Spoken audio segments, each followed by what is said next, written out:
All my niggas ballin' like Curry. Your bitch makes that bitch like a McFlurry. Damn, my chains icy, I'm looking furry. Hey. Your bitch, yeah, she purty. Nigga, hurry. I promise you, I'll pop you like I'm Curry. Yo, boy, your diamond's blurry.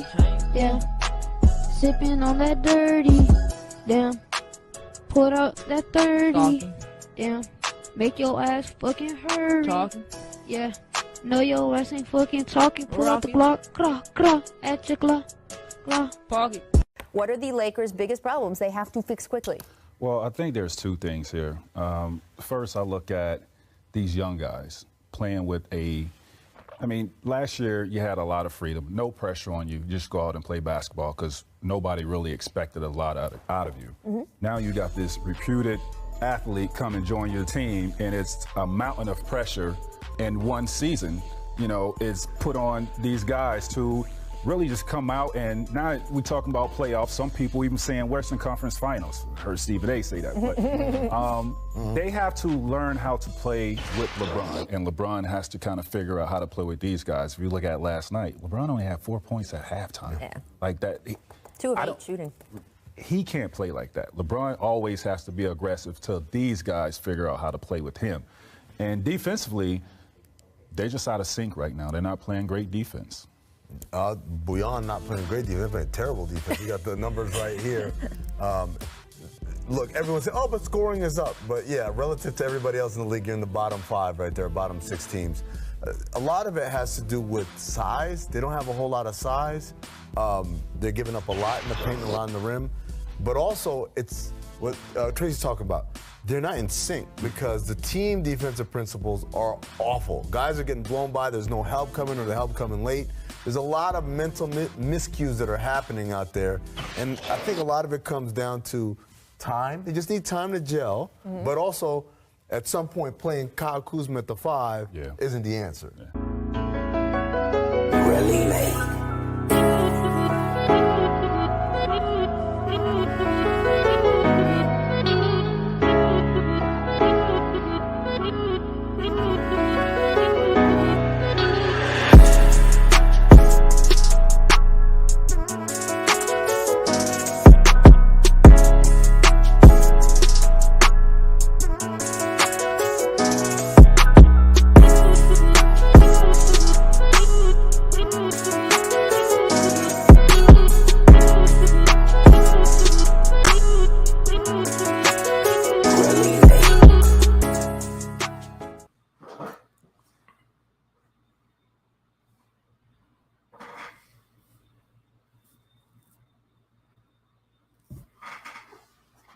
FYF support. Salute to the chat, man. Thanks for you guys hopping in today, man, on this Friday evening. And, man, I was watching that Laker game yesterday, and I said, man, these Lakers really might be in trouble. And I think we're really going to see what they're made of today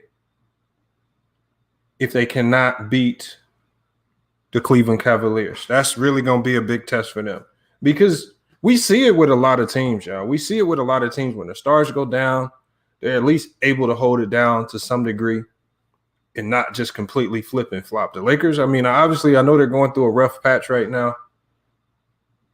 I hope the Lakers. I'm not hoping. There are people out there that really hope the Lakers fail. I'm not one of those people that hope they fail. I think the playoffs are better when LeBron James and the Lakers are in the playoffs. I'm just saying it don't look good because the one thing, and I know Anti talked about this, the one thing about the West is that it's just a few game difference between the bottom half and the top half. A 6-game losing streak can put you at the bottom. A 6-game win streak can put you in first place sometimes, depending on who wins or loses. All right. Now, the one thing that's helping the Lakers is that teams like Denver, they're not going on win streaks, and Dallas, like teams like Denver, they'll win a game, lose. That's what kind of helps keep the Lakers right there in the middle of the pack in the West. But if the Portland Trailblazers, and we know they can go on a streak, they're a very streaky team. If they go on a streak and haul off 6, 7, 8 wins in a row, or just have a great second half of the season, they can surpass the Lakers if the Lakers don't get it together. Dallas can surpass the Lakers. There are a number of teams below them that can surpass them. Now, do I see the Lakers fall into the play-in game? No. But they got to find a way to get out of this funk. And ultimately, this group without LeBron and AD, they're going to have to find a way to beat a good team without those two on the court. I mean, when we look at Montrezl Harrell, 6th man of the year. Look at Kyle Kuzma. He in his best year, he averaged close to 20 points a game. We got a number of players on that roster who you should be able to hold the fort down with and at least pull off some wins. And they're just looking like a completely different team without LeBron on the court. My question is this a knock on LeBron? Does he handicap his teams to the degree that if he's not there, they can't function? Because they look like a completely different team. And just as you saw from the clip I showed just before the show started, we see their defensive numbers. The one thing that's made the Lakers is their defense. Just taking LeBron James out of that defense, does it now you're all of a sudden one of the worst defensive teams in the league? Did he mean that much to your defensive effort and intensity? We know what he meant to the offensive end of the court. All right, but man, Schroeder, you got to step up. This is what they brought in Schroeder. Schroeder's been a starter in this league. They got Montrezl Harrell. Montrezl Harrell was averaging 20 points a game last year. Got Kuzma. I mean, you got Taylor Horton-Tucker, who, I mean, I know he has flaws defensively, but at least give us some offense. You know, at least give the Lakers the offense that we know you can give. But last night showed me that they're a team that just makes bad mistakes. They missed a lot of free throws. I mean, those are the things you can't do when LeBron is out. Everybody has to lock in right now.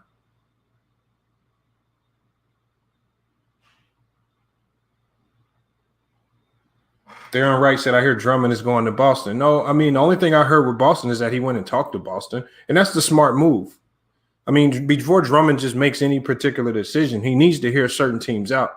But Drummond's going to join a team that's going to give him the best opportunity to get another payday. That means joining a team that's going to allow you to get deep in the playoffs. Now, the fact that LeBron and AD are hurt is not helping the Lakers' chances of getting Andre Drummond. But from what I'm hearing that the Lakers have a lock on bringing Drummond in. I think it's just a formality of him going to hear Boston out. LaMarcus Aldridge is already in Miami. Pictures all over Instagram of him already in Miami. And he doesn't have any other reason to be in Miami right now unless he's actually signing with that team. So we know where Montrezl Harrell is probably heading. So we know that the Miami Heat are going to be immediately a formidable team to beat. You know, they were going to be a tough out without Victor Oladipo and LaMarcus Aldridge. With LaMarcus Aldridge and Victor Oladipo, oh man, I feel bad for some of these teams that might meet the Miami Heat in the playoffs. Extremely well coached, extremely good front office, great leaders. It's going to be tough. He's going to get a lot of burn with the Lakers. I mean, yeah, he will get a lot of burn, but the one thing that Andre Drummond has shown, Andre Drummond's been on bad teams his whole career. Drummond simply just puts up big numbers on bad teams. Is he going to help the Lakers win games while LeBron and AD are out? We know he's going to immediately come in and give you 20 and 15.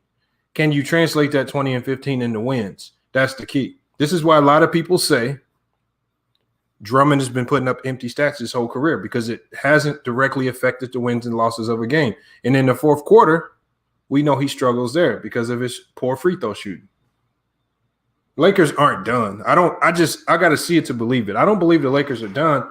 I don't know when they're going to finally hit the switch. I think they just need to get that one win. You know, sometimes you just go into a rough patch and you just need to get that one win. Like if they come out tonight and are able to beat the Cavs, sometimes by winning that one game, you can figure something out. You got to remember, this is new for Vogel too.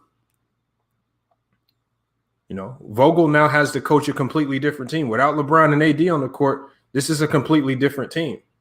This is essentially a lottery team without those two. So now you have to find a way to just manufacture wins over the next couple of weeks until you get your two best players back. Like when you go, you gotta understand that you, as an NBA team, you don't go into the season preparing for any situation saying, well, okay, what are we gonna do if LeBron and AD both go down at the same time? Or do we have you don't think about that. That's just something you hope that doesn't happen. Like you don't have the time to prepare. You got a plan A and a plan B, but like if one of them go down, but there's really no plan if both of them go down. So this is new to all of them. Everybody now has a new role. Bench players now have starting roles. All right. Those roles are different. Now they have to come in and be different types of players. All right. Kuzma, a guy who generally would come in, or some of these bench players who generally would come in with 6 minutes to go in the first quarter, now have to start the game out. There's a big difference when you get to come in the game after watching the game for 6 minutes. You see what type of sets they're running. You see how they're trying to defend, and then you can come in and attack that. And generally when those players come in, they're also going against the other team's bench. So now these guys got to figure out how to get going against the other team's starters. So it's easier said than done.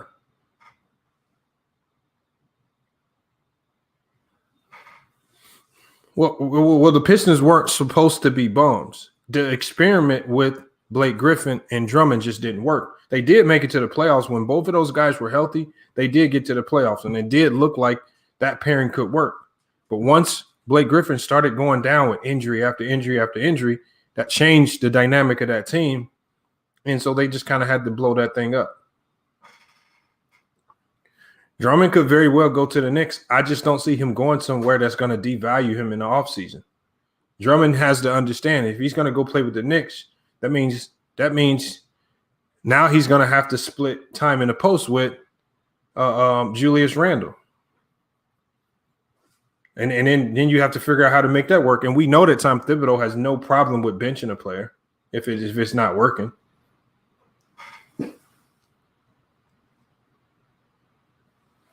Go Mike says we're not going down without a dogfight. Okay, well, whatever that means. Dogfight.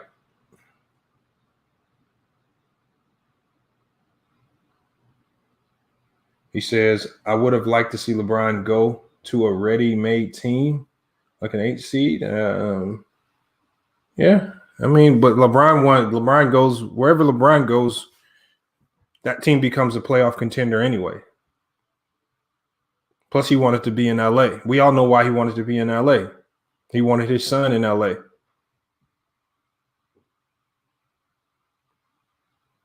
I mean, it was a business move. It was a great business move. LeBron's going to be in LA, and I think he's going to finish his career in LA. But right now, we got to figure out what's going on with the Lakers. You know, I think, it's hard. I hate to say that they're in trouble, but they're in trouble. They need help from somewhere. And will the buyout market save them? Because now that JJ Redick's off the market, and they have 2 roster spots available. I know that the Lakers are going to fill up those 2 roster spots. Who are they going to bring in? Now, I'm hearing in the wind now that JJ Redick is gone, I'm hearing Darren Collison.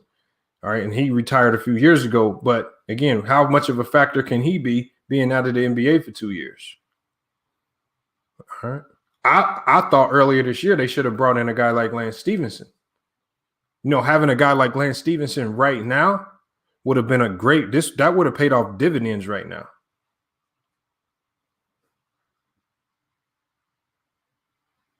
Mingo Jester said that's cap. He says injuries will linger the rest of the season.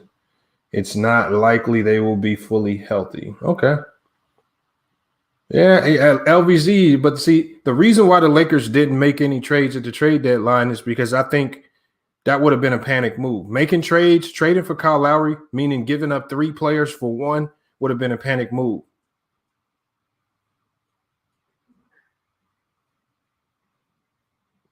On top of the fact it would have killed your future. Your future would have been dead. So you would have went into the offseason really scrambling to fill some holes in your roster. You know? But LVZ, I want you to come in here. I want you to check. I want to know why you think they're in trouble, because I think they're in a funk right now. I don't want to say they're in trouble. I mean, and again, they very well may be in trouble, but they're just going to have to show me to believe it. I just can't see this team completely just falling apart, losing every single game until LeBron and AD comes back. Remember, all they have to do is just try to find a way to stay 500. And like I've said before, I think it's a very real possibility that they can run off 2 to 3 wins in a row to kind of help get them back afloat. But it's going to take them having to beat a good team. They're going to have to beat one of these good teams because their schedule is not very easy. Doesn't look very easy going forward in the future. I'm going to drop the link for you guys. I'm going to get you guys in here. And again, just like yesterday's chat, man, we're going to try to keep it to about 2.5, 3 hours. We're not going to go on too long. But we'll definitely be back tomorrow afternoon. So again, make sure you guys not just are smashing the like button. Make sure you subscribe, because I can check the analytics, y'all. I'm looking at the analytics, and on a lot of these videos, it's showing that 41% of the people watching the video is not subscribed. All you guys need to be hitting that subscribe button. All right, hit that notification bell, so when you come in or when you're not on YouTube, you're getting them notifications when we go live, because I see the crazy comments too. You guys are saying, oh, I'm always missing you when you go live. Or there's a few people like HT, you never show up. I don't know if you're watching now, but you never show up to the live chat, but you always want to do a 17-paragraph debate in the comments. I don't want to read that much in the comments. Just come into the live stream and we can talk it out. But don't type 22 paragraphs in the comments.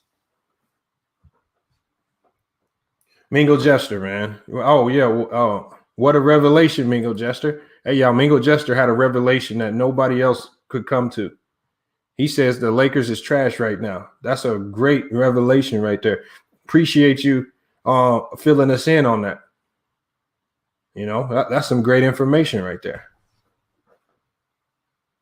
You know, but remember, Mingo Jester, you know, we get a little bit deeper than this. The thing is, and this is why I want to bring LVZ in, is now is about figuring out a solution. What can the Lakers do to hold down the fort until they come back? And I don't want to hear the Mingo Jester. I know that you don't believe that they'll get healthy. That's fine. But if you ever talk with an NBA player, most of these NBA players are playing at about 80% anyway. They're all dealing with lingering injuries, jam fingers, maybe a broken pinky here or there, stuff like that. If it doesn't require surgery, a lot of them just keep playing right through it. So a lot of these players are hurt and they just play through it. So that's just part of the game. If they're on the court, I don't care about lingering injuries or not. If you're on the court, I'm looking at you as if you're 100%. Let me get this link ready, because I want to hear from you guys on this. And I'm curious to see what they can do to get out in trouble. Y'all see the topic, man. All right. Hey, and I got a $25 Amazon gift card. All right. If you can tell me in the chat where I got the term prognosis negative from. All right. Who made that famous? Where did that famous line come from? I want you to let me know. If you could tell me where it came from, that's $25 discount. Amazon gift card to you. All right. So we got a little trivia giveaway as well. That's a tough one though. Prognosis negative. Where did that come from? All right. Let's get this up on the screen. All right, make sure you guys are donating to that Cash App. Remember, all funds that are going to the Cash App right now, all funds are going to be going to the FYF Sports Community Basketball event that we're setting up in July. Remember, these months are waning on. We got to raise $5,000 so we can have this event. All right, the venue partners are really working with us. Right, they keep giving us the extensions on our deadline to get it paid. All right, so let's work with them and let's get this deposit paid so we can lock in this venue.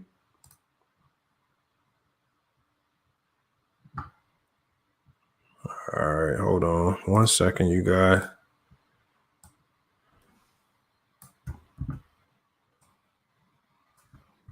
And I know y'all saw my community post, man. What is up with people? You know, and I feel like, hey, I feel like this YouTube community, like LVZ, for an example. The first time I interacted with LVZ, we was arguing about something on Ticket TV. But at the end of the day, like, it's nothing personal. We laughed it off. I still come to his channel and crack jokes. I say something crazy, he cracks jokes on me. Like, why do people get so sensitive about some of the things that we say? And I don't think I really even attack people that much. I just make jokes I make light of about a lot of situations. So like, I don't even trip with you. If we make a bet on basketball, or if you present a bet to me and I take it, what is up with these other YouTubers running around blocking and getting attitudes with me just because I want to come collect? And everybody knows my MO. If you don't pay me, you can expect some videos to get dropped on you, and I'm gonna drop it in a funny way. Like everybody knows that. That's just and you know, if you lose a bet, expect jokes to get cracked on you. It's just like, I don't get the sensitivity of these people, man. You know, I get blocked from your YouTube channels, all over a $200 bet that y'all proposed to me. I didn't even come in there asking for no bets. And then y'all don't make it any better. I go on Twitter today. One of y'all done made a FYF Fred Twitter page. Now y'all trolling the man with the FYF Fred Twitter page. It's funny, man. It had me cracking up. Hey, but that's what happens. See, that's what happens. See, it's worse when you just run from it. When you run from losing the bet. I would be fine, you know, because it's just YouTube. You can come out publicly, say you're not going to pay me. I don't care. At least give you a stance on something. At least stand on something. God damn. Link is in the chat, man. So that's where we got a lot of stuff to talk about today. We got the Lakers. We got people flip-flopping on bets. You're going to flip-flop on a bet and call me. I just want to understand that. How do you flip-flop on a bet and not pay? Start blocking me and then say I'm trolling you. Yeah, Renegade. It was funny. I got a notification on my phone. It was like, I got a request on Twitter from FYF Fred. I started dying laughing. Then I click on the page. They got FYF Fred trolling the mess out of DJ Raw Uncut Truth. I mean, T-Town Cruise. That's all it is. It's integrity. You know, Adrian Barbie. It was DJ Raw Uncut Truth. Matter of fact, for the people that didn't see it, because I want to get y'all opinion on this. I want, and LVZ, if you still in the chat, I'm gonna put the snippet of it up here on the channel.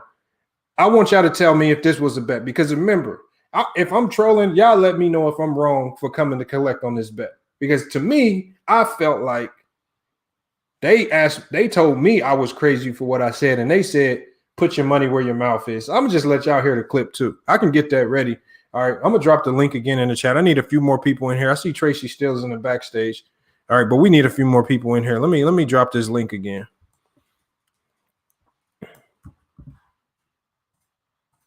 All right, some of y'all new in the chat. I haven't seen y'all before. We got the kid. All right, we got Greg King. You know, some of y'all look like some new names I see popping up. Hey, Greg King. Yeah, Greg King. They didn't pay me. But hey, Greg King, see, when I play the clip, I'm going to play the clip here in a second. I want you to tell me if I'm crazy. I want you to tell me if I'm crazy.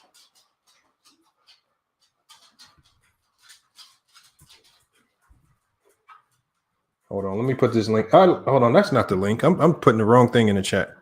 Let me drop this link in the chat one more time.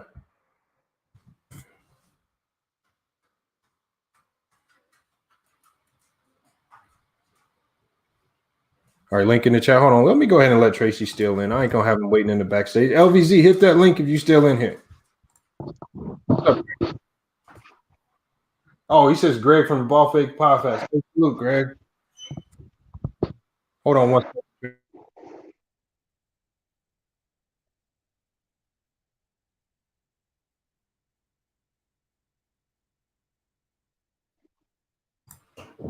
All right, Tracy Steele, what's up, man? What you got on the Lakers, man, or just anything we've been talking about today?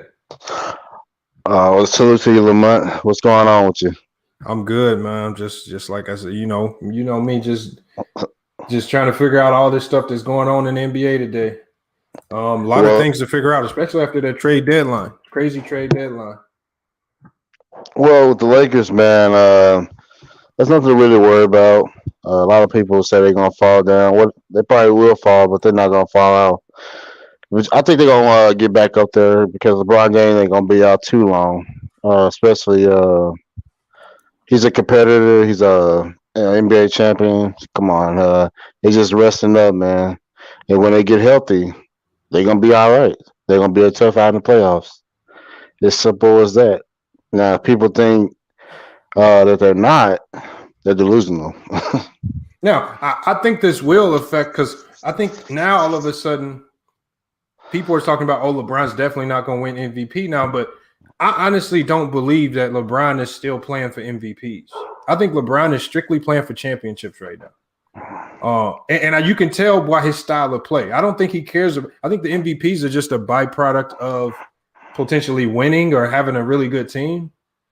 But I don't think they're in it for a championship. C. Hill, man, thanks for hopping in. What you got on the Lakers, man? Is it bad? Is it all bad for them? Oh, hold on. Let's C. Hill. I didn't even let him in the stream. I'm tripping. C. Hill, what's good? Yeah, how about to say, Kid, before you gotta let me on the stream first. Nah, because I had something else up on my screen, so I didn't see. I thought I clicked your name. You good, bro. I just got the notification, bro, and I'm gonna hop in. I got a test I gotta do, but I wanted to hop in and join for a little bit. Yeah, man. I mean, right now, it's looking bad, man. If Braun stay out too long, it's gonna be bad, man. I hate the man got hurt because I wanted to see him, and I wanted us to play them in the playoffs. You know what I mean? And be healthy, But like the brother just said, I think they may slip, but I don't think they're gonna fall out the playoffs. You got some people saying they're gonna fall out the playoffs. I disagree with that because they won a lot of those games up front. They handled their business early on, so they can afford to lose a few games right now. And I mean, they just got to recalibrate in a few weeks and see where Braun at. From what I heard, he's supposed to be out 4 to 6 weeks. So I hope he come back, man. I hope AD come back because I want to play them. I don't want to play the Lakers without Braun and AD, bro. I mean. That's not the Lakers.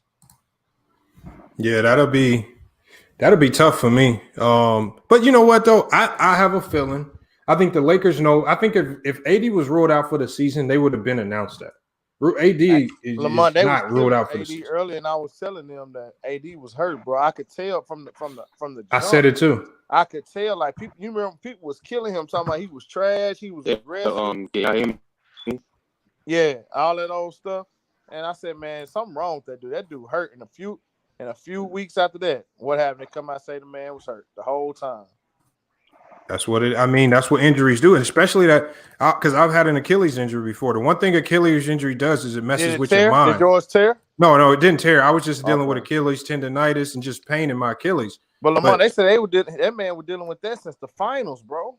I mean, he could have been, but what it does is it gets progressively worse. Right, correct. So what happens is when you play on it, and like even if you take a break for a short while, like let's say you take off for like 3 weeks, and we don't know what AD was doing in the offseason. I don't think he was just sitting around. I think he was still working out, getting it in, and just not knowing how serious his injury was. And so it just gets more serious over time. So then you just start feeling more pain. And every time you jump, every time you shoot a jump shot, it bothers you because it's the pain that you constantly feel while you're playing. The way he plays. Yeah, and so the way he plays, he needs to have that mobility. He can't just stand around, especially with that defense. He's the only one that's going to rim protect. And they need him. If they're going to make a playoff run, they need him feeling 1,000% healthy because if he starts feeling any pain in that Achilles, he's not going to be right defensively. Right, and I think that's why they kept him out so long. And I'm glad they kept him out that long, so you won't have a KD situation. You know what I'm saying? See you. Hey.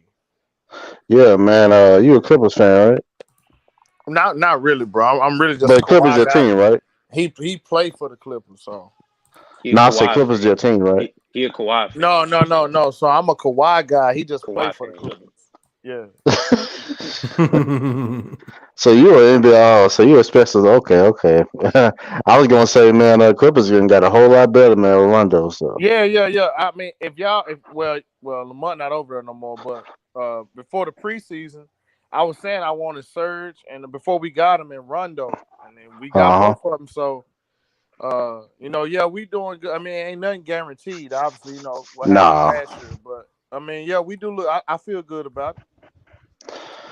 I tell you this, we definitely ain't got no excuse. I tell you that. Well, hold on, but they're still. You know what? Even though they brought in Rondo, I mean, they still got some issues to address. I mean, not just the chemistry aspect of it, but I mean, their bench, some of those guys haven't woken up yet. The Morris twin hasn't played Right. he's not playing like a $64 million player. I mean, so and even though Well, he's white coming guy, on. He missed a lot of time early on. he is, but Serge Ibaka doesn't look like the Serge Ibaka we know. I mean, they still got some. I think rim protection is still going to be a problem for them because Serge Ibaka isn't the same. So they're gonna have to find ways to compensate that. How can they make up for that? If they match up, with guys like with teams like the Nuggets or the Jazz, like since that you said they don't have that much rim protection, so like if they face teams like the Nuggets and the Jazz, they might have some problems because Nikola Jokic and Rudy Gobert don't get the Clippers and some problems. Yeah, I think Serge will be. Hey, what's up, Bees? What's up, Bees? Guys? How y'all doing? I'm good. How you doing, Salute, Bees? Good to hear from you, man. Yeah. Hey, who the brother up in between y'all? I don't know who that is. I'm not sure. I don't know. No, Tracy Still, ain't it? Oh, what up, Tracy? Hey, what's going on? Salute to you, Beast. What y'all talking about today? We just talked about the Lakers. We got a little bit of everything. The Lakers. We talked a little bit about DJ. Hey, Lamar, was that a real bet, man? I mean, are you hold on. No, see here. I'm about to play the clip for you in a sec. I want because see here. I know you be the voice of reason with a lot of these situations. So I'm uploading it right now. It's about to be uploaded in like 10 seconds. I'm gonna play it for you because what happened was I went to his channel.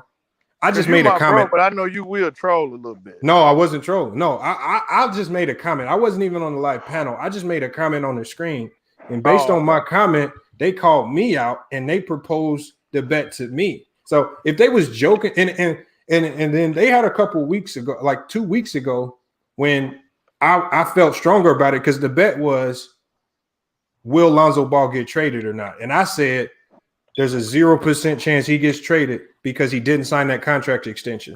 And so nobody believed me. They just kept saying they'll trade him. I said I'm not arguing that he should get traded. I'm saying they can't trade him because they can't get equal value because of his contract.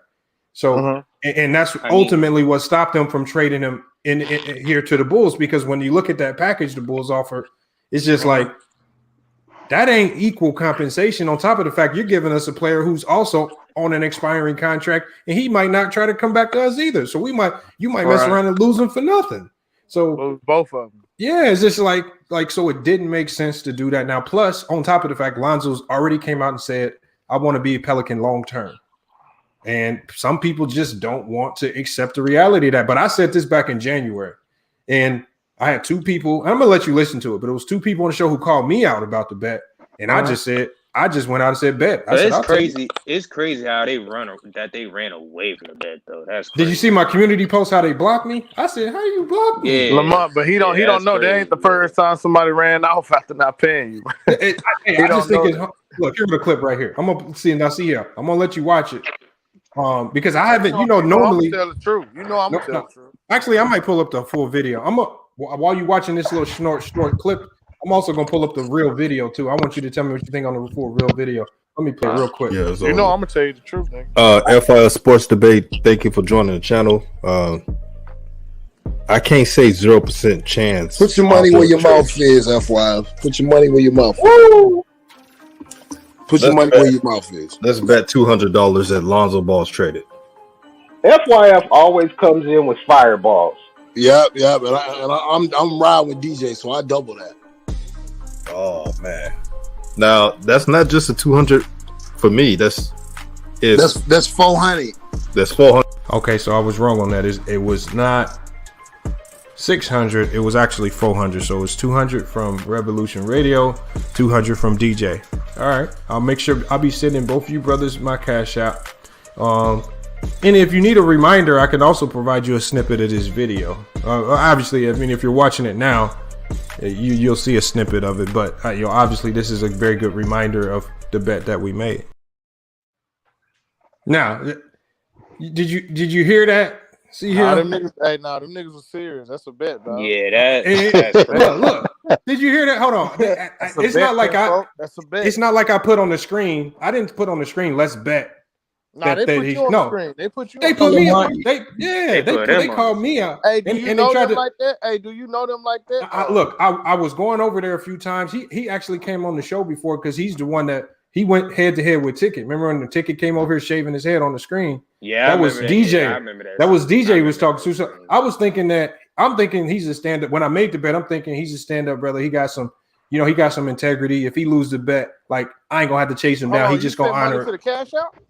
No, I haven't sent anything. Like we were just doing it on as a gentleman's bet because both of those two guys, the only thing they over there on this channel, they preach integrity, honesty, all this stuff. So I'm thinking, okay, they live on this motto, so they can't backtrack publicly because they made the bet publicly. You know that I'm gonna come for you publicly if you backtrack on it. Like you and everybody knows me with the spoof videos. A spoof video is 100% coming if you backtrack. Like it ain't no secret. Hold on. Yeah, but I don't know why they backtrack like that. Nah, that's a bet, bro. That's a bet, bro. That's a bet. That's a bet. You can't back out. Yeah, and they can't. But it's a bet. Yeah, I know for a fact. If Lonzo would have got traded, they would have been hitting me up for that money. They would have been on your head. Oh yeah, because boy doubled down. He doubled down and made it 400. Yeah, they doubled down on it. So I was just like, okay, like I was like, I felt positive he wasn't gonna get traded. I understand the business of the game. It's about the business. And see here, I also offered them an opt-out back on the 7th earlier this month. I said, look, here's $100 opt-out. Just pay the 100 and we can call it the end of the day. They didn't want to pay it. Oh, they weren't gonna do that. No, I think that might have been when they blocked me from the YouTube channel. Yeah, they blocked the shit out of me, and then they blocked me on Twitter. I said, "Man, how are you taking it dead serious, man?" Blocked you on Twitter too. Oh my god. They blocked me on Twitter. No, I think they blocked me on Twitter, bro. This stuff ain't really that serious, bro. I think they blocked me on Twitter because somebody made that fake FYF Fred page trolling them.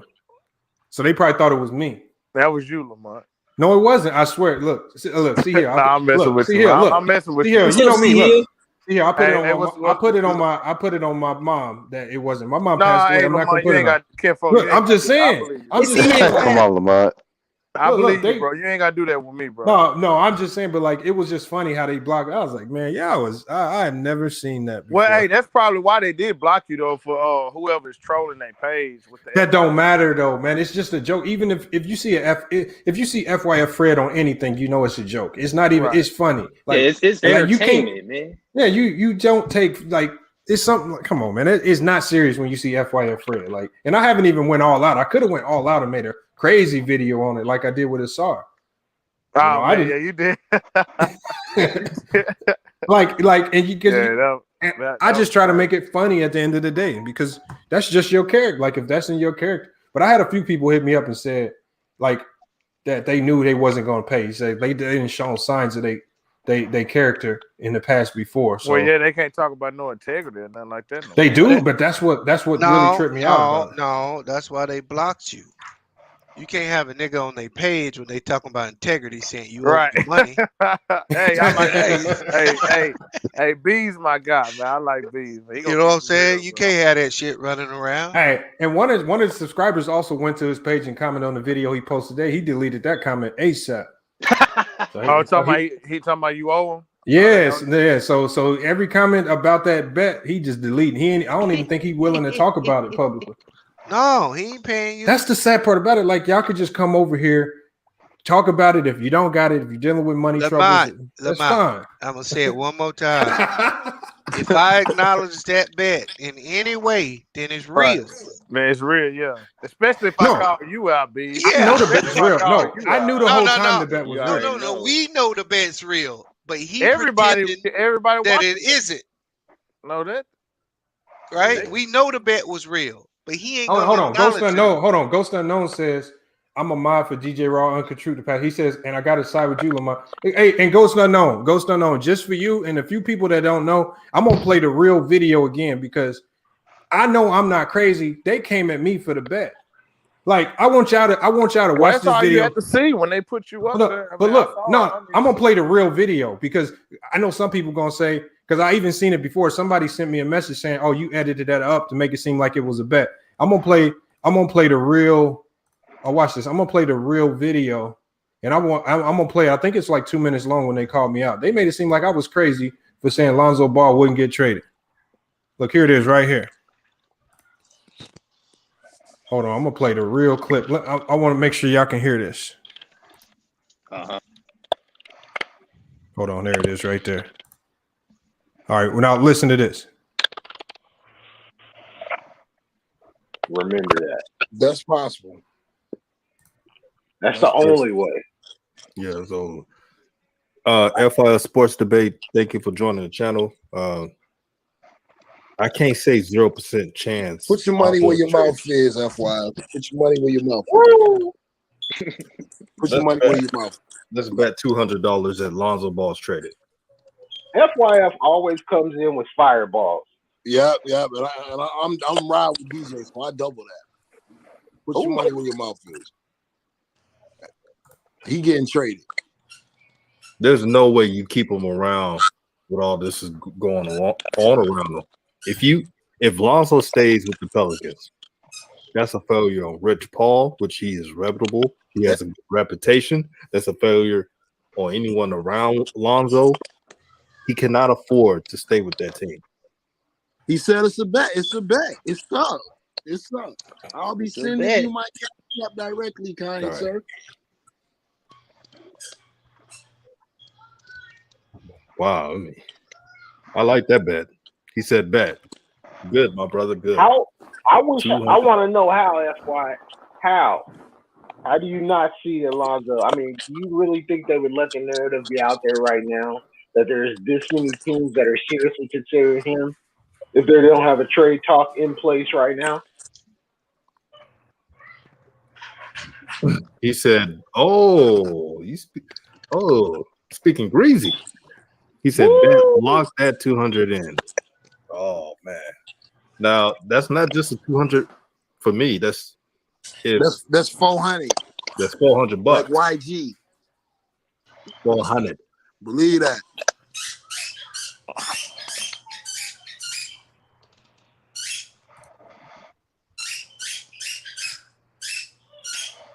See what I'm saying? Yeah. They said bet. I mean, I didn't even have to see bet. that. I mean, you already said that, man. I already heard it from the first one. That just confirmed it even more. That's the full video. Like, I mean, at least if you're not gonna pay, go delete the video or something. So I ain't got no evidence to refer back to or something. Yeah, I was looking for the video. Then he deleted it. Yeah. Right, you know, Lamont got that before he got a chance to do that. Oh yeah, I'm gonna snatch that. I'm gonna snatch that live in color. But yeah, but that's what I'm saying. Like, it'd be different if you have a wild and crazy channel and it's just all reckless over there. But y'all literally preach the integrity and honesty aspect of it. And when you lose a bet, like especially with black people, if you lose a sports bet, they gonna joke with you, they gonna troll you, they gonna mess with you. You can't get caught up emotionally about it. That's par for the course. That's gonna happen. Like, and it's just like you get sensitive like that. I said, man, your character just got exposed real quick. Yeah. But nah, I'm gonna tell you what my big bro B say. You can't be over there preaching that no more. Yeah. Oh yeah, that's right. Yeah, that's why you gotta block that nigga. Get him off there. Hey, see that nigga bad for business. Have the money over there, man. Bad for business. He bad for business. Yeah. Man. Nah, that is sad though, bro. Come on, man. $400. That's tough. Hey, I told you what to do, Lamont. They was talking to me like I was gonna have trouble paying them $400. I understand. Yeah, they was. Hey, they was, bro. He talking about. I'll be sending you my cash app, kind sir. I'm like, hey, I be making videos blasting their ass. I'll be over there, Lamont. Huh? What'd you say, Lord Gamer? I said I will be over there. Yeah, hey, Lord Gamer. Hey, Lord Gamer, you don't need to be commenting on shit like that, bro. You be stealing niggas' pictures. Hold on. The kid, huh? Hold on. The kid 70316 said he got the answer. What's the answer? There really ain't no answer to it. You lost the bet. Coming on nothing. Huh? No, you can comment, but you can't call nobody out, nigga. You steal people's identity. Hey, who identity he stole, man? Oh, you Hey, didn't steal those. See here, you didn't see that? Hey, show them that shit, Lamar. Hey, Lamar, I remember I told you they found one of my family members dead, bro. I ain't been on no platform, bro. Hold on. See here, brother. See here, let me pull up this video. This thing is funny. I ain't gonna lie. I done missed a whole bunch of stuff. Hey, Lord Gamer, my dude, but you capping on that one, dog. That was the funniest thing to happen on. Y'all, hey, it's some characters on YouTube, bro. Y'all, hold on. Wait till you see this shit, bro. Yeah, hold on. Let me pull up the video. Niggas. No, it was just funny. But at least Lord Gamer pull up though. Lord Gamer pull up. Like, see, Lord Gamer, we caught him. We laughed about it, and it's over with. See, that's why I respect Lord Gamer, because he know he got caught. He accepted the little, he accepted it. You did some private outwork on him, man. It was real quick though. It was he thought he could slide one over on FYF Fred, and Fred bopped him real quick. Most of those guys would have ran away. That shit happened. What up, T Streets? What they do, man? Hey, you come What's up, Tayshawn? Tayshawn home. We're good. Oh, that's Tayshawn. What you say, B? I said you gonna go lick them lips again today, Tayshawn? Nah, man. Nah. I got Carmex on. How you doing, my man? I'm doing all right. Can't complain. Shit, I kind of came to holler at C Hill, make sure he all right. You straight, C Hill? Oh yeah, man. I'm good, man. I'm good, bro. Yeah, sorry to hear. Hey, see here, what's so crazy is I know you lost a family member, but one of the GCU basketball players out here passed away a couple days ago. Oh man. Yeah, so that was crazy. I'm sorry to hear that, bro. Praying for y'all, man. Wait, see here, you lost a family member? You lost a family member? Yeah. They found one of my family members dead. Oh, my condolences to you, my brother. Yeah, that's tough right there. That's why I ain't been on nothing. I ain't been on. Yeah, my condolences. I'm just not coming back now. Yeah, but I was really talking about last night when you was on the panel. You was asleep about 2 hours. I was gone, bro. I tried to get on there and hang with them niggas, man. But when I got home, I thought I was off. Man, I got up there, man. I'm still on here. Yeah, I was out, bro. I was out. Man, I was on there rolling. I'm talking about because I work at night. It was like 4 something in the morning. I said, "Damn, see, he's still on here." See here, I found it. I got the clip. See here, hold on. Y'all want to hear Lord Game? This nigga done stole somebody. Watch this. This is about the funniest thing. This was probably one of the funniest nights on YouTube ever that we had, man. I was dying. Check this out. Hold on, let me make it full screen so y'all can see this. Oh, hold on, I gotta fix the sound. Damn. All right. You gotta put Lord Game in the Hall of Fame for that, Lamar. Hey, he got man. Hey, he changed his picture. Hold on, man. Let me play this. Hey, Man. Lamar, I'm gonna take this test, man. When I get once you show me this, and I get back on. All right, hold on. It's gonna be real quick. I'm about to play it right now. That's anti guy, no neck. Yeah, hold on. It's not even my boy anti. Hold on, let me play it first. Come on, it's tripping. Where's your play button? Because my screen and hey, you still got some of that Dogecoin, huh? Here it is right there. Yeah, I got some. I ain't been doing too good, but hold on, here you go. Hold on 1 second. You doing a straight light skin face, boy. I thought you was a dark skinned dude. Boy. Hold on, I was looking at your hat. Nigga, nigga, fuck out of here. I was trying to see that. I was grown man call himself caramel, bro. You got to chill out, bro. I'm grown man call himself caramel. You got to chill out. No homo. He trying to make himself look fuck out of here. This ain't Tinder, man. You got to chill, bro. It's a sports show. Who is this nigga that just came in at the bottom looking like Roy Lee? Who is this? That's Lord Ninja. That's Lord Ninja. Oh, he changed his picture. Boy, you boy. Lord Ninja, nigga like DK Metcalf. That's me. Like you in an old smooth. You lying? That's not you, bro. Turn your camera on. Turn your camera on. Turn your camera on. That ain't you, boy. You look 40, but you sound like you 12. Your voice don't. Hey, your face don't match your voice, nigga. I can't imagine you trying to talk to a girl. They see your face and you trying that little baby ass voice. You probably be blue. Shorty look like DK Metcalf, boy. Hold on, I'll find out. I'm gonna find out if it's Lord Gamer watch. Hey, True, you can't talk about nobody with them thick ass glasses you got on, boy. You know who you look like? What's the nigga name that was in Paid in Full? The boyfriend? What do you think I'm gonna pay them for with the glasses?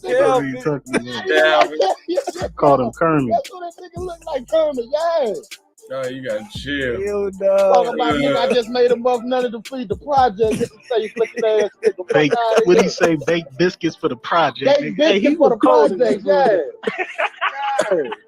Made enough money to bake biscuits for the project face ass. Hey, y'all niggas stupid on the phone. Come in with that bullshit, true. Hey, no ass. No, you really took your boy channel down though. For real? Yeah, they took it down. That's Lord Gamer for real. Hell no, that's his older brother, nigga. That's his cousin. Hold on. Gordon, Lord Gamer. Dark skinned nigga. Well, hold on. That nigga Googled that picture. That nigga went on Facebook and found the hardest nigga. Lord Gamer, I will give you one chance. Cause that is not you. Because I'm gonna share my screen here in a second. Oh shit. Can I share my screen, Lord Gamer? Hey. Oh, come on, nigga. Don't tell me you let her taking niggas' pictures and putting them as your profile. Who is that, boy, on your profile picture? That's your brother? Oh, Oh, so that is him. No. That nigga said dark skin man. Hell no. Hold up, what is this? This nigga Google. Yo, what the hell?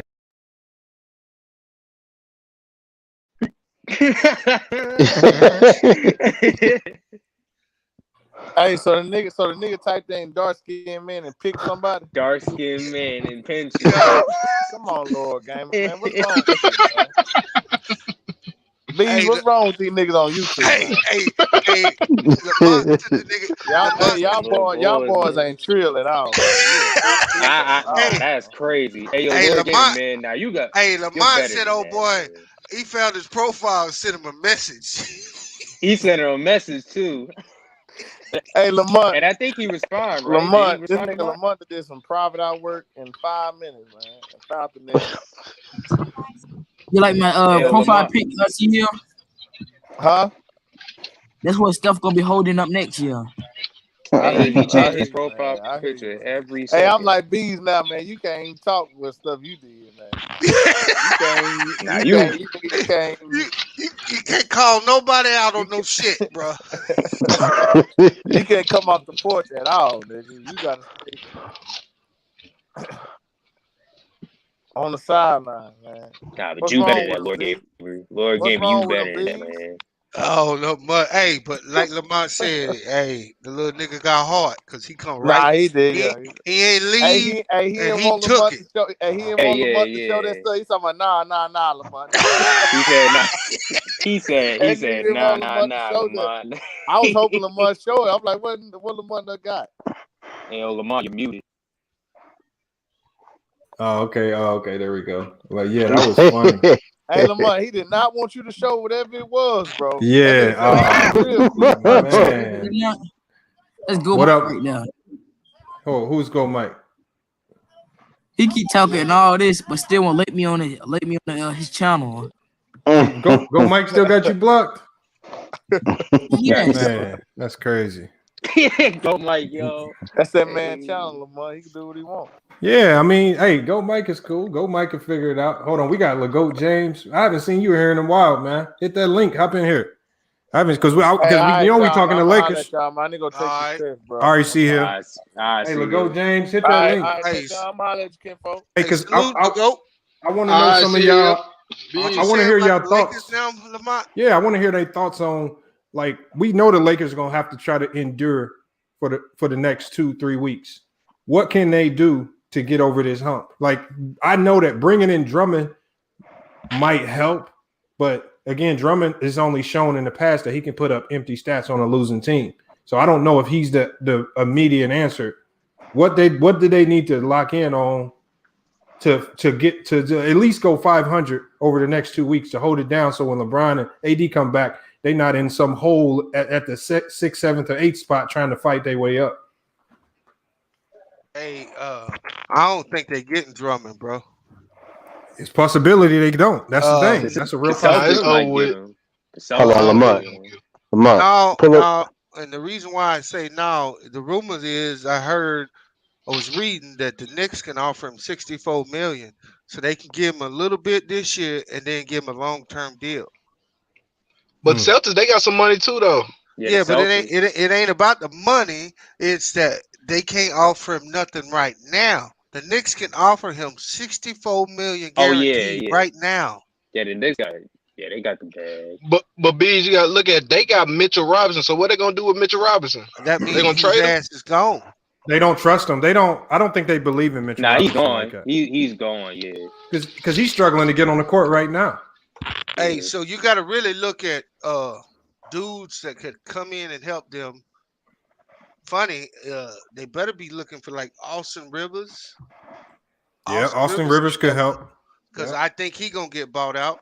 And the other dude, I think. Hold on, didn't he already get waived? He got traded. I didn't know if he was. Okay, he got traded. Yeah, he's definitely gonna get waived. He's on OKC. And the other cat is Otto Porter Jr. Yeah, I think him too. That would help. Yep, those are the two dudes that they realistically, to me, got a shot at. I'm gonna tell you an underrated move because this player just got waived, and a lot of people might laugh, but I think he could really help because I think he's better than Marc Gasol. I think Gorgie Dang could help. Oh, they waived him? Yeah, he got waived today. Grizzlies. He got waived. He was decent, but no, that's all they need. That's all they need. Now, what they gonna do in the meantime? I think they're gonna be in that play-in, Lamont. I don't see any way around it when you look at their schedule. I mean, they got a chance right here to pick up two or three games. So, yeah, they got a chance to pick up a couple games that can kind of tread water. But when they go on that road trip, they're gonna lose every one of them games. What's the schedule though? I gotta see their schedules. Let me pull up their schedule right now. I'll tell you what so it's right like. now. They can start off I feel like if they can pull off this win tonight against Cleveland, I think they're in a situation now where it's confidence. If they just need to get that one win under their belt, so they know just they can win a game without those two. Right now, I don't think they believe they can win without LeBron and AD. Just as a team, they need to get that one win to get their confidence. Because they got Cleveland tonight. And then they got Orlando. So that's two games they have to win. Orlando, yeah, they have to win. Yeah, you got to beat Orlando. Orlando's completely depleted. You got to beat Orlando. And then if you can win Cleveland, Orlando, and Sacramento, then you got a chance to stay out of the 7th seed.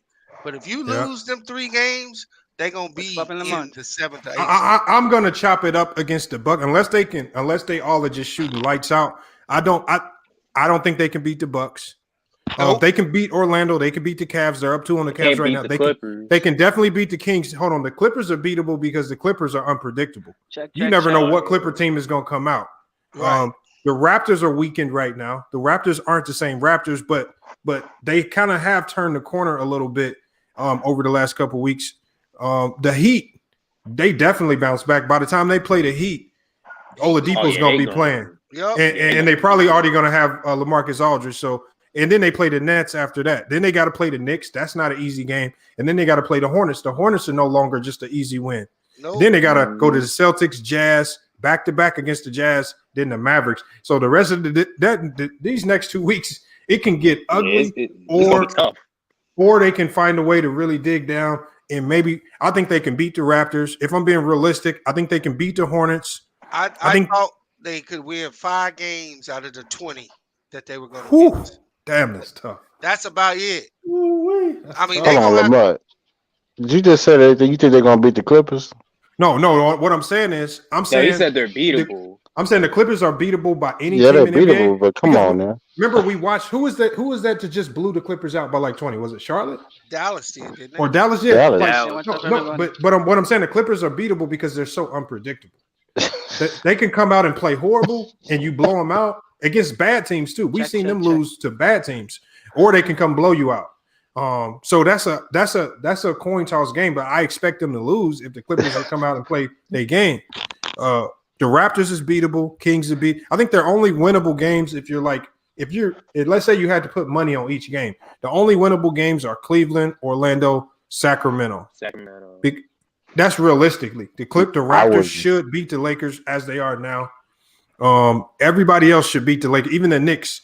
I think they can beat the Hornets. That's probably another winnable game. Yeah, the Knicks are not the same old Knicks anymore. You know. They got the Wizards late in their schedule. They got the Wizards and the Kings on back-to-back nights on the 28th and the 30th of April. But the one thing they got going for them, I think AD gonna be back around April 15th.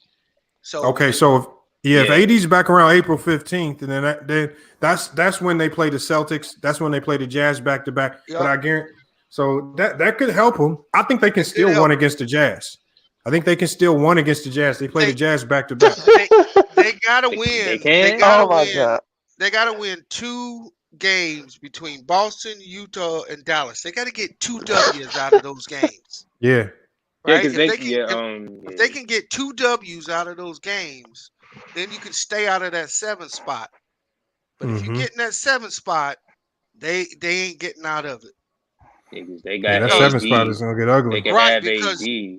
well, no, the problem there is you directly playing Utah, which Utah wins, you go down, and then you come and play Dallas, who's gonna be behind you. So now they're gonna push ahead of you Yeah. in the standings. So the way that schedule works out, it works out perfect for those other teams because the Spurs can win, lose, but it don't matter. They're gonna push your ass right to the bottom. Yes, sir. Hold on, we got LeGoat James. LeGoat James, I see you just hopped in, man. What you got on this? And you got to take yourself off mute, though. We can't hear you. I think he walked away from the computer. Oh, did he? All right, we'll wait till he come back. I didn't even see if somebody was there or not. Yeah, he was there, and then he went off camera. Hey, so let me ask y'all this. So when it's time for AD and LeBron to return, and the Lakers are basically like outside the playoffs, but they're in the play-in, do you think the Lakers sit those 2 guys out for the rest of the season just so they get back healthy for next season? No, they're gonna play. No, they're gonna play. Yeah, if you can get the playing game, you play. No, they gotta play. If you look at they finishing schedule from April 30th, they got Sacramento, Toronto, Denver, Clippers, Portland, Phoenix, New York, Houston, Indy, New Orleans. So they got enough games there to get into their groove. I just feel like in order for them boys to be successful while they stars out, man, I feel like Schroeder, he has to change up his play style a little bit. I feel like he plays kind of selfish, and I know he's in a contract year, and he feel like he got something to prove. But still, he has to spread the ball out, and Kuzma, he needs to step up. Montrez, he seems like he's been pretty consistent throughout the whole year. I don't know about Montrez needs to really lock in on that defensive end. He's now the only rim protector that they have, and I think he's so caught up in the scoring the ball. He needs to understand that for them to win some of these games, he needs to be the best interior defender on that team and stop worrying about scoring. I mean, he should be. He should be. So do y'all feel like with the trade talks happening yesterday, as far as they was trying to package Schroeder and KCP and Montrez together, do y'all think that kind of mess up with their mental as far as like how they did the previous year with Lonzo and Ingram? Nah, I don't think so, because I don't think there was any realism to the trade talks as it were. I think what we heard wasn't really what was going on. That's just what was reported. The Lakers haven't come out and confirmed it. I don't believe it at all, because even the Hawks finally came out and said, all of these trade talks that y'all heard about John Collins, that was all fake news. He said we weren't shopping him like that. They said we was listening to offers. We weren't shopping them. So the Lakers could have very well just been listening to offers. Don't mean that they was taking anything serious. So the players shouldn't really get too caught up into that. I think Kuz is a vet enough now to not let that affect him. Yeah, I think that's the difference with Lamont's saying. You talking about Schroeder, he's been traded twice. Matthews has been traded. All the KCP's been traded. Everybody that was in that deal has been through this several times. Mm-hmm. But I do think if that offer was really on the table, I think the Lakers made a mistake in not taking it. You talking about the offer for Kyle Lowry, right? Yeah, and that gives me pause. If that was a true offer, and you know you got Drummond, you make that deal. If you know you got Drummond coming, Yeah. you make that deal. Yep. I agree with that. That tells me that they ain't sure they got Drummond. Because why would because you can go all in if you know you got Drummond. Yeah. You can go all in if you know you got Drummond. You know what I'm saying? But I think today Schroeder, he came out and said something. I can't quote him, but it was to the point to where he was basically saying that how he was going to test the free agent market this summer. because they like 5. He want over 20 million, bro. The Lakers offered He him won like 100 million. Like what the? Yeah, but he want over 20 million a season. The Lakers ain't No. offered him that. So the fact that they didn't trade him puts them in a real bad situation. Now they got to overpay a dude that ain't worth what he gonna get. Yeah, he's not even worth over 20 million. And if he walks away, they don't have the money to be able to replace him. No, they can't replace. They can't do anything. So they're gonna be in a situation where, hey, not making the Kyle Lowry deal just cost them Caruso. There ain't no way they're gonna be able to sign Caruso because if you keep Schroeder, Caruso got to go. They just lost Caruso by not making that trade. Yeah, the Lakers fucked up right there. No, Extreme in the chat. Extreme chat said yesterday I said it was a panic move if they get Lowry, but it wouldn't necessarily have been a panic move if I was agreeing with what B said. If they knew for certain they were getting Drummond, bringing in Lowry then makes sense because you can go all in knowing that once you get everybody healthy, you're going to have a stacked squad. At least your top 7 guys, you're going to be loaded.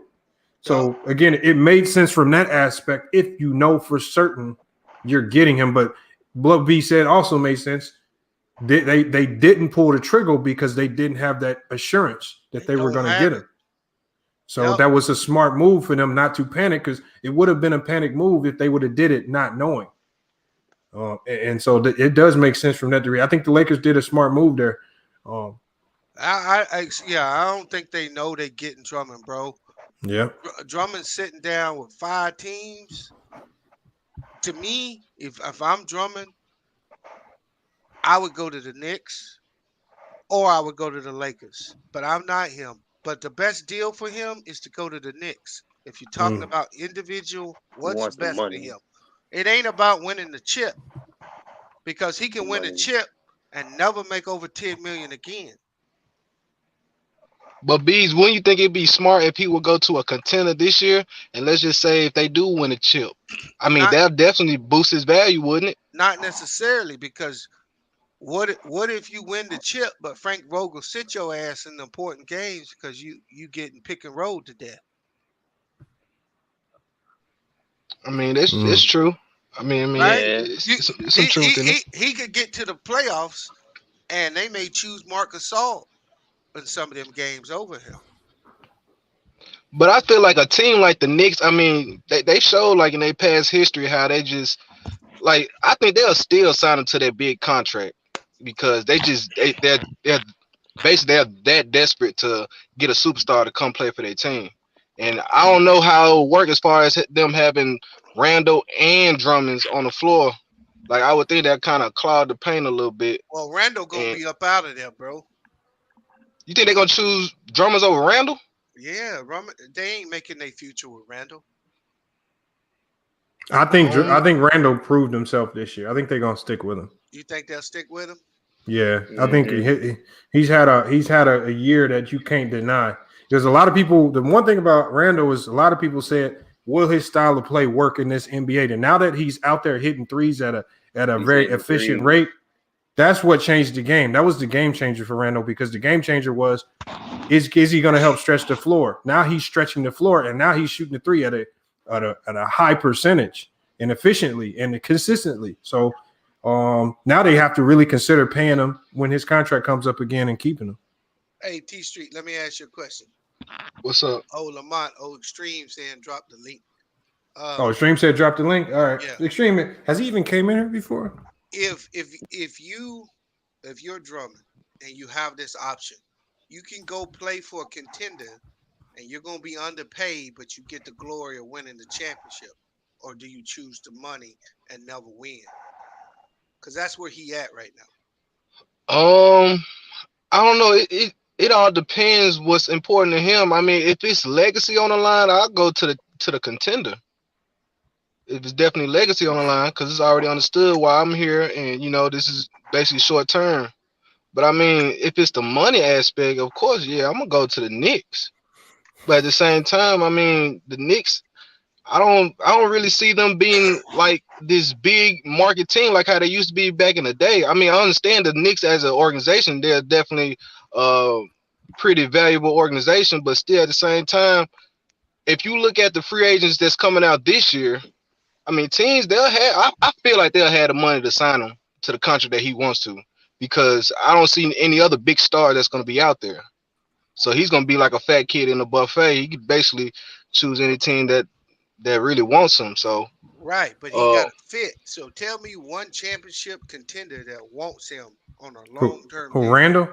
No, Drummond. Oh yeah, no, that's tough. You said tell him one championship contender that will want him on a long-term deal. That's what he said. Jeez. Like it's hard because a lot of these teams, a lot of these teams. I mean, they really ain't got much. They already put the chips in the middle of the table. What you say? So I don't see. Ain't nobody gonna offer him nothing. So for the Lakers to offer him a long-term deal, that means they ain't signing Schroeder. The Nets can't offer him nothing. Miami, I don't know if Miami gonna have any money because they're gonna have to sign Oladipo or whoever they bring in. I think Boston or the Knicks are the only teams that really got the money for him. Oh yeah, I forgot about Boston. Yeah. I think he'll be good in Boston. All right. Hey, so Extreme just came in. Extreme, what you got on this conversation? I saw you say you dropped the link. Let us know what you're thinking. First of all, let me say, I'm a big fan of the show. I've been watching you since the Lakers won the championship. I found you through Ticket, but I don't fuck with the tunnel no more, so I'm all shout out to my boy Weezy Bang. Yes, sir. Sports, SB, all them other dudes. I'm glad to see you brothers growing and stuff. Appreciate the opportunity. Yes, sir.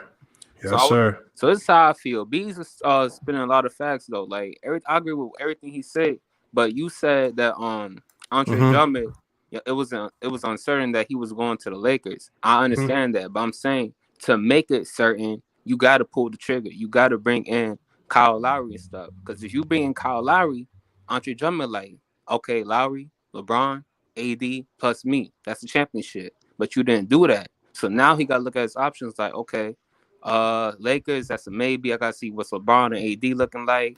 I still got Brooklyn on the table. I could go Boston and do something with Tatum and Brown and Marcus Smart and Kemba.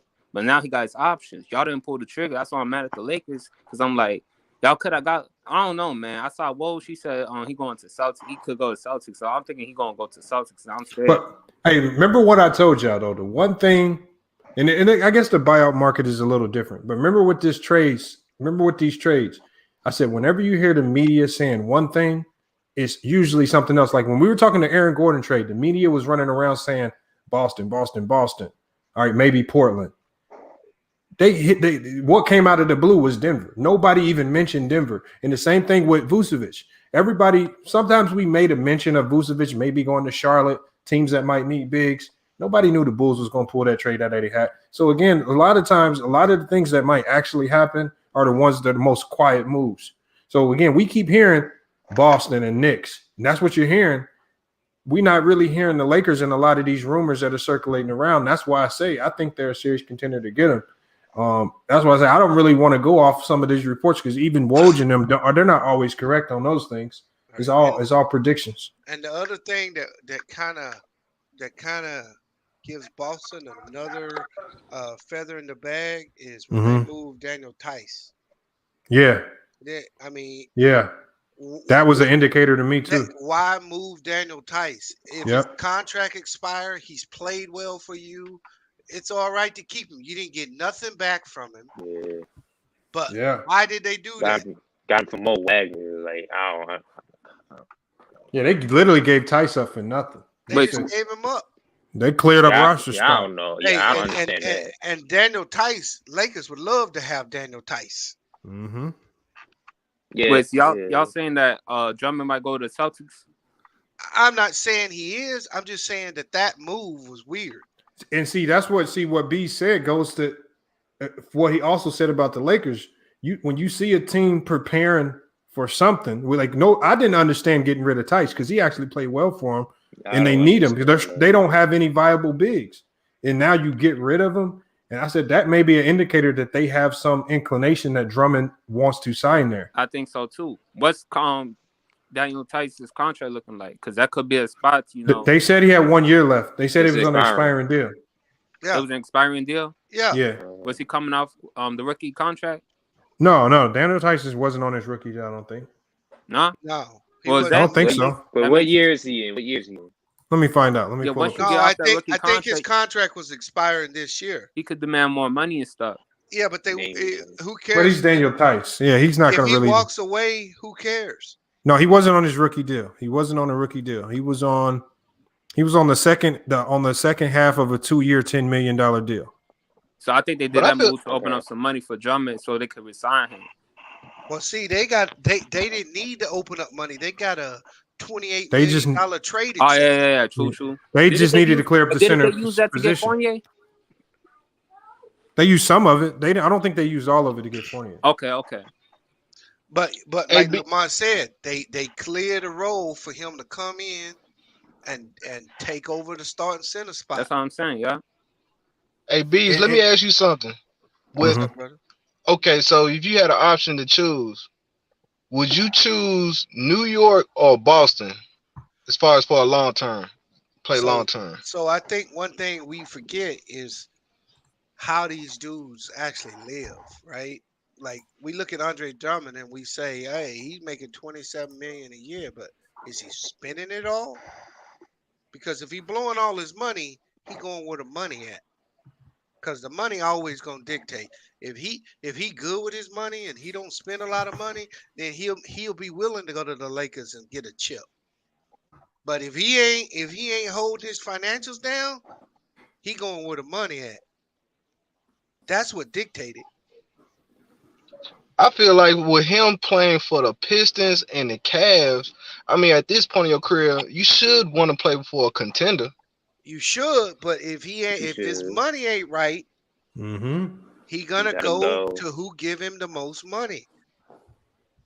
Like it's true. Where Drummond's from? New York. New York, right? Yeah. He from New York. Go to his hometown. But Boston ain't too far. There's a team that nobody's talking about.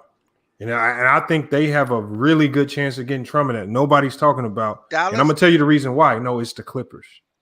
I was hold on. Who is his best friend? Well, everybody know who Drummond's best friend is in the league. They were close like brothers. It's Reggie Jackson. Reggie Jackson. Oh yeah, they were close. Like they were damn near. He was damn near in tears when they traded Reggie Jackson. So we know and they have a need for rim protection.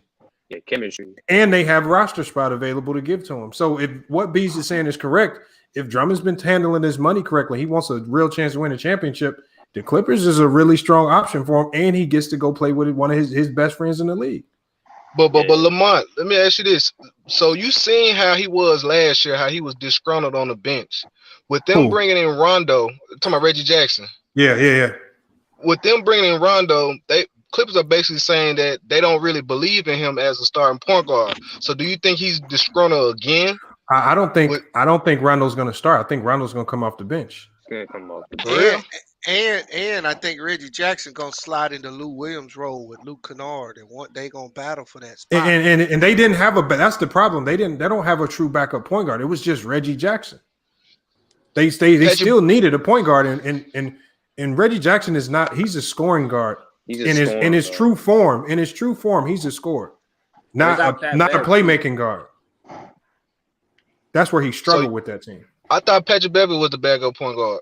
No, he the starter. But Beverly's not a guard. Beverly's just a he don't give a point guard in a wrong body. He can't play make either, and he's been hurt all year. He don't give you nothing offensively.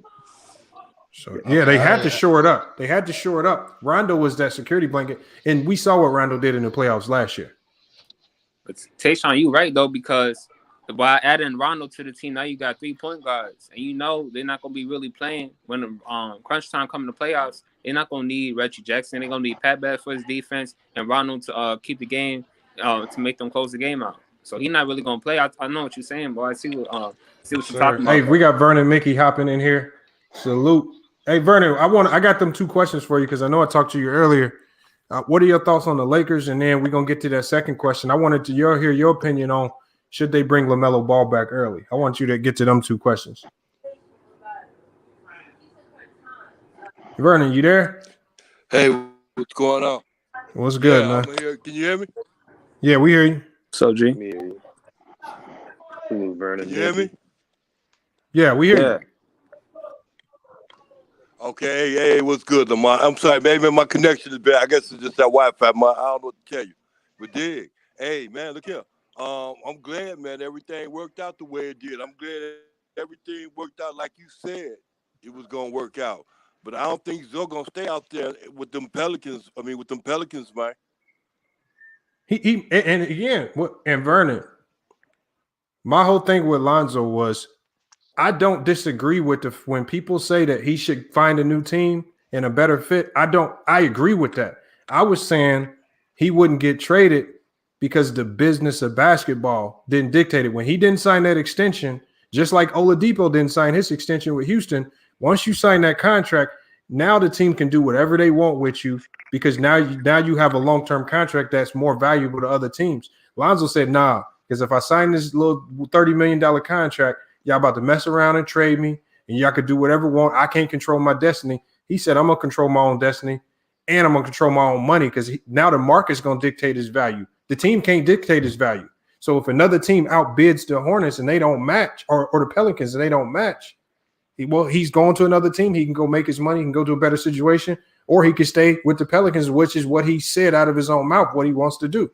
So, I mean, that's really all. Okay, that's a good way of putting it.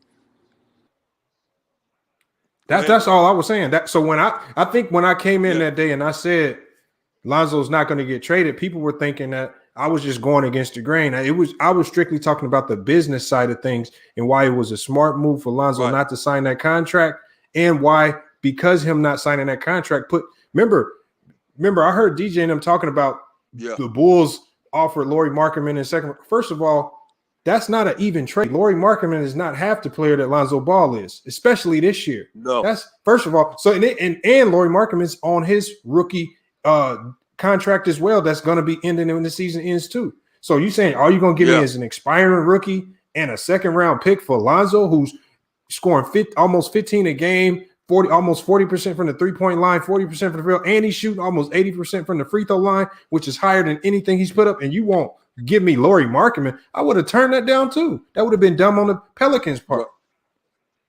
So it's just like Lamar, I understand that now that you were still you failed to realize too. After the regular season, like you said, both of them got the same kind of contract. After that season is over with, they can walk and they can go to Grand Philly if they want to. They can go anywhere they want to. So look here, the whole thing is the fact of this.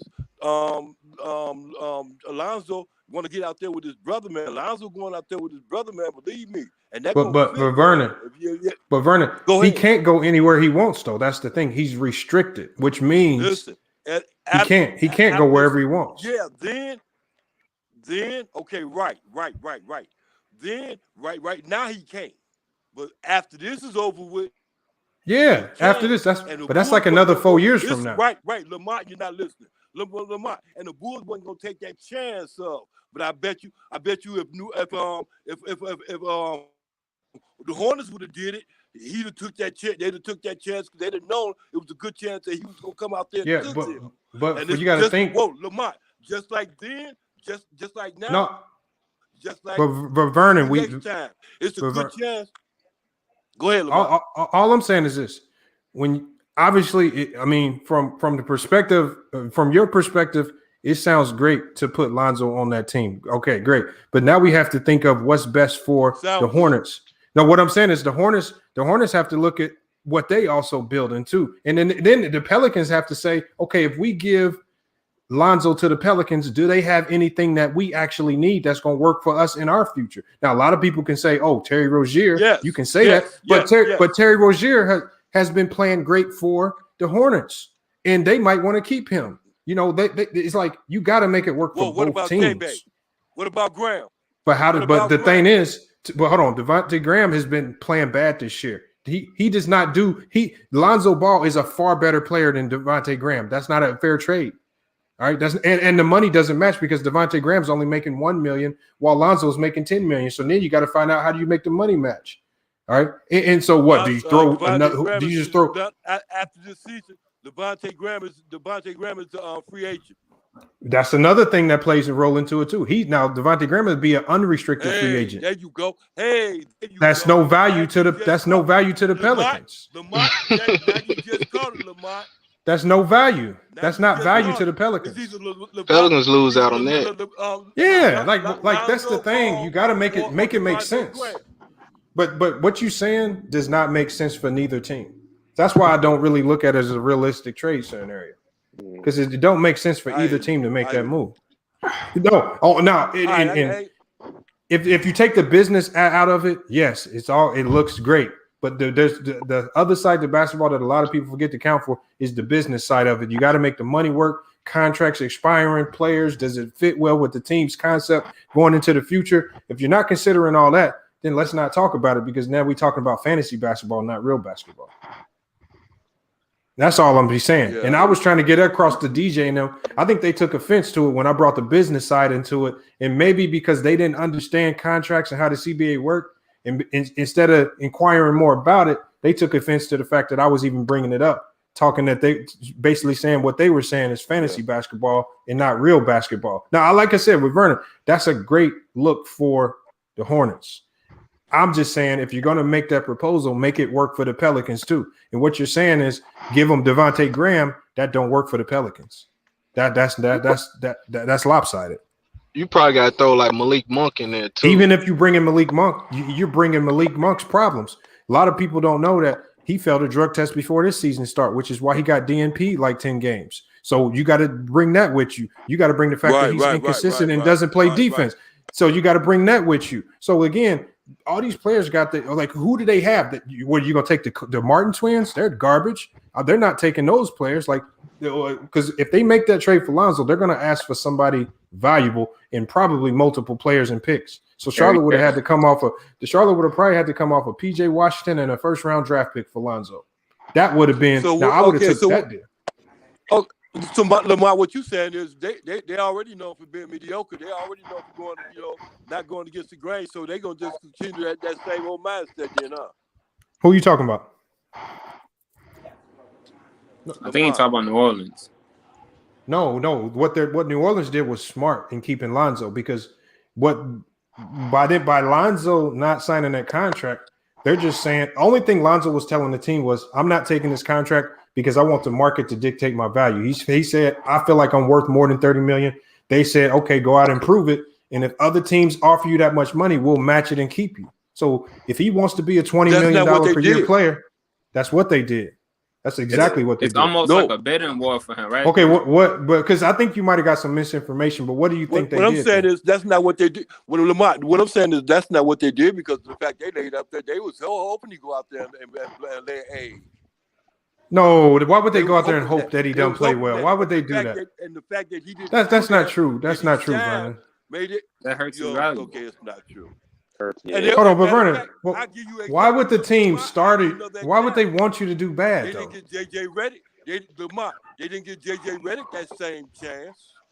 JJ Redick doesn't fit with what they're doing in the future. He's an older player, and they wanted to do. Neither did Lonzo.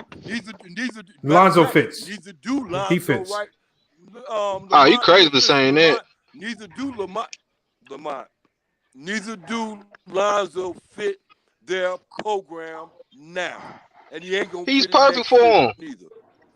He perfect. He played mates for he played mates for Zion and Brandon Ingram. He gonna get his points. So they got scores. All they need is somebody who's gonna distribute the ball, and that's all. That's what he's good at. No, they don't want that bro. They can't.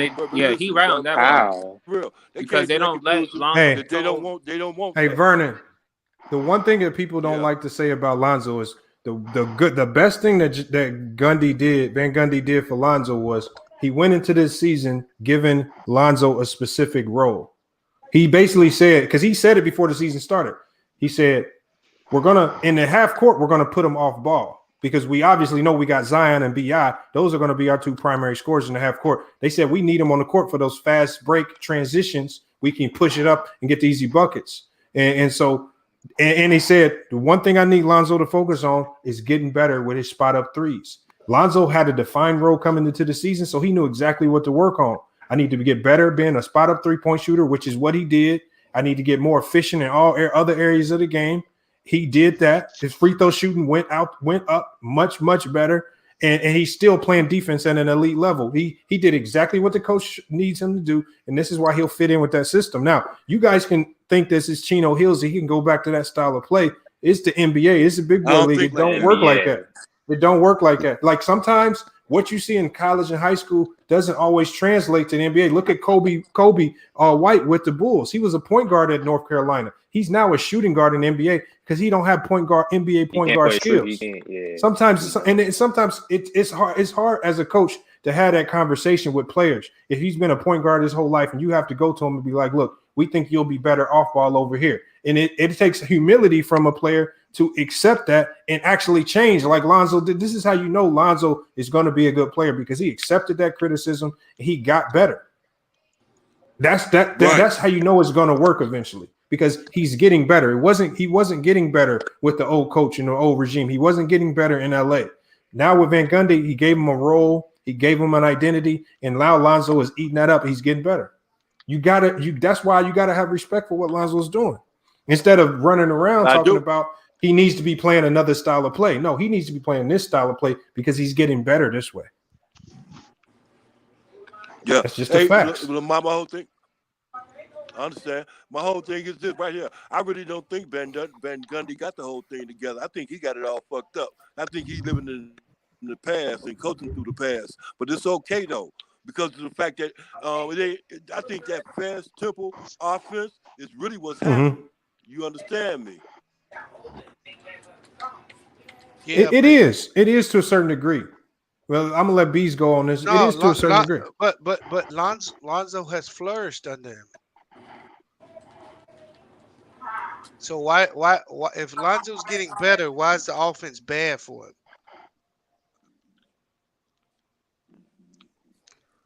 I can't hear you that good. I said if Lonzo is getting better, then why is the offense bad for him? Right. Yeah, Lonzo getting better. Yeah, I understand that. So that old school. I can't hear you that good. But hey, look, Lamont, I love your show, man. For real, man. You already know all due respect, man. For real, you already know, man. I love you, man. And I'm with you, man, all the way, man. Look here, I'm gonna tell you something else. I'm gonna get back to this before I get up off of here. Hey, look here, man. Get your money, man. You heard me? Hey, I'm gonna try. I don't think I'm gonna get it. But we'll see if they pay up. Right? Hey, look here. Hey, look here. And when the taxes next year, when you do your taxes, you write that off as a loss. wait till next year, 2000. Wait till 2022 before you write that off as a loss. Look here. Hey, Lamont, I'm gonna tell you something. A smart nigga keep the receipts. You understand that, don't you? Hey, I got him. Hey, I love you, man. I love your show, man. Hey, look here, man. Hey, Lamont. Hey, look here, man. New media in the house, though. I love you. I love you, Lamont. Bye-bye. All right, man. Hey, man, what you been drinking tonight, man? What you been drinking? What you been drinking, man? Oh man, Vernon is crazy. Man, I think when folks get misconstrued with Lonzo, bro, like I know coming in he had that hype, but folks gotta realize Lonzo, he's not gonna be a superstar. No, he's not. He's a high value role player, and there ain't nothing wrong with that. I mean, as long as he knows his role, he can be successful in the league. Be a 15-year vet. So like a Jason Kidd type. And there's nothing wrong with that. That's the thing. Like, I mean, again, like I said about the Chino Hills, everybody wants to go back and see this Chino Hill style of play. Remember, that was a gimmick style of play because those three brothers were so good, they could run anything and beat everybody by 20 and 30. That's how talented they were. But now you're in the NBA where everybody's either better than you or just as good as you. This gimmick stuff it ain't gonna fly. It might fly for a few plays, but that ain't gonna work in the NBA. Y'all really got to go out here and show up and play. So, I mean, Lonzo, I like what they're doing. They still, like, when they blew out Utah the other day, that showed you a glimpse of what that team could be if you can get everybody on the same page. They still young and inconsistent. And I think the player that needs to get traded is Brandon Ingram. He's the one that doesn't fit to me. Yeah. For real, bro. He don't. You think so? Team. He don't fit. No. His attitude don't fit. His style of play don't fit. He a ball stopper, bro. He ball stopper. He don't match that ball. But if he has the capability to score, I mean, why won't you just let the guy score? Like, but run and gun. But you got to think, Zion's efficient. Lonzo's been efficient. Everybody on that team, as far as scoring the ball, has been efficient. Brandon Ingram will go 5 for 21, 5 of 25, 5 of 27. Like puts up a lot of shots. And on top of the fact, he's not really giving you much on the defensive end. So what system do you see Brandon Ingram in for him to flourish? I mean, as far as what system he could be in, I haven't really even taken the time to think about that. All I'm saying is when I watch that team play, the player that looks like the odd man out is Brandon Ingram to me. It just don't it don't look right because he don't fit. I tell you what, T Street, the system he fits in, it don't exist in the NBA because he's not good enough. I think you've seen his ceiling already. He's not, so? Yeah, I don't think he's good enough. Like Zion's just scratched the surface. If he stay healthy, Zion has a huge upside. I don't see where Brandon Ingram can go from here. I don't know. I ain't too much sold on Zion. I know he putting up big numbers, but I don't know how, as far as like longevity for him, how he's gonna be in the NBA. Right, but what I'm saying is, it don't mean Zion gonna be a superstar. Can you see Brandon Ingram getting that much better than he is right now? I ain't gonna lie to you. I mean, I feel like if you can build a team around him, then yes, because I mean you have high volume shooters like a James Harden, a Kyrie that's out here. But you're talking about, take Kyrie. As good as Kyrie is, Kyrie ain't the number one on a championship team, bro. Nah, but I mean Kyrie, he still has a successful career so far in the league. Even if you take those Cavaliers championships away from him. No, but what I'm saying is Brandon Ingram's ceiling, he ain't gonna get there, is to be as good as Kyrie scoring the ball. And plus, they different players. Kyrie works with today's NBA. That dude, he like to do what Brandon Ingram do, but he more of a shooter and stuff too. Like people don't understand Kyrie is a shot creator, but like he can also play off the ball and catch and shoot and stuff. Brandon Ingram. I understand. I'm saying I just don't think Ingram can get much better than. I agree. Look at Mingo Jester. Mingo Jester always got to say something that don't make no sense. What did he say? He said Lonzo Ball is trash. He's just not starting to play better ever since his brother cooked him. He be calling everyone for the numbers. Yeah, Mingo Jester, you say everybody trash. Like who do you think is good? Like nigga, who do you think is good? Like right, come on now. Why hasn't he came on a panel yet, man? I've never seen him on a panel. I don't know. He actually did came in the panel one time though, but he didn't say nothing though. Yeah, he didn't say nothing. He's a strong chat warrior, man. Salute to Mingo Jester. He gonna stay in the chat. Ain't nothing wrong with that. You know, I say it. Lonzo's trash. No, I'm playing. Just like nobody's. Hey, if he was trash, I'm just playing with you. You wouldn't have heard. But what I'm saying is, the fact that he's gotten better is that you had his name thrown around in all these trade scenarios with the Clippers and the Bulls and the Hawks and all these teams the Knicks. And he'd be a great point guard for this team. Like now, all of a sudden, people are wanting this. Like, see, Lonzo did this. Lonzo, that's why he didn't sign that extension, because he knew if he played up to his potential, every team in the league will finally see his value. I saw his value before, but now everybody notices it now. And so, well, Lamont, when he started with the Lakers, I saw his I saw what he could be from the very beginning when he came in the NBA. yeah, but Luke Walton's the worst coach in the NBA. He was never going to thrive under Luke Yeah, Walton. no, he wasn't. No, just what I was saying. I saw his I He saw was what he could do, terrible. but yeah, Luke Walton, man. Hey, Tayshaun, remember when I was on Ticket TV? I think sometime last year, and I was telling them guys, I said Luke Walton is a problem. I said nobody is gonna win with Luke Walton as your head coach. I said he needs to get fired, and they were like, he's a good coach. I was like, what has he done to make you believe he's a good coach? He's been the worst coach in the league to me. He's on Sacramento, right? Yeah, he's on Sacramento. What they doing? Bro, I talked to Marvin Bagley last summer. Man, he was telling me horror stories about that. He said that locker room was fucked. He said that locker room is fucked up. He said Luke Walton is trash. Like he was just, and man, it's just all bad over there. Luke Walton needs to get fired immediately. He's been there a year too long. He's definitely Why going to get haven't they fired after fired this him year. yet? I don't know. I think rep his He's not name. even a coach for them, to be honest. Like he should not be the coach for him. I don't even know why they hired his ass. He's garbage. He's one of the worst coaches in the league. I mean, he's proved it in LA that he was a trash coach, and then he just doubled down on it in Sacramento. They look at what he did at the Warriors when they went on like 43 straight, I think, when Curry went out. That's all. Somebody, Mike Butter says Sweet 16. Any upsets? I think Syracuse can win their game. I think Syracuse can cruise on by. But I think from what we've seen so far, anybody can lose. I'm not going to be surprised if Gonzaga loses, even though I don't think they will.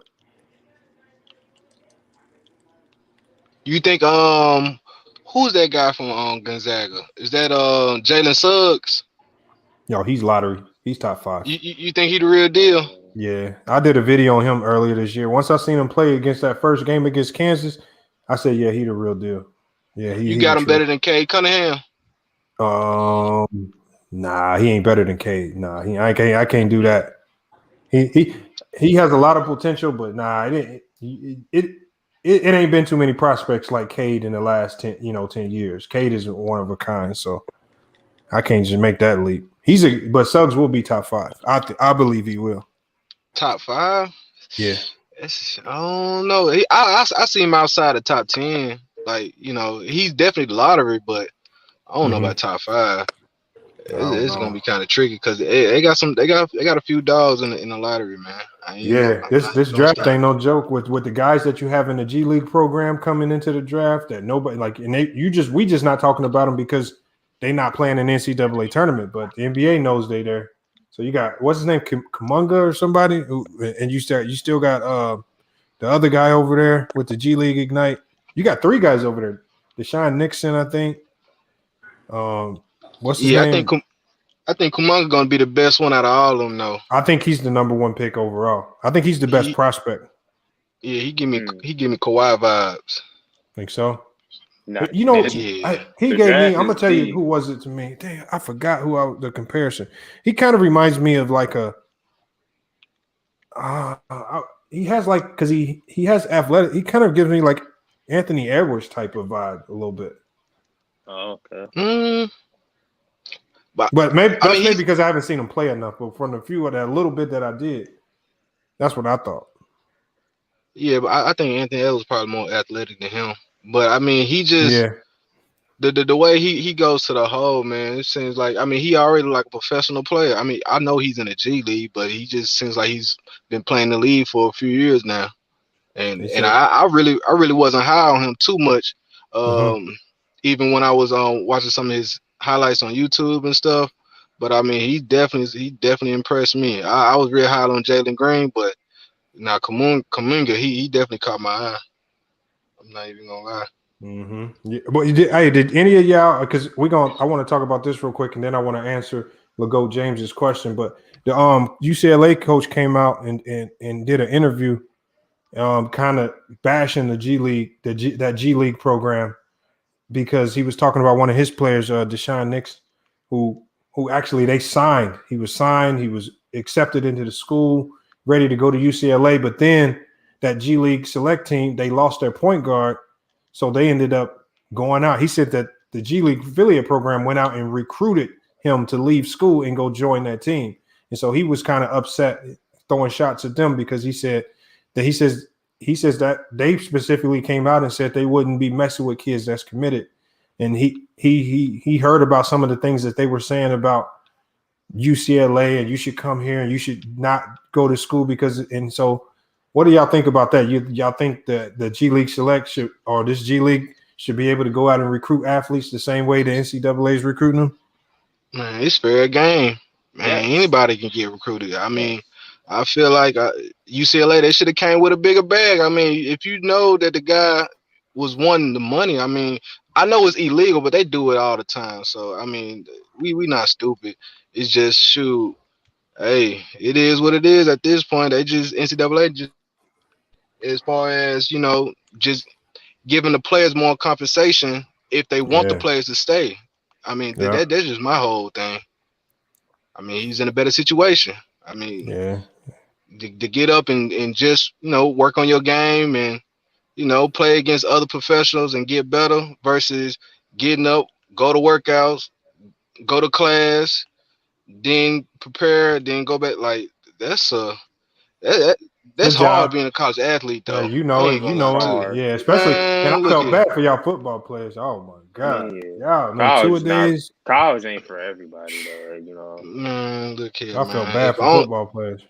If only everybody knew the stuff that players go through, and then you had the players who's probably miles and miles away from home. Like even when I was in Arkansas, you had guys who was in Cali who never really got to even see they folks because you know they too far out. And then you got players who didn't have the money to catch a plane ticket to go out there.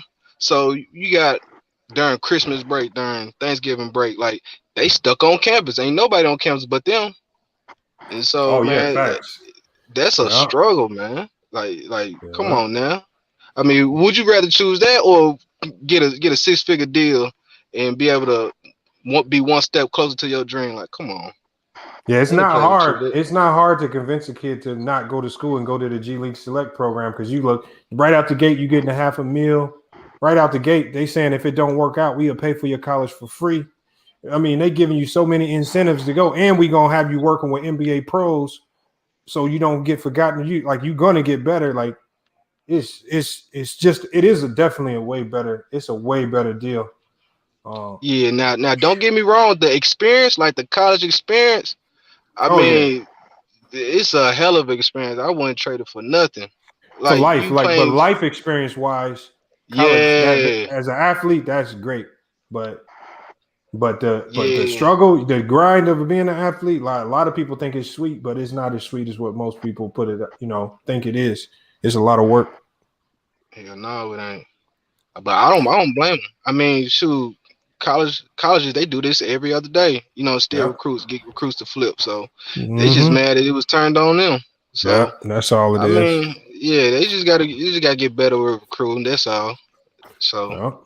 Facts. And the NCAA can easily fix the problem. NCAA can say, all right, well, y'all can start paying the players. You start paying the players, then the G League won't be able to so easily rip your players away.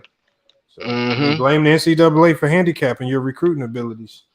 But yeah, we're gonna go ahead because we can talk about that NCAA stuff all day. Lego James had a question. He said, what do y'all think about the Miami Heat's title chances now that they got Oladipo and will probably go get LaMarcus Aldridge? I like him. I like him too. I think they can actually put out a defensive team that matches up with the Nets. Yeah. Fairly competitively. Because you got Andre Iguodala, who they can put on KD. He ain't gonna shut him down. But Iguodala got nice, good hands. KD gonna have to earn everything. You got Jimmy Butler, who can guard James Harden. Kyrie's a mismatch still, but then you have Bam, which is gonna kill Brooklyn. I like the way he thinks, but he forgot to add the one thing is they don't just got defenders; they got versatile defenders. You could put Iggy on Irving Harden, or KD. You could do the same thing You with can't Jimmy. put Iggy on Kyrie Irving. No, you can't do Well, that. yeah, not him, but you could put Bam. He get toasted. You could put Bam a little bit on Harden here and there. Put Harden on Bam on KD. They got defenders, man. Yeah, Bam is an underrated defender. He definitely underrated. Yeah. They got Ariza too. And I don't see anybody on Brooklyn that can deal with Jimmy. Nobody. I don't like KD. Cool, but like they be overrating his defense to me. No, they don't even rate it. He's not overrated on defense. They don't rate his defense. That's not what I heard. I've been seeing a lot of stuff on Bang's channel where they always talk about KD, good defender, and then he ain't got all defenses. In the confines of a good defensive team, yeah, he can be a good defender. What does he say? B's there. Hey, Lamont, is B's there and money talks bullshit walks? What you want to bet on me? Oh yeah, Lego James. Hold on, Lego James. Now hold on. We done had some betting. We done had a lot of betting mishaps over here. So Lego James, if you're gonna make this bet, don't do it in the chat. You got to come in. Don't bet. So we can hear your voice, and you got to voice it, man. You got to voice it. You got to lock it in. Hey, what are you talking about? I ain't said nothing in 30 minutes. That's what I'm saying. I don't know, but that's why I want him to come in so there's no confusion, man. So we can voice it, and we got to find a way to put money on wood. Now we can't take no more bets that's not on wood because now we see nobody can be trusted. Yeah, that's crazy. Even me, man. If I make a bet with you, we got to find a way to put it in escrow or something. Because, man, people be backtracking on bets, man, just like it ain't nothing. You still doing that bet with Anti for the 2K? Nah, we didn't make that official. We didn't make it official. That was I told Anti not to do that shit, man. Yeah, I know Anti, and you know Anti be just jumping out there saying stuff. And he was on both people, so that would have been 4K. Nah, Anti wouldn't have did that. I said, man, these Lakers aren't about to win that many games like you think. Hey, man, you can't listen to Anti, man. Anti picked Tony Allen in the All Legends League. Tony Allen. He's like, I need defense. Tony Allen. Oh man, hold on! I forgot Shaw was having that draft tonight. I was supposed to pull up. Yeah, I'm about to pull up over. Yeah, they did it already. No, they doing it right now, but they're doing it right now. Oh my bad. I tell them my bad. I got to go over there and say my bad. I went live. I couldn't even get over there. Yeah, no, they had too many. They're doing the offense. Okay. They're doing the offense now.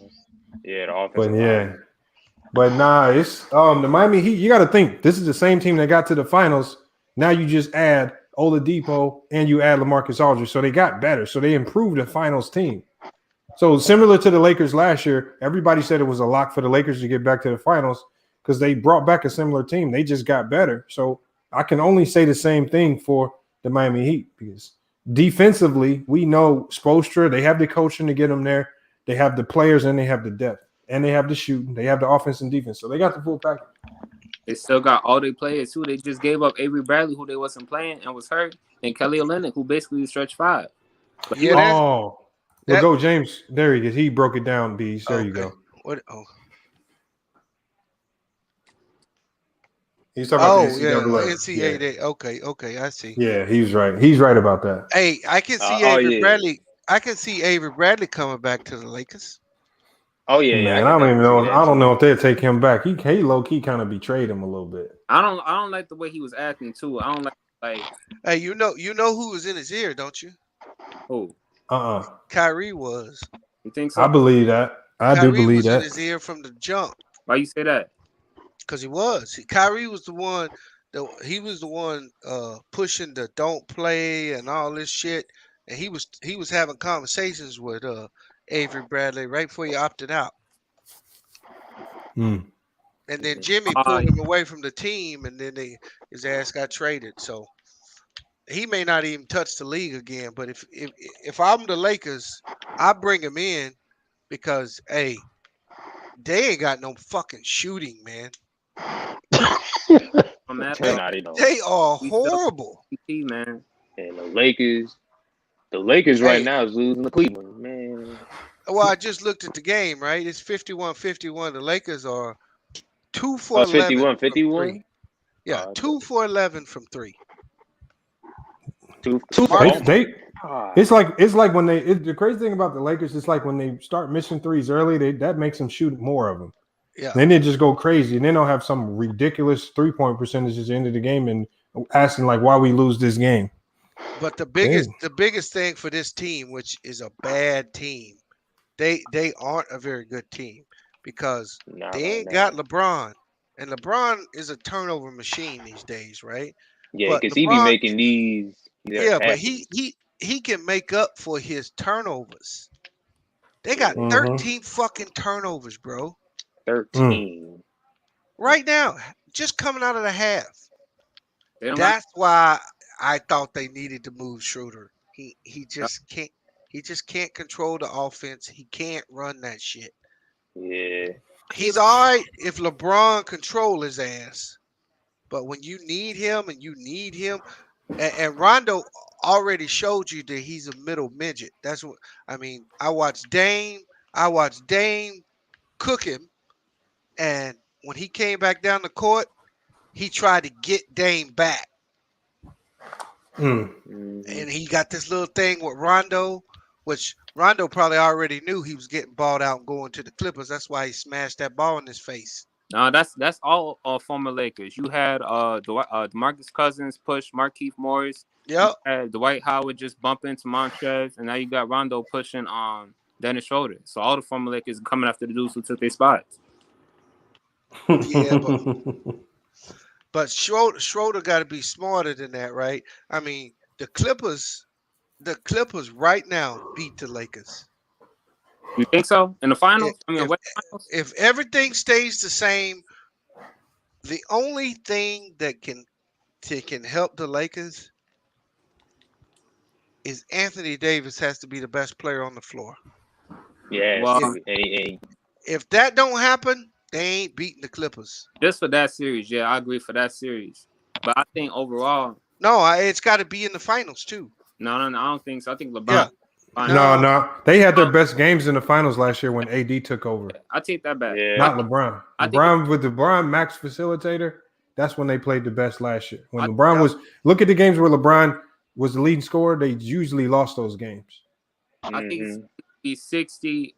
I think it's 60% AD, 40% LeBron. That's what I'm gonna say. They both got to be effective. I'm not worried about AD and LeBron. I know. He didn't say effective. He said best player on the court. Well, yeah, that's what I'm saying. Like both of them, like share it. No. AD for the Lakers to repeat. AD has to be the best player on the floor. Nobody on the Nets can guard LeBron. It doesn't matter. What is the next weakness? Defense, like literally. No, they ain't got no inside presence. And if you don't beat them up there, the Nets gonna outscore you. But look, that's what I'm talking about. I'm glad you said that because the Nets, what they got they got 3 superstars who squad will Kyrie, James Harden, KD. Them dudes gonna be shooting threes and stuff too. So you gonna keep feeding AD in the paint all day. That's just winners. They could. But see, you said something that don't necessarily go with AD. You said paint. Yeah, because he ain't. Yeah, because you know he don't like to be in there. So if AD comes back and he's good, but he shoots jump shots, the Lakers lose to the Nets. Yeah. I don't even got the Nets making the finals, to be honest. That's why I'm not. Well, no, I understand what you're saying, but we'll take it back to the Clippers. See, the Lakers' advantage over the Clippers now is gone. It's gone. LeBron's advantage over Kawhi left the moment Rondo showed up. I don't trust PG still. Well, then you're incorrect because the reason why Kawhi failed and Paul George has been failing is because they weren't playmakers. They were out of their natural positions. Rondo is gonna put them dudes in their natural position, get them the ball on their spots. All they got to do now is score and play D. They ain't got to worry about running the team, running the offense. Kawhi is going to become a fucking monster. Watch what I tell you. He's going to be a fucking monster this playoff. So you saying if the Lakers meet the Clippers in the finals, you going with Clippers? I'm telling you right now, if the Lakers don't add something to their team and AD don't become the best player on the Lakers when they play, if LeBron is the best player on the Lakers when they play the Clippers in the playoffs, the Lakers are going to get beat. They in trouble. I'm scared of the Clippers a little bit, but I got the Lakers over them. I don't trust them. See, the roles are reversed. Hey, what Beasley said, because the roles are reversed now. See, the roles are reversed. The Lakers, now. They don't have to be the Lakers are now what the Clippers were last year. Yeah. With LeBron and AD, and now the Clippers are what the Lakers were last year, with especially with Rondo on the bench. If y'all watched them games last year when the Lakers started, even with LeBron and AD on the court, sometimes it would look like they just struggled to score the ball. The offense didn't look right. Then Rondo would come in and everything would be going smooth. Yep. And they don't have that calming factor coming off the bench no more. It's all and LeBron, as good of a playmaker as he is, he's been, for whatever reason this year, he's been over dribbling. And he's been holding on the ball too long. Rondo didn't allow that to happen when he was in the game. That's what he changed up immediately in the playoffs. That's what saved them in a couple playoff games. They don't have it this year. That's why I agree with Bees. They got to make a move. And they got to make multiple moves to me. I think they need to work to bring in two players. I think I don't know what true point guards are out there that can potentially be bought out. Them not trying to get Kyle Lowry, No, they can't get Kyle. Hey, they can't get no. They best dude right now they can bring in to fill that void is Austin Rivers. Is he bought out? Yeah. Well, no, he ain't even bought out yet. I don't know, man. See, I think the Lakers. I would have gave up a second rounder and got George Hill myself. Oh yeah, I would. That's what I thought Hill. They were gonna get. Yeah. I was gonna say George. Then you could push Schroeder to his actual natural position, which is he's a shooting guard. Scoring, taking the ball. I mean, because Schroeder actually he commits too many turnovers for me. Personally, for me. But I don't like his shot selection either, and the way he goes out to play the game of basketball. When he goes out or he looking for himself. He not looking. But that's why you needed to move him to two guard. KCP, let me ask you this. Let's say you match up with the Clippers. Yeah. Do you got to worry about KCP? Do you really got to guard him? No, you ain't got to guard no KCP. No. So all you know is if he's on that game, we'll guard him. If he ain't hitting right off the bat, I ain't guarding him the rest of the game. But if you put Schroeder at two guard, you got to guard him. Just look at Schroeder last year when he played with Chris Paul. But you have to guard him at the two spot. Much better. He played much better at the two off not being a true point. To me personally, I would actually do this, Bees. If y'all don't get nobody else in the buyout, like besides Andre Drummond, no shooters, no point guards, I say put LeBron back at the point guard position. Put him next to KCP. Put Kuzma in the starting lineup at the 3. Ain't gonna help you. And if you get Drummond, let LeBron be the point. Ain't gonna help you. Last year, and let Dennis run the bench with Montrez. Any lineup with Kuzma in it is bound to fail. Hey, the kid said we doubting. I mean, I don't. But you acting like the Lakers are giving us something to not doubt. They're giving us the reasons of doubt. Like no, it's like with the Nets. The Nets, their defense makes me doubt them. Like I don't care what they've done right now. I still think their defense is bad, and then I don't think it'll translate in the playoffs. I don't like again. The Nets gave me reason to doubt every team that we talk about. They gave us the reasons to doubt them. Like, and now that your two best players are injured with no playmakers on the court, that's even more of a reason. Like, unless you can come in and give us some better reasons, I don't know what you see that we don't see. I don't know what you're looking at. Hey, and truth be told, right now, you take playmaking and all the other facets out of the game. Kawhi is a younger, more athletic player than LeBron. So LeBron's peak can't get to what Kawhi can get right now. If you take all the other things out the game, LeBron had an advantage over him because he could almost score as many points, but he could run the offense still. Kawhi showed you he can't do that. But you take that off Kawhi's plate, give me 30 and play rock solid defense, he gonna do that.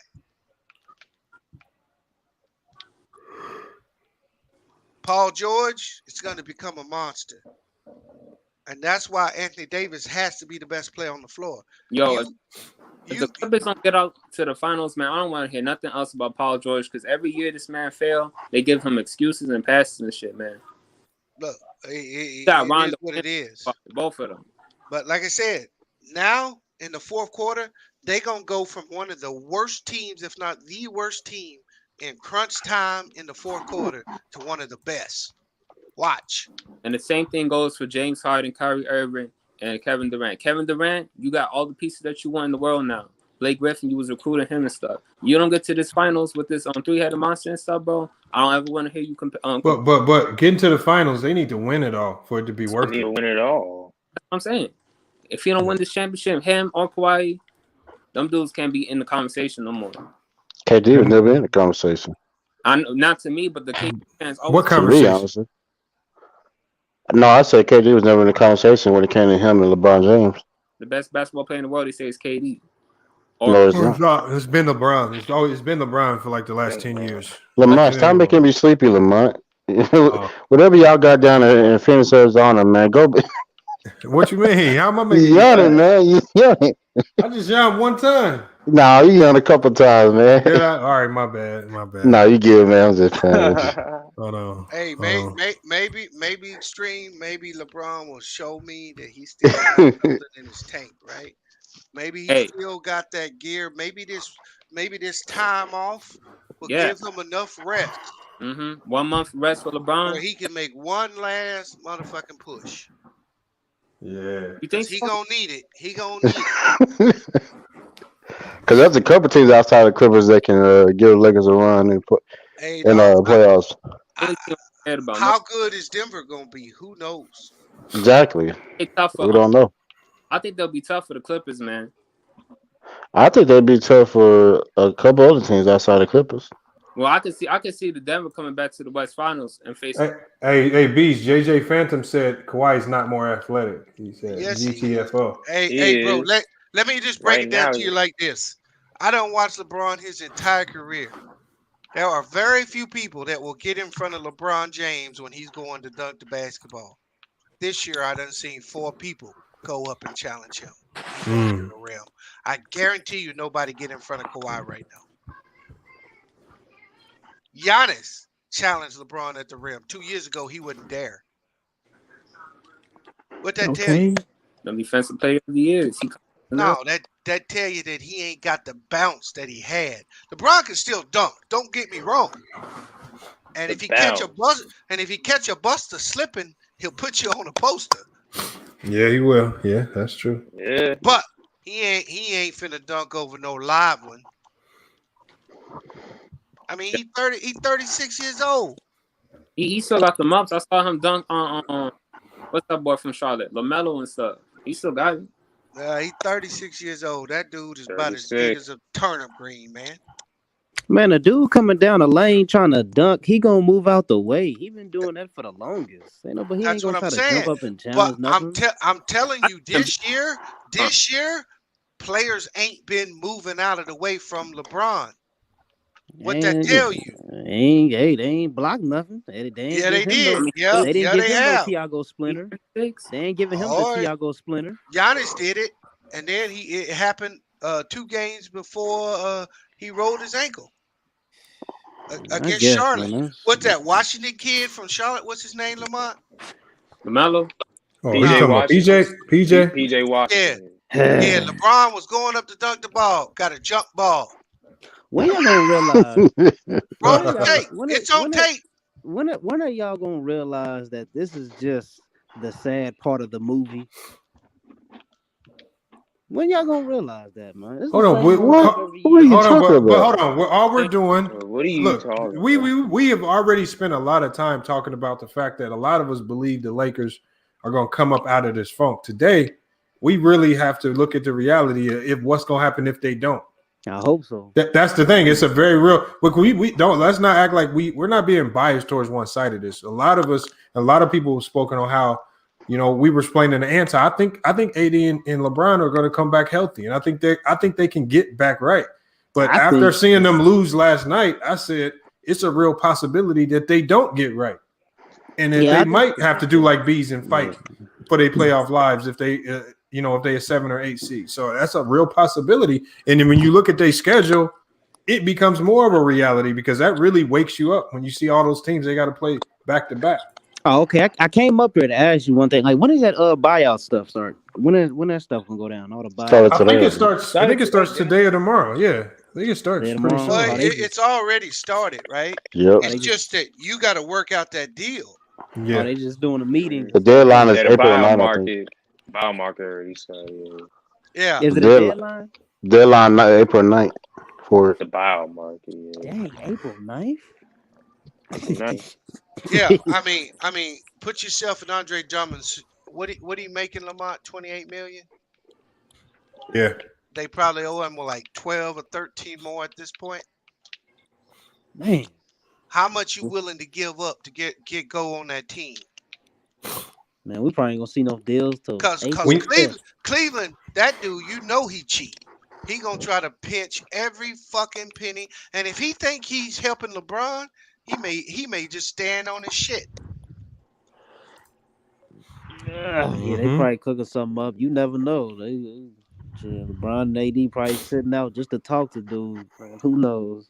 Oh, come on, man. They're losing like game after game. They're not stuff like that goes down, bro. What you man, y'all make it sound like these stuff like that goes down. They might be Lamont, hurt, yeah, but stuff like that goes down. To piggyback on what you were saying, it's business. The game after LeBron fucked his ankle up, the fact that he was on that sideline, to me, man, that game was very important. And they understand what's facing that team down the road. The fact that the day after or 2 days after, this nigga was on the sidelines and traveled with the team. They needed them games. You sure? I mean, he travels all the time with the team, though. I ain't never seen him just disappear. He ain't never pulled no Kyrie Irving. LeBron out 6 weeks. Why the fuck you gonna get on a plane and go fly somewhere? You gonna stay home and get treatment, bro? I'm saying. Huh? Normally the thing is that the player has the option to go home and get real rest. With LeBron, the last thing he needs to be doing is up on his foot, walking around, even if it's in an air cast. Thank you. The best thing he could be is he can get the same treatment at home that what the Lakers are giving him. It's actually probably going to be worse on the road traveling with the team. He can get better treatment at home. Was he on the bench when he hurt his groin? What? I don't know. Was he on the sideline hurting his groin? They weren't in the middle of a playoff run then. No, he was there. Look, it wasn't realistic. No, he was at the home games. Remember, he got in trouble for drinking wine and shit on the side. He was only going to the home games. No, what about that time where one day after they put this nigga in the air cast, he got on the airplane and went with the team for a road game. That makes no sense. Man, like I said, I've done all the time, yo. Huh? Like I said, man, I see them do it all the time. I can remember the time when he was with Cleveland and they played Miami. I was just about to say that. And Miami was getting on him, and he up here, he hold up his 2 rings on his finger at the time. I mean, he been on the sideline. Hey, but he was setting that game out, bro. It's not the same. It ain't. Yeah. Man, I don't know, man. You gotta look. They've been treading water all year, bro. And he goes down. This injury that he got killed all of where they thought they were gonna be for positioning for the playoffs. They were gonna win these games, man? No, Who bro. Thought they were gonna win these games? Stop. You're not listening. LeBron had a plan. He always has a plan. They don't just wing this shit. They know who they want to play. They get in the position they want to be in. They don't want to be in the fucking 7th seed and may have to face the Clippers in the first round with only 10 games with him and AD. They don't want to do that. Right. Okay. So him going down really affects what the fuck they had planned, where they wanted to end up in seeding, who they wanted to match up with. These dudes script all that shit, bro. When is the playoffs? In like a month and a half. I think it's May. I think it's in May. Of course, it's got to be in May. I'm trying to. Because the playing tournament is in May, right, Lamont? I think they already had a date set out for the play-in tournament for the last four. If you look at the Lakers schedule, their last game is May 16th. So you're gonna probably get 1 day off, and then the play-in Yep. tournament gonna start. Something telling me that if the Lakers do drop out all the way to the playing game, I could see them aim for that 8 seed. Like to psychologically show. It's not gonna be that low. Huh? It's not I mean, gonna they be already that the low. 5th seed right now, and they just set LeBron up for a month, so Yeah, they gonna be that low, bro. they're gonna be that low, bro. Why do you think they're not gonna be that low? Because I didn't think he was gonna be out a month. I didn't know about that one. Yeah, he ain't coming back before May, bro. They just said 6 more weeks. But AD coming back, so actually AD coming back, so that might change a little. Right now, dog, the Lakers gonna pick up a win tonight. They in the 4th seed. They got 17 losses. The 5th seed has 18 losses. The 6th seed has 18 losses. The 7th and 8th seed have 20 losses. LA 3 losses from being out of the 8th seed, bro. 3 losses. Now go look at their schedule. And then when AD come back, you know they gonna AD Mr. Glass to me. That dude, like, I don't never. He ain't coming back before April 15th. I know. I'm just saying, but when he do come back, you know he gonna be on minutes restriction. So he gonna be playing 15 to 20 to 20 to 25 to 25 to 30.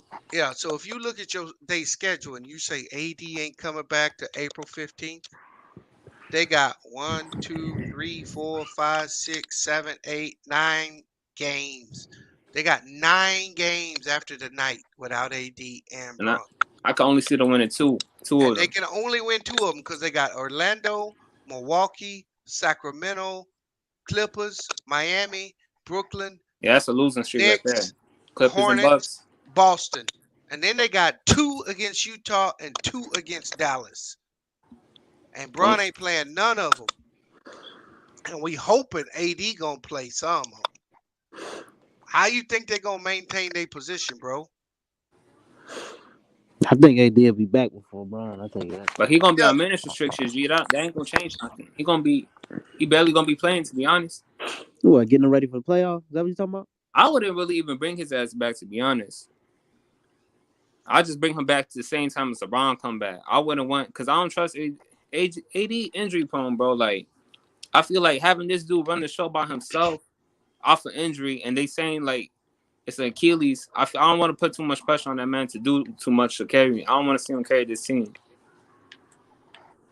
Hey, tell you, but at the end of the day, like B said, AD got to be the best player. He do for them to at win. the same time, I don't want him out here doing no goofy stuff. No. And he got it. I don't see Bron sitting out the whole month of hurt his April. finger. I see AD hurt his pinky, his toe, and stuff. Be out for like weeks and stuff. So I don't want to see AD in a position where he could hurt himself before the playoffs. And now LeBron got to fight the Clippers by himself. Right. Hey, yeah, I don't see Bron. I don't see Bron out a whole month, yo. I don't see that. Have you had an high ankle sprain before? I just don't see it, man. Have you had one? That's what I asked you. Nah. Do you understand that it ain't a regular ankle sprain? That's a football injury. I broke mine. I was out for like 2 months, so that's a football injury, bro. He ain't got a basketball injury. That high ankle sprain, that's a football injury. That's what you get when linemen roll up on you. Yeah. Mm-hmm. I had the same injury. Tackled and somebody's weight come down on your ankle. That's 4 to 6 weeks minimum, bro. And yeah. And I was out 2 months with that. And that's an area where you don't get a lot of blood flow. So it ain't about you being in shape. It ain't about how strong you are. You just don't get a lot of blood flow in that area. It takes a long time, bro. He would have been better off to break a bone in his foot. Straight up. Yes. And if he don't set out that whole time, the nigga gonna be limited. He gonna be limited. The real question is, though, for me, who y'all got coming out the East and stuff with all these new moves being done? Y'all still riding with Brooklyn, or y'all got somebody else? I wasn't riding with Brooklyn in the first place, man. I couldn't tell you. At all. Especially when if the Sixers got Kyle Lowry, I'd have been sold. But the Sixers still have an opportunity to come out the East. See, but Brooklyn, the thing with Brooklyn is Kevin Durant, like we don't know how that chemistry gonna look with him, but that's what I'm saying. But they gonna have to let James Harden be the best player because he can facilitate and get you 40. He sets everything up.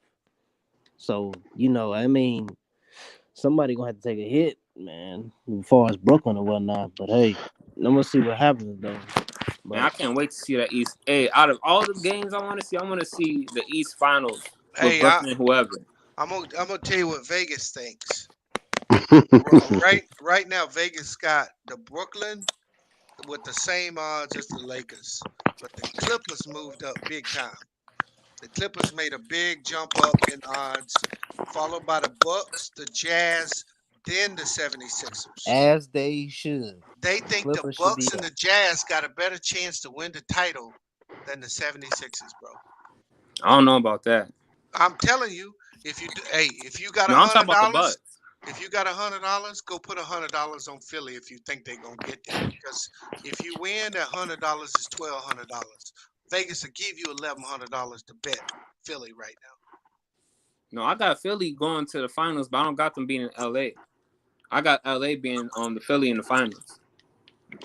If Oladipo play and Miami, they got Miami at 2,500 plus 2,500. That sounds like a sweet deal to me, especially if Oladipo do his job and run it offense like he did back in Indiana, especially in 2018, how he gave LeBron a hard time. Oh yeah, that'll be a sweet deal. Who, Oladipo? Oh yeah, Oladipo. You got him sitting next to John Wall, like that's going come on now. What y'all expect that man to do? Sitting playing next to John Wall. I don't like the way like John Wall. He used to be my boy, bro. I used to be riding with that dude and stuff, but he be he be doing a lot of talking. He don't be backing nothing up, man. Like he all talk. Now he came back talking about how he gonna show the world that y'all forgot about me and stuff, and I'm still one of the best players in the game. This dude been out a third of the season already and stuff. Out here flexing. Y'all saw him out here flexing after getting that first dub, and they was on a 20-game losing streak. Hey, And he threw the ball in the air like he won an NBA championship. Shoot, that record ain't on your mind when you're on that court balling, man. Man, you lost 20 games straight. You ain't got time to celebrate nothing, bro. He about to be the number one pick. Hey, man, when you playing, you in the middle of a game, man. I mean, Nah. You ain't catching me out here celebrating after 20 games. No. I'm bro, you gotta be professional, G. You out here celebrating after losing 20 games straight. Come on, man. I mean, you seen the meme. The 76ers was beating Cleveland by 30, and dude got a nice little and one. He was flexing. I mean, it's like. Oh, you talk about and he on the same team as John Wall. That's how happens, Kevin Porter. Yeah, it happens, yo. When you in the middle of a game and you, hey, was it a close game? That John Wall game you talking about? Was it a close game or what? They beat Toronto by I think 10 points. But I tell you what, man, I like the Utah Jazz too in the playoffs. You like the Jazz in the playoffs? Who did they play? I like them. I think they got a good chance. Them in Phoenix. I think they got they're the dark horse. Jazz have a great regular season team. That team was not going to be sustainable in the playoffs. So you don't think they're going to do better than they did? Well, yeah. They getting out in the second round or first. First of all, they don't have a when you turn it into a half court game. Who's going to score the ball for them? Because right now they're just chucking up threes in transition. They're trying to play. They're playing a style where they're trying to score within the first. They're trying to score within the first 10 seconds of the shot clock. You ain't gonna be able to do that in the playoffs. Yeah, so it's just they're playing some Mike D'Antoni type of coaching style. I mean, the defense is solid. The one thing they are doing is they're playing defense. But we saw when another team slows the game down. I'm gonna tell you the exact team that slowed it down on them. When New Orleans plays one of the slowest paces in the NBA. When they played New Orleans at full strength, New Orleans beat the brakes off of them. Yeah. And Clippers with their ass too. New Orleans, because I'm talking about teams who slow the pace down on you. New Orleans, because a lot of people, and we were just talking about how they were talking about Vernon came in and said he wants to see Lonzo playing fast, and I said they slowed the game out on Utah and blew them out the gym. It wasn't close. Not the Pelicans, they don't if the Pelicans go to the playoffs, they gonna get the breaks beat. It's gonna slow down. All that chucking up threes is not gonna be sustainable. Yeah, teams like the Pelicans. The bad thing for Utah, even though I like them, is they got two dudes on their team that can get their own shot, and one of them don't even start. Right? Yeah. Bogdanovich You talking about Jordan Clarkson? Yeah. You talking about Jordan Clark? Yeah. Yeah. What? Mike Conley can't create his own shot? Hell no. He can. He's a playmaker. He's not a shot creator. Yeah. He's a I mean, Jordan playmaker, bro. Clarkson. He said Mike Conley. Man, come on. Oh my God. Mike Conley's good. wait a minute. Mike Conley ain't Create no. his own shot? Are you When's the serious? last time you seen Mike Conley mix somebody up and go get a bucket?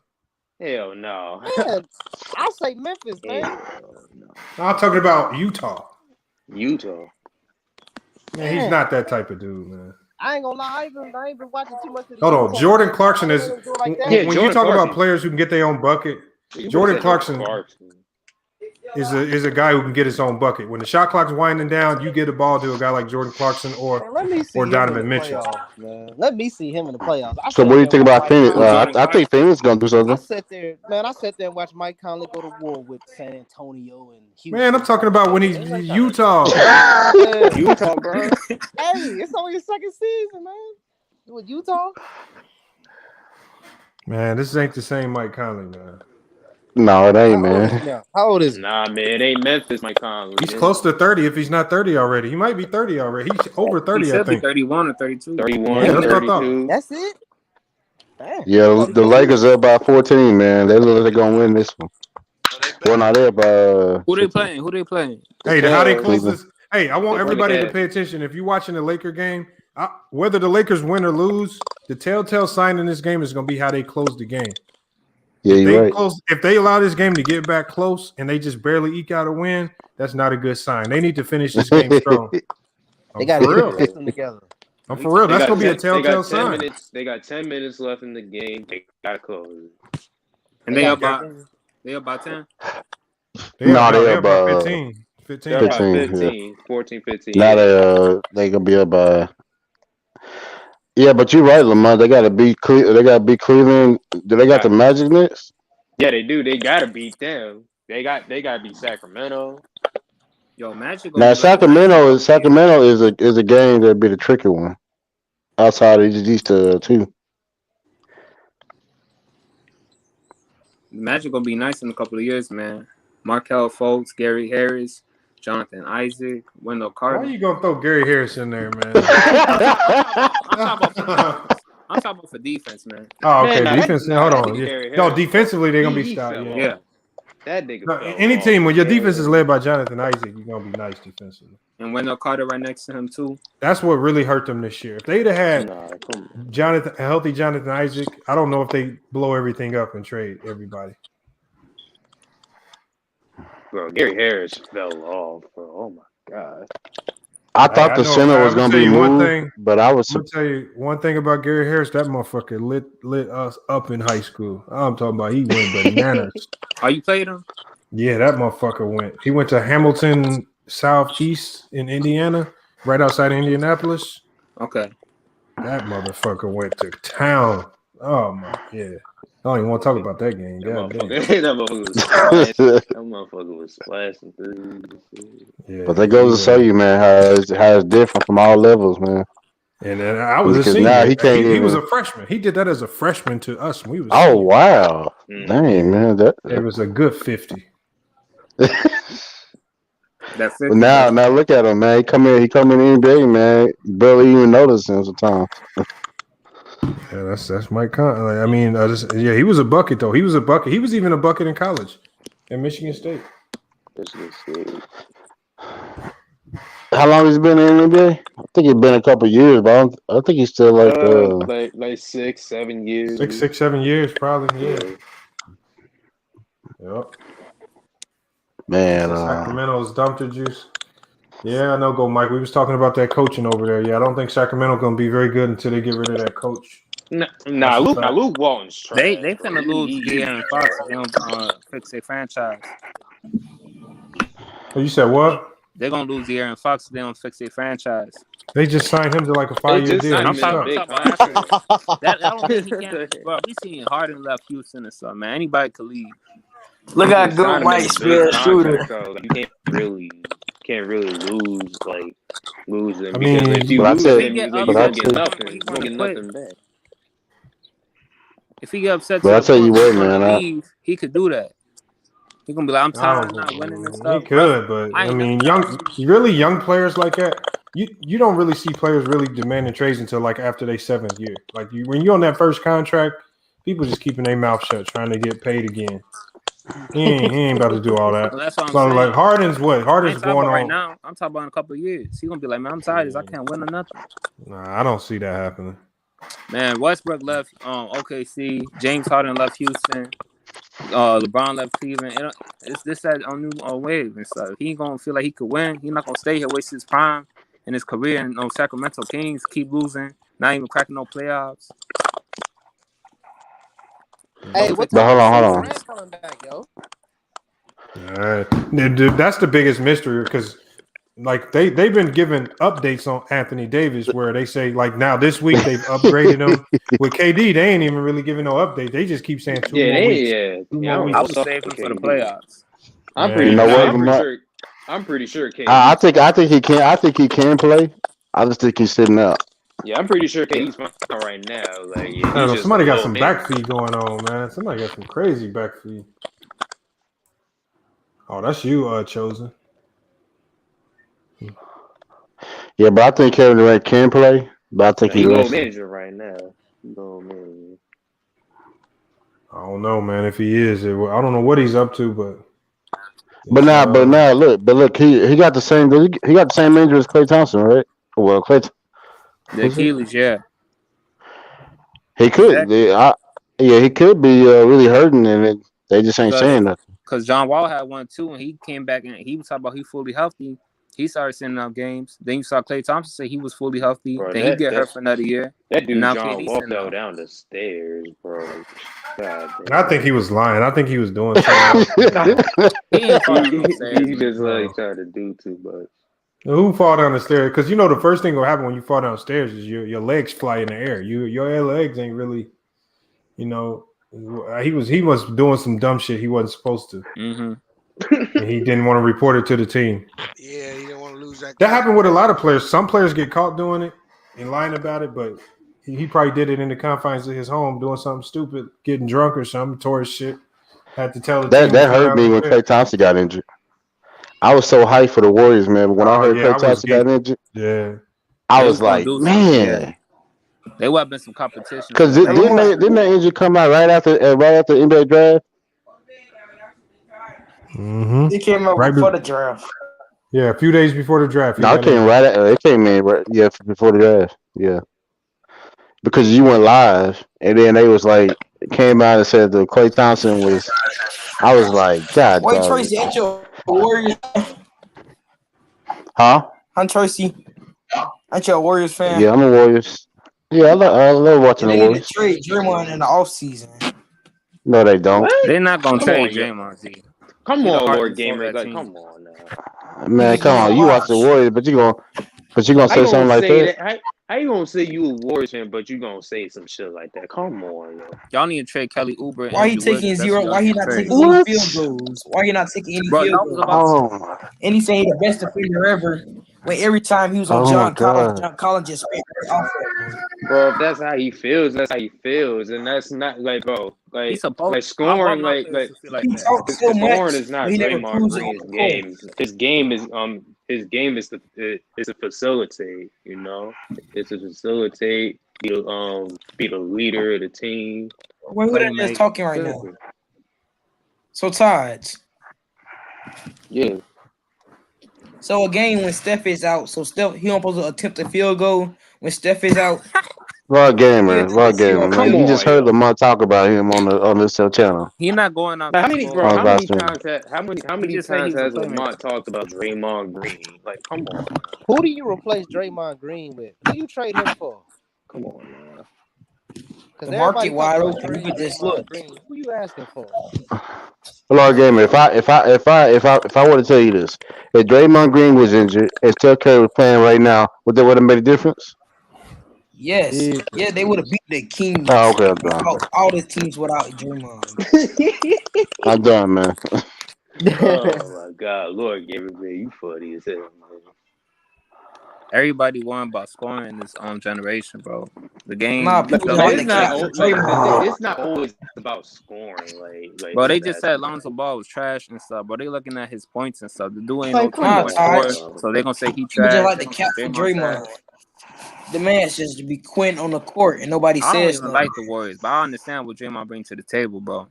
He not going out there trying to drop 20 a night. He worrying about that Yeah, setting up that's not people, his guarding game. 1 through That 5, being an facilitate, on-court coach. become the vocal leader of the team. That's Because you know, Wiggins and Oubre job to be scoring. Y'all bums can't score. because Lord Gamer, without Motherfuckers Draymond can't Green shoot. earlier this season, they was losing. And No, then the they minute he won came 2 in, games without Draymond to start the season. They went 2-2 without him. well, they still went 500, and then they started to win. And what they doing right now with him Bro, playing? they're not supposed to be winning without their top 2 players on the team. Clay Who y'all gonna out for trade the him season for, and though? Curry out for like a couple of weeks with his little. But some people think he's a Hall of Famer though. He is a Hall of Famer. He is. Y'all want to trade him so bad. Who y'all gonna trade him for, man? Hold So he a on, hold Hall on, of hold on. Famer. Who you gonna He be Quinn on his trade team. Draymond for? So he a Hall of Famer when he be Quinn on his team. He not playing with the 2 dudes that helped him get them championships, bro. What you expect? He playing with That mean Andrew him should Wiggins be. and Kelly So that mean Oubre. him should be trying in. So that mean him should try in. He not going out for 20, bro. What you mean? That's what No, I just said. Kelly Oubre and freaking Andrew Wiggins supposed to be the splash bros, but they out here being the brick bros and freaking slashes and shit. They're not doing nothing. nah. Wiggins is one of the splash bros. What? That's y'all Wiggins problem. Wiggins does his job. Y'all should have traded that man in the 3-way He's trade. I one don't of know the why y'all took him. So Lamar, where y'all at on the NBA thing for Indiana? What you mean? Where y'all at on the money as far as like the what that contest you got that is coming up in Indiana? Oh, we're not even close. We're not even halfway. We're not even halfway for the donations for it. So hopefully, like I said, maybe we can get there. I mean, at worst, we just got to keep pushing the date back. Luckily, we haven't had to push the date back yet because they've been giving us extensions on Panic because nobody else has reserved a venue. But and whenever we get the money, whenever we put that deposit down, our sponsor will match it. So that'll be additional $5,000 that we can spend on flights for people and then jerseys and stuff like that. But I mean, we gotta. Nothing can really happen until we reserve the venue. And so, what you got to do to hit that? How much is it? Just our donation goal of $5,000. 5,000. for the game. Okay. Yeah, that's it. I mean, if we, it's not the end of the world. If we don't get there, then we'll just push the date back and we'll keep pushing it back until we get there. We gonna get there.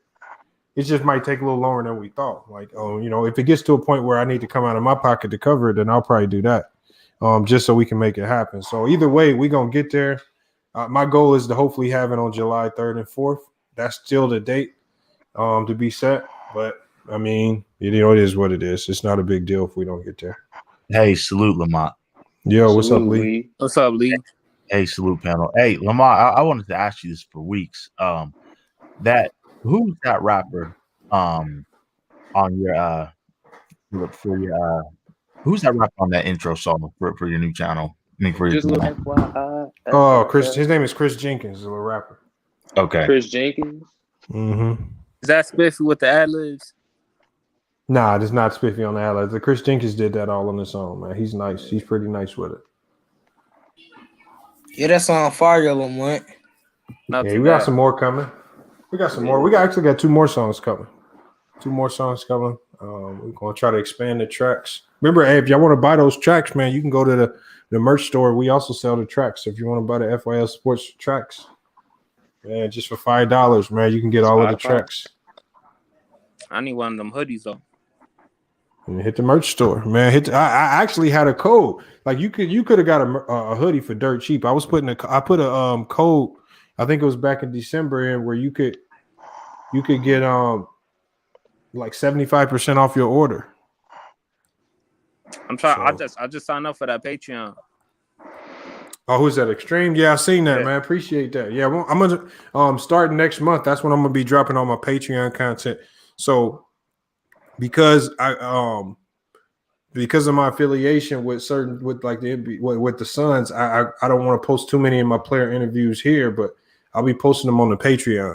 So y'all can check that out. Once I'm gonna be starting on April 1st. That's when I'm gonna start dropping those interviews. So make sure you hit the Patreon, join the Patreon. That's where I'm gonna be dropping those interviews. What website do I go to for your merchandise? I just put it in it. I just put the link to the merchandise right there in the chat. Okay. So just click that link. It's gonna take you to all the merchandise we got.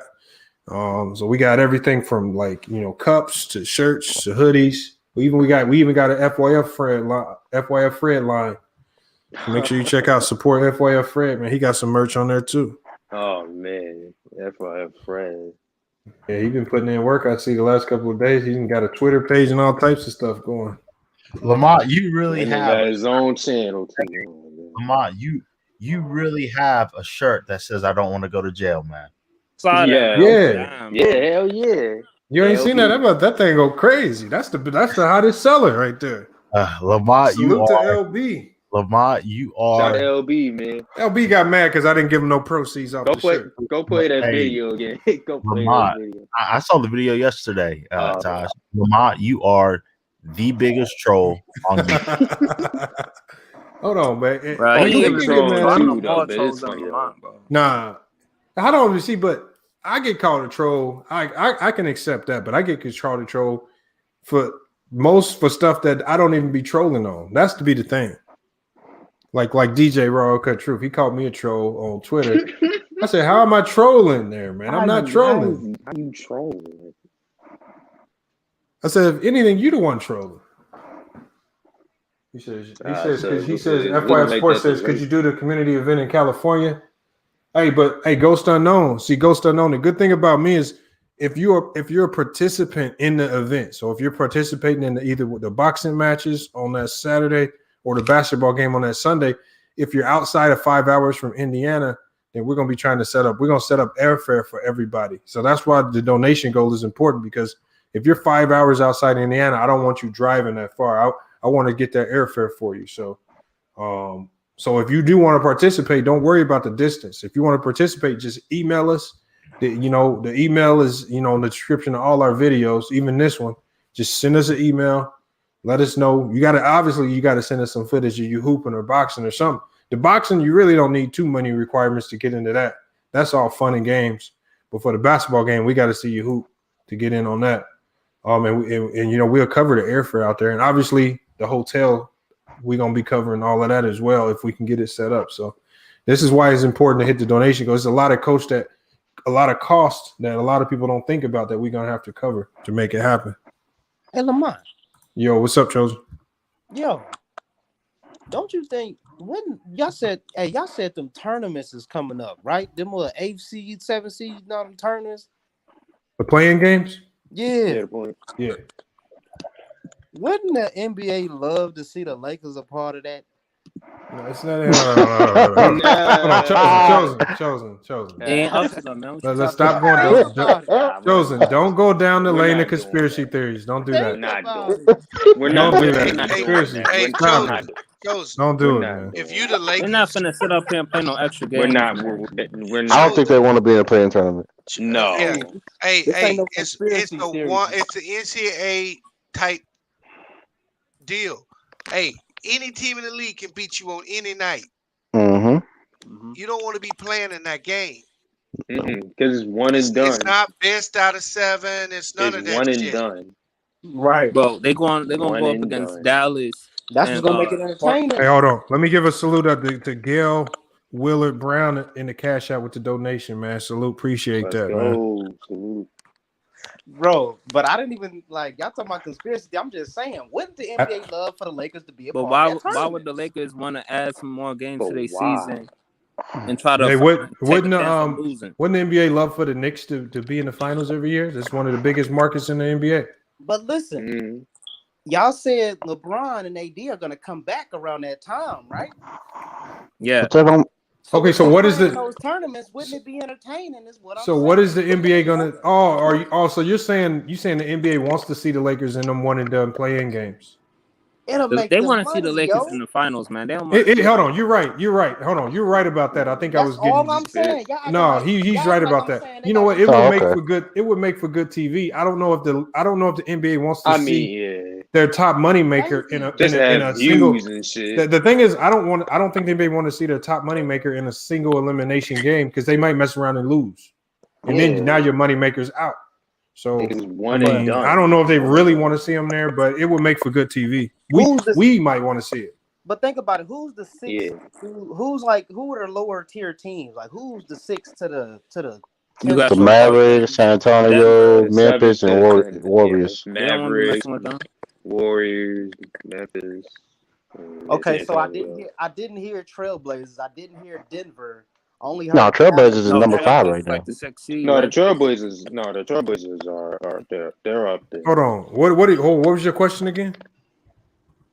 No, I'm saying who was the bottom tier team like from like who the 6 competition? From like 6 to 10. Yeah. Okay, so if we look at the 6 to 10 right now, you got the Blazers, Mavericks, Spurs, Grizzlies, and Warriors. The Blazers are 6. Oh, the Blazers is like. Oh, but it's 7 through 10. Playing 7 through 10. And so with the Lakers winning this game, it puts them like 2.5 games ahead of the Nuggets. It really gives them a nice leg up from getting to that 6th spot against the Nuggets and the Blazers. So, okay. Hey, Blazers and the Blazers won tonight too, I think. Yeah, but all I'm saying, who did they beat? I think they would love that to see the Magic in them tournaments and stuff. Oh yeah, that's all I'm saying. I mean, then on top of that, you said LeBron and AD they gonna be back around that time. I mean, come on, they gonna play. They gonna put it on the line if they got to. That's what they there for. Yo, Goldman, who you calling a fake Laker fan? And then people keep saying like, "Oh, the ratings is down. The ratings is down." You don't think that's gonna help the ratings at all? Like, that'll be perfect for them. That'll be perfect for the NBA. I mean, it's for the views, though. But I mean, the NBA can't control that though. That's the thing. The NBA can only control they can't control who gets there. They just have to do a good job of promoting whoever's there. Yeah, the NBA. Yeah, I don't agree with that, but I ain't gonna say that. Yeah, that's cool. Yeah. Hey, Charlie. Mm-hmm. Hey. Yeah. All these comedians out of work. You up here cracking jokes.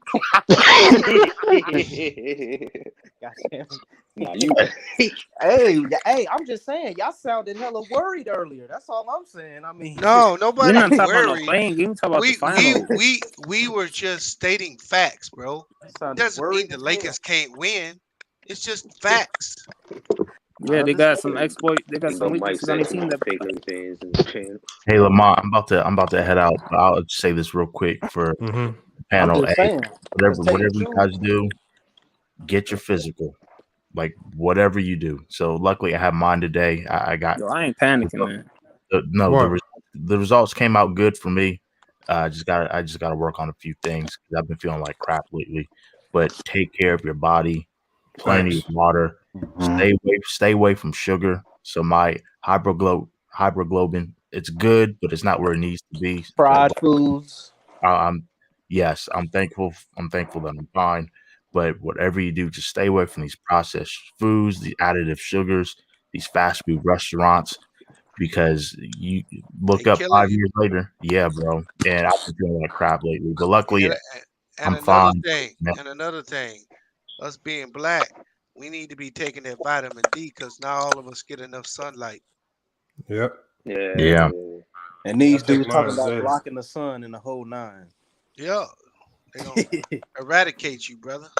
Well, I do a practice called sun meditating daily. So I don't know if a lot of people heard of that, but the sun meditation is really good for you. That means just sitting in the sun, doing nothing but just meditating. That's some spiritual shit, soul naughty, man. Spiritual. Hey, we're children of the sun. We need that sun. You need it. It does a lot for our body, and most of us don't get it. B2Bs. What's that, brother? Yeah, I'm about to take a walk tomorrow in the sun too. Yeah. I'm starting to drink a gallon of water every day or somewhere close to it, but that's all I've been drinking. He says, I lift weights in the sun.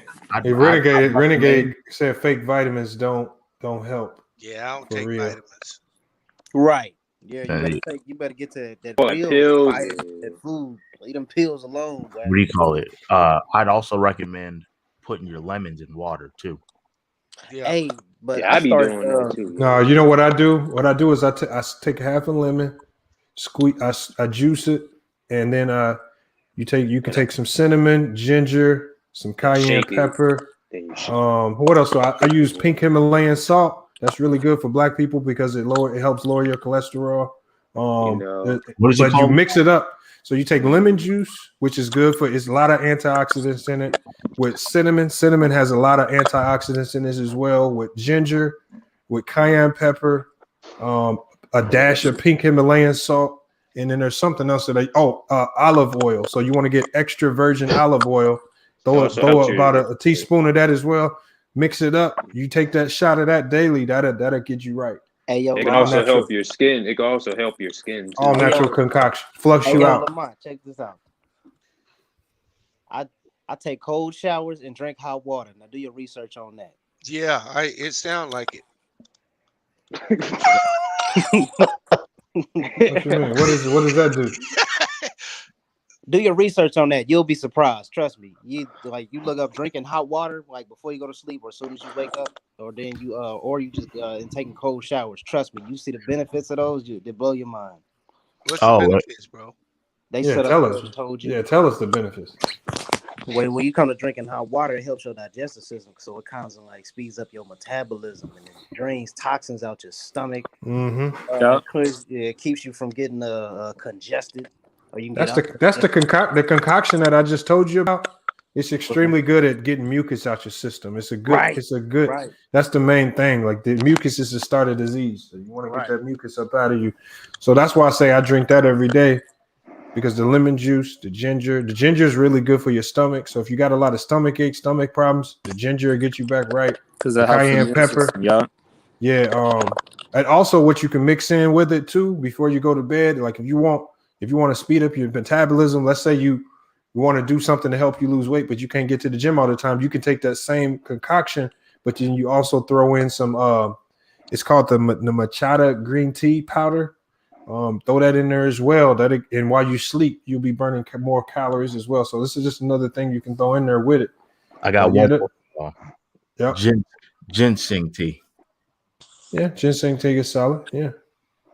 Hey, T-Town Crew said it right. Hey, ginger, honey. Yeah, I also put honey in that same concoction that I told you about. T-Town Crews putting honey in it as well. I mean, and it sounds crazy. All the ingredients that I told you sound crazy, and it don't taste bad. That's what's so crazy about it. It actually don't taste bad.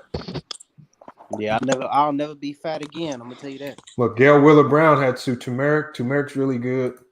Elderberry is really good. That's turmeric, another that stuff, man. Turmeric is a part of so much stuff that can give you health benefits. Yo, turmeric is very important. I take 3 things every day. That's turmeric, vitamin D, and magnesium. Magnesium is key. Black people need that's an undervalued vitamin that black people don't take, especially because black people have with the foods we eat, we have the most heart conditions. The magnesium is the best thing for that. The one there was even an Asian doctor that promotes magnesium to the point where they say it's the vitamin they consider. A lot of Asians consider magnesium life extension. They say it makes you live a lot longer if you stay on it. But don't take too much of it because it will give you diarrhea. But yeah, it's like you stop. I stopped eating red meat, pork, and stop drinking soda. Yeah, I don't know about all that, but yeah, I bet you don't. But yeah, but the thing is, like, I think with these foods, like, I mean, I don't think anybody's promoting. Like I don't want to be the one to promote just not eating red meat, because if I'm eating a steak and I'm eating steak once every 2-3 months, I don't think that's going to eventually kill you. If you're taking care of yourself, right? If you drinking your water, if you're doing the things you need to do to keep your liver functioning, so you can filter all the toxins out, having meat every now and then ain't just cutting it off completely. For me, is just not a realistic option. Yeah, I just try to build in reality there. So. I eat meat almost every day, and I just won't buy meat from a store.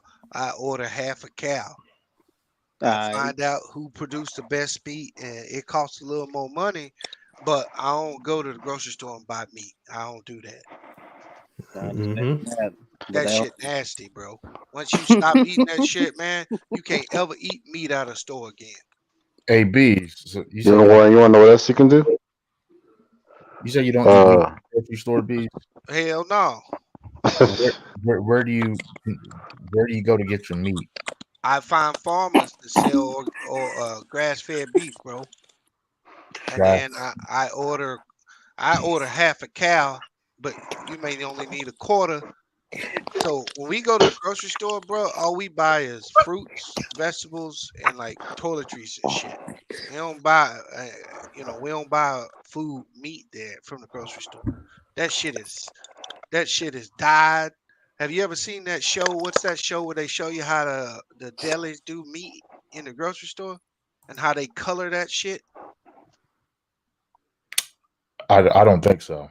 Yeah, that shit horrible, bro. They put the worst shit. They'll take meat that's done turned brown and they'll go put some dye in it, mix it with some fairly new shit, and then push it up front, make it all red. Hey, well, I tell people, like, I just tell people, especially black people, do what you can control. I mean, your diet is going to be your diet. If you're working out daily, I say focus on things like B said, your magnesium, extra virgin olive oil. Try to get a little bit more pink Himalayan salt in your life. These are all things that help lower your blood pressure, lower your cholesterol.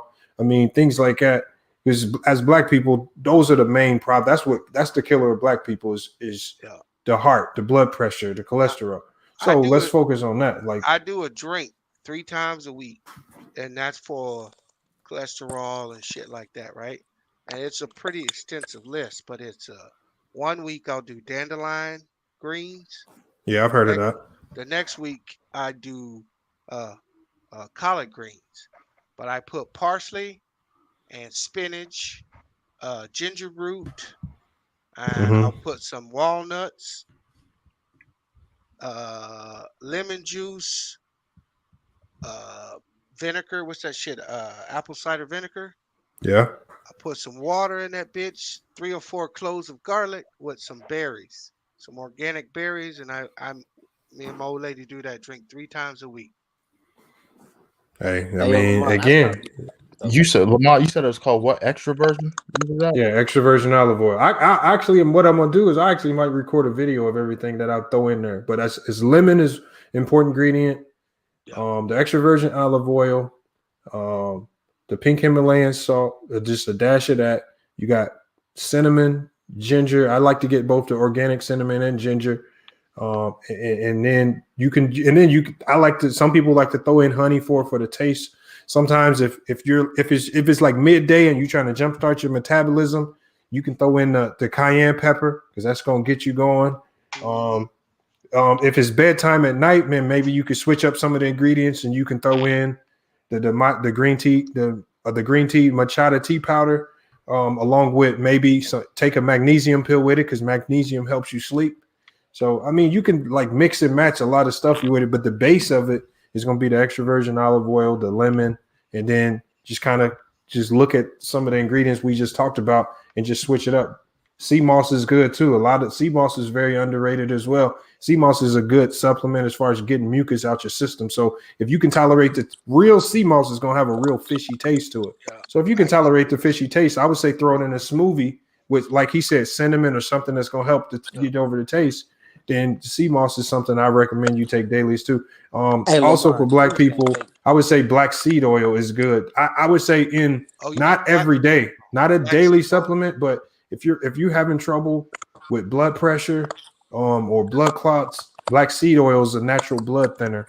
It can help you as well there. So like Lamont said, anything you can do to take it, whatever you can take to keep from taking them pills, bro. Because it's not only your food, is if you stay on that food and start taking them pills, it's even worse. Yeah, but my thing is like when I get up in the morning, like if I wake up, like I don't eat. I either drink water, right? But I either fast or eat fruit until noon though too. So I mean that works for you too. And again, your body's just going to adjust to whatever you're used to doing. So I mean, if that's what you do, then your body's going to adjust to it. And that works for you. But it's about, with your body, it's about giving your body time to recover. I think we do so much, we're eating so much, and put so many food.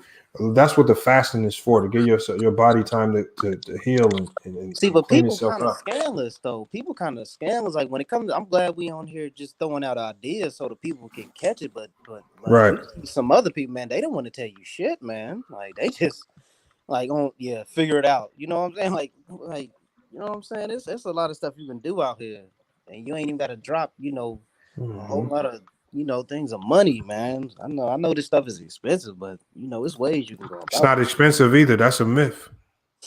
Yeah. That's a myth. It's not very expensive either, because if you look at some of the bogus foods that we eat, we spend more money on bogus foods than we do the vitamins. The vitamins is actually cheaper. That's Or facts. getting the right nutrients you need is actually cheaper. So, like, spinach is cheap. You can buy a bag of spinach. Sometimes when I'm making my smoothie, I'll take a handful of spinach and throw it in there just to get the value out of it. I know it. Once you grind it up into a smoothie, you can't even taste it anyway. So you might as well grind it up in there and you can get a handful of your green vegetables per day and not even taste it by just drinking it in a smoothie. Yeah, bro. That's exactly what I do, Lamont. That's how I guarantee myself my vegetables. Yeah, and then because some people don't like the taste of it. See, but in this society that we live in now, the foods that are good for you, so-called, taste nasty, and the foods that are bad for you taste good. That's Yeah, we was talking about that in my school, yeah. Unless you talking about fruit, man. Even with fruit, people don't eat fruit every day. But some fruit, I mean, that's natural sugar. But if you doing this GMO sugar with a lot of fruit, you doubling your shit. Yeah. But if you think of the fruits that are best for you, we don't eat those, like your dark berries, like the cherries and all that. A lot of people ain't just eating cherries every day, but that's one of the dark berries are the ones that are best for you. Hey, your blackberries, your People blueberries. ain't eating the blackberries and all that. Blueberries is another one. Pomegranate, get your swimmers. Yeah, blueberry fire, bro. I just had grapefruit. But the easiest way to do it is find a smoothie combination that you like, and throw everything you like into that combination. Oh, I just heard something about that. I heard you ain't supposed to just chop up a whole things of fruit and try to consume it like that. They said it was wrong. Man, people say all that stuff, man. You need to consume and because your body's gonna take care of the rest. I don't care how you eat it, your body's gonna do the work. Let your body do the work. I'm not about to have somebody tell me how to ingest the fruit, because you're gonna smash it up and chew it anyway. And I'm done with eating out, bro. I'm so done with Chipotle and all that stuff. It makes me tired, bro. Chipotle is nasty to me now. I can't even eat it. I don't eat Chipotle. That's Yo, what up, Trace? It's too much food. Yeah, I was gonna say what I do. I do similar to what you do with the smoothie and everything. Yeah. But I'm all key on eating fruit and everything. See, a lot of people look at me and they always tell me that I'm a big guy. And when it first came out and they said that, it used to piss me off sometimes. Cause I used to think when they big guys, oh you big, you're out of shape and everything. That's how I look at myself, because I eat fruit and water every day. I fast a lot, and it helps me because I play tennis, and I play tennis for 5 days straight. It doesn't matter if it's hot, cold, no matter what it is, and I process fruit, protein, and water. And I kid you not, man, it makes me feel better. Now, for a lot of people, it depends on your body too, because many of those things can help people, and then some people they'll do it, and it makes them feel like crap. Sometimes it just depends on your body also, because a lot of people out there that our bodies are different. But at the same time, some of the stuff that y'all say does work. It does work. For me, I process protein, water, and fruit. I fasted on fruit and water. I fasted on water for about a month. I did that too. I did nothing but drink water. I felt really good after it. It was tough, but it got me to where I need to be. Yeah, I know, but here's the problem, and Tracy, again, because I appreciate what you said, but if I'm being 100% real, I think that's like a lazy argument, because the one thing that you do, if you're doing everything the right way, your bodily is naturally going to take care of itself. Like when you're doing everything is the optimal way, if you're eating the right foods, if you're putting in the workouts that you need to do, you're naturally going to lose weight. We're not meant to be this heavy of a people. Black people are extremely overweight in the U.S. That's just a problem we just don't like to admit. This is when you have all these fat women coming out talking about, oh, I love my body. No, okay, you can love your body, love the blood pressure, love the cholesterol. What I'm saying is, if you find yourself out of shape, overweight. Oh no, I was saying the reason why I said it to myself is that gives me motivation to keep on working out. Yeah, no, that's what I'm saying. Yeah, keep going. But what I'm saying is, you're doing it the right way because your body's gonna eventually show you. Like, yeah, I know when I went into grind mode last summer, I was doing 2-a-day workouts. It showed, And then over the pandemic, when I'm sitting around doing nothing, then I gained weight. So that was because of me. Anytime I'm not in shape, I can always point back to something that I'm doing.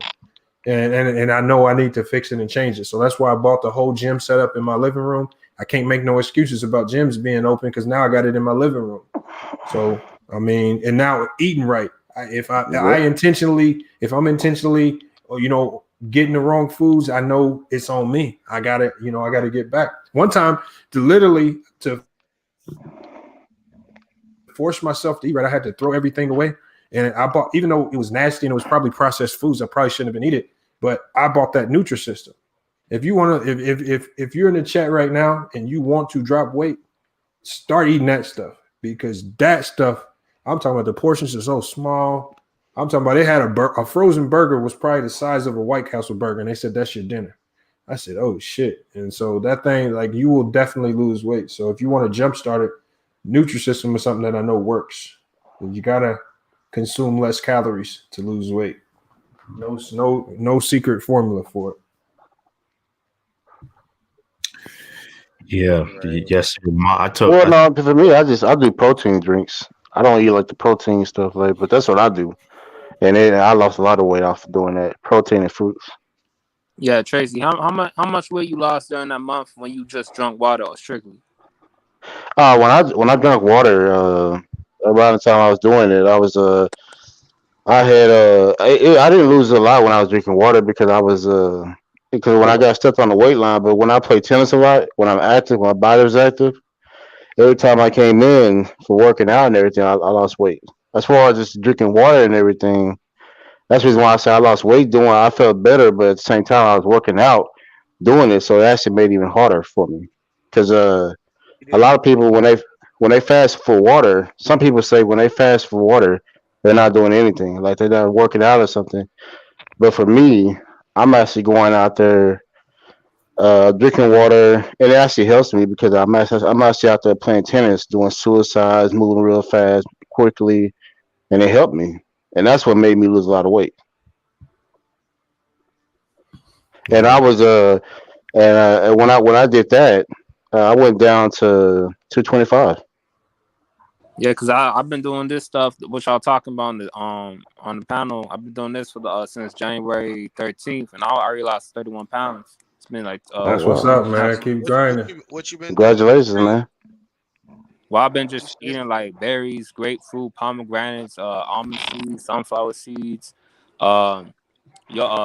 Greek yogurt, non-fat yogurt, asparagus, your broccoli, your cauliflower, your carrots. The only thing that I would try to recommend that you get off of is the Greek yogurt, because the dairy products, again, then my opinion on dairy products. I saw. The dairy products.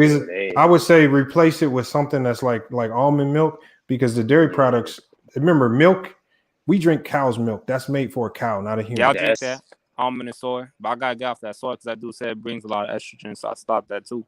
And again, it works for some people, but I'm not a big proponent of it because my body never took well to milk. And so when I just got off of it altogether, and I think almond milk now tastes better than regular milk. So yeah, that was easy. It was an easy switch for me. Yeah, I took note of what all you guys said, so I'm just glad I'm fine by the grace of God. But now I know I learned my lesson now. So there's a few things that are in my room and in my fridge that I'm about to throw away permanently. But Lamont, I have your email. I'm gonna give you my number via email. And Bees, I'm gonna call you either either today or tomorrow. All right. All right, salute, guys. Yes, sir. Salute. Yeah, that's good, man. Did he lose somebody, Lamont, or something? Lee? I don't know. Maybe he got sick. Maybe he didn't feel well and just needed to go in for a checkup. Yeah, he probably got real sick.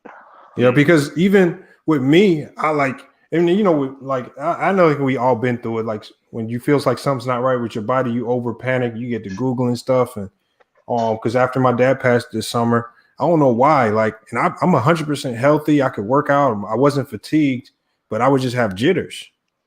And I didn't know why the hell I would just have jitters. I'd just be sitting here in my whole body. I'd just be having like a nervous shake. It was called an internal tremor, where it feels like everything on the inside of your body is just shaking. I'd be like, what the fuck is wrong with me? So I called the doctor up, and the doctor just did his whole diagnosis up. He said, you're perfectly fine. He said, you got anxiety. And it probably stemmed from that. My dad passing it, and that's just how my body reacted, because this went away now. But it's about just like when a lot of times black people start feeling something wrong with them, we don't go to the doctor, get nothing checked out. We just try to self-diagnose and figure it out on our own. I'd have been the last person to think I ever had anxiety. But the one thing I didn't do was take no pills. I'm not taking no pills for anxiety. That's when I started taking a lot of peppermint tea, a lot of things that were good at calming your nerves.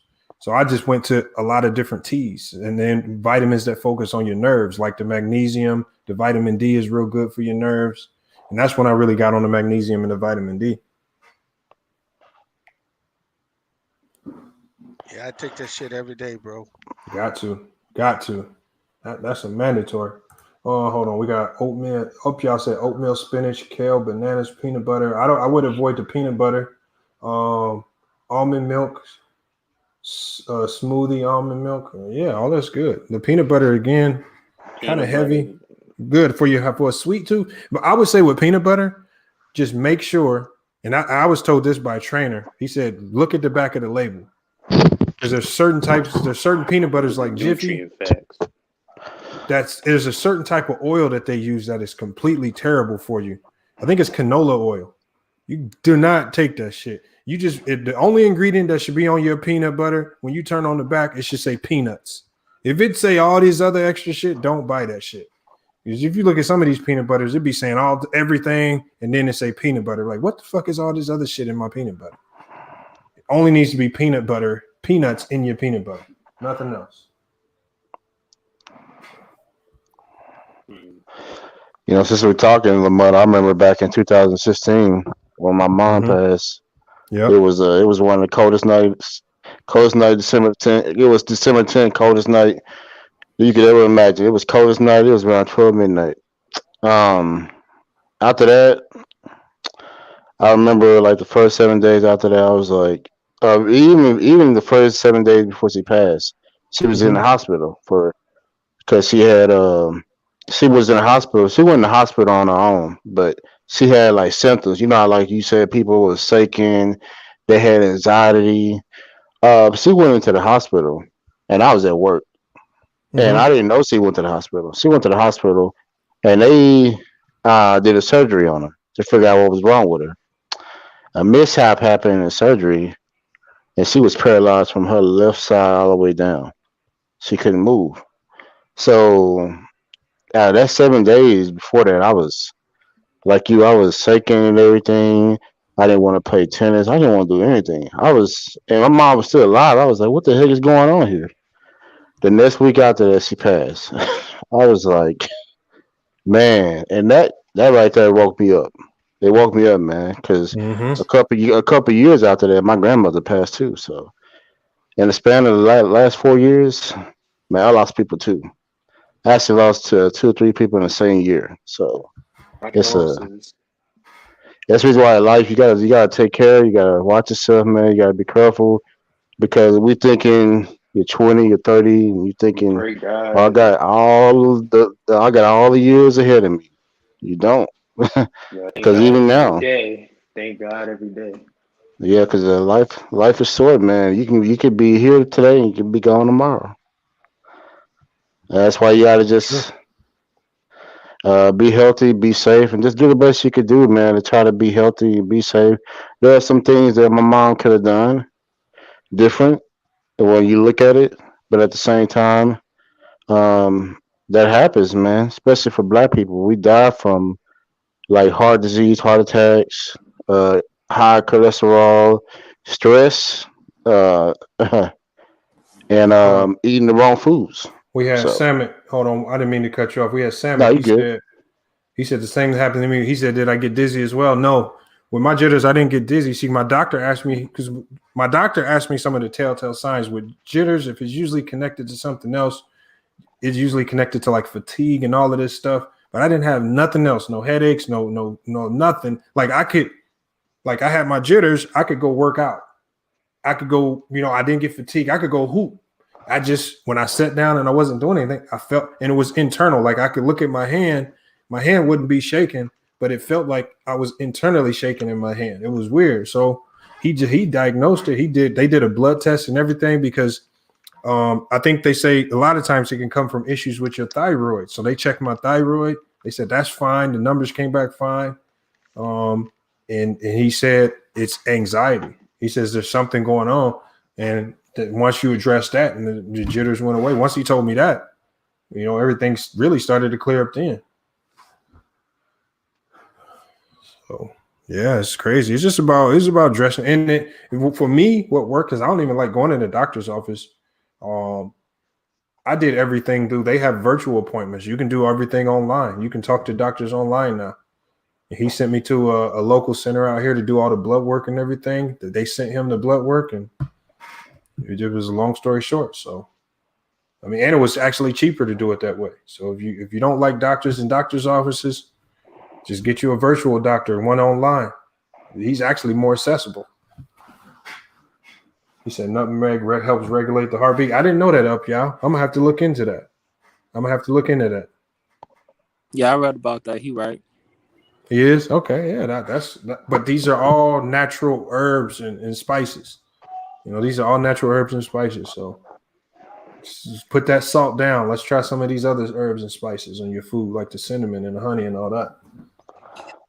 But the main thing that's with this consistency and the urge to fight and resist, I feel like all the stuff that's not healthy for you, gotta kick all that stuff out to the curb. Not suggesting to nobody that likes their fast food to stop eating their fast food, but there are solutions and healthier options for you to change and resort to while you out eating and stuff. Like if y'all to y'all Starbucks lovers, y'all could go over there and get that little egg white spinach sandwich wrap.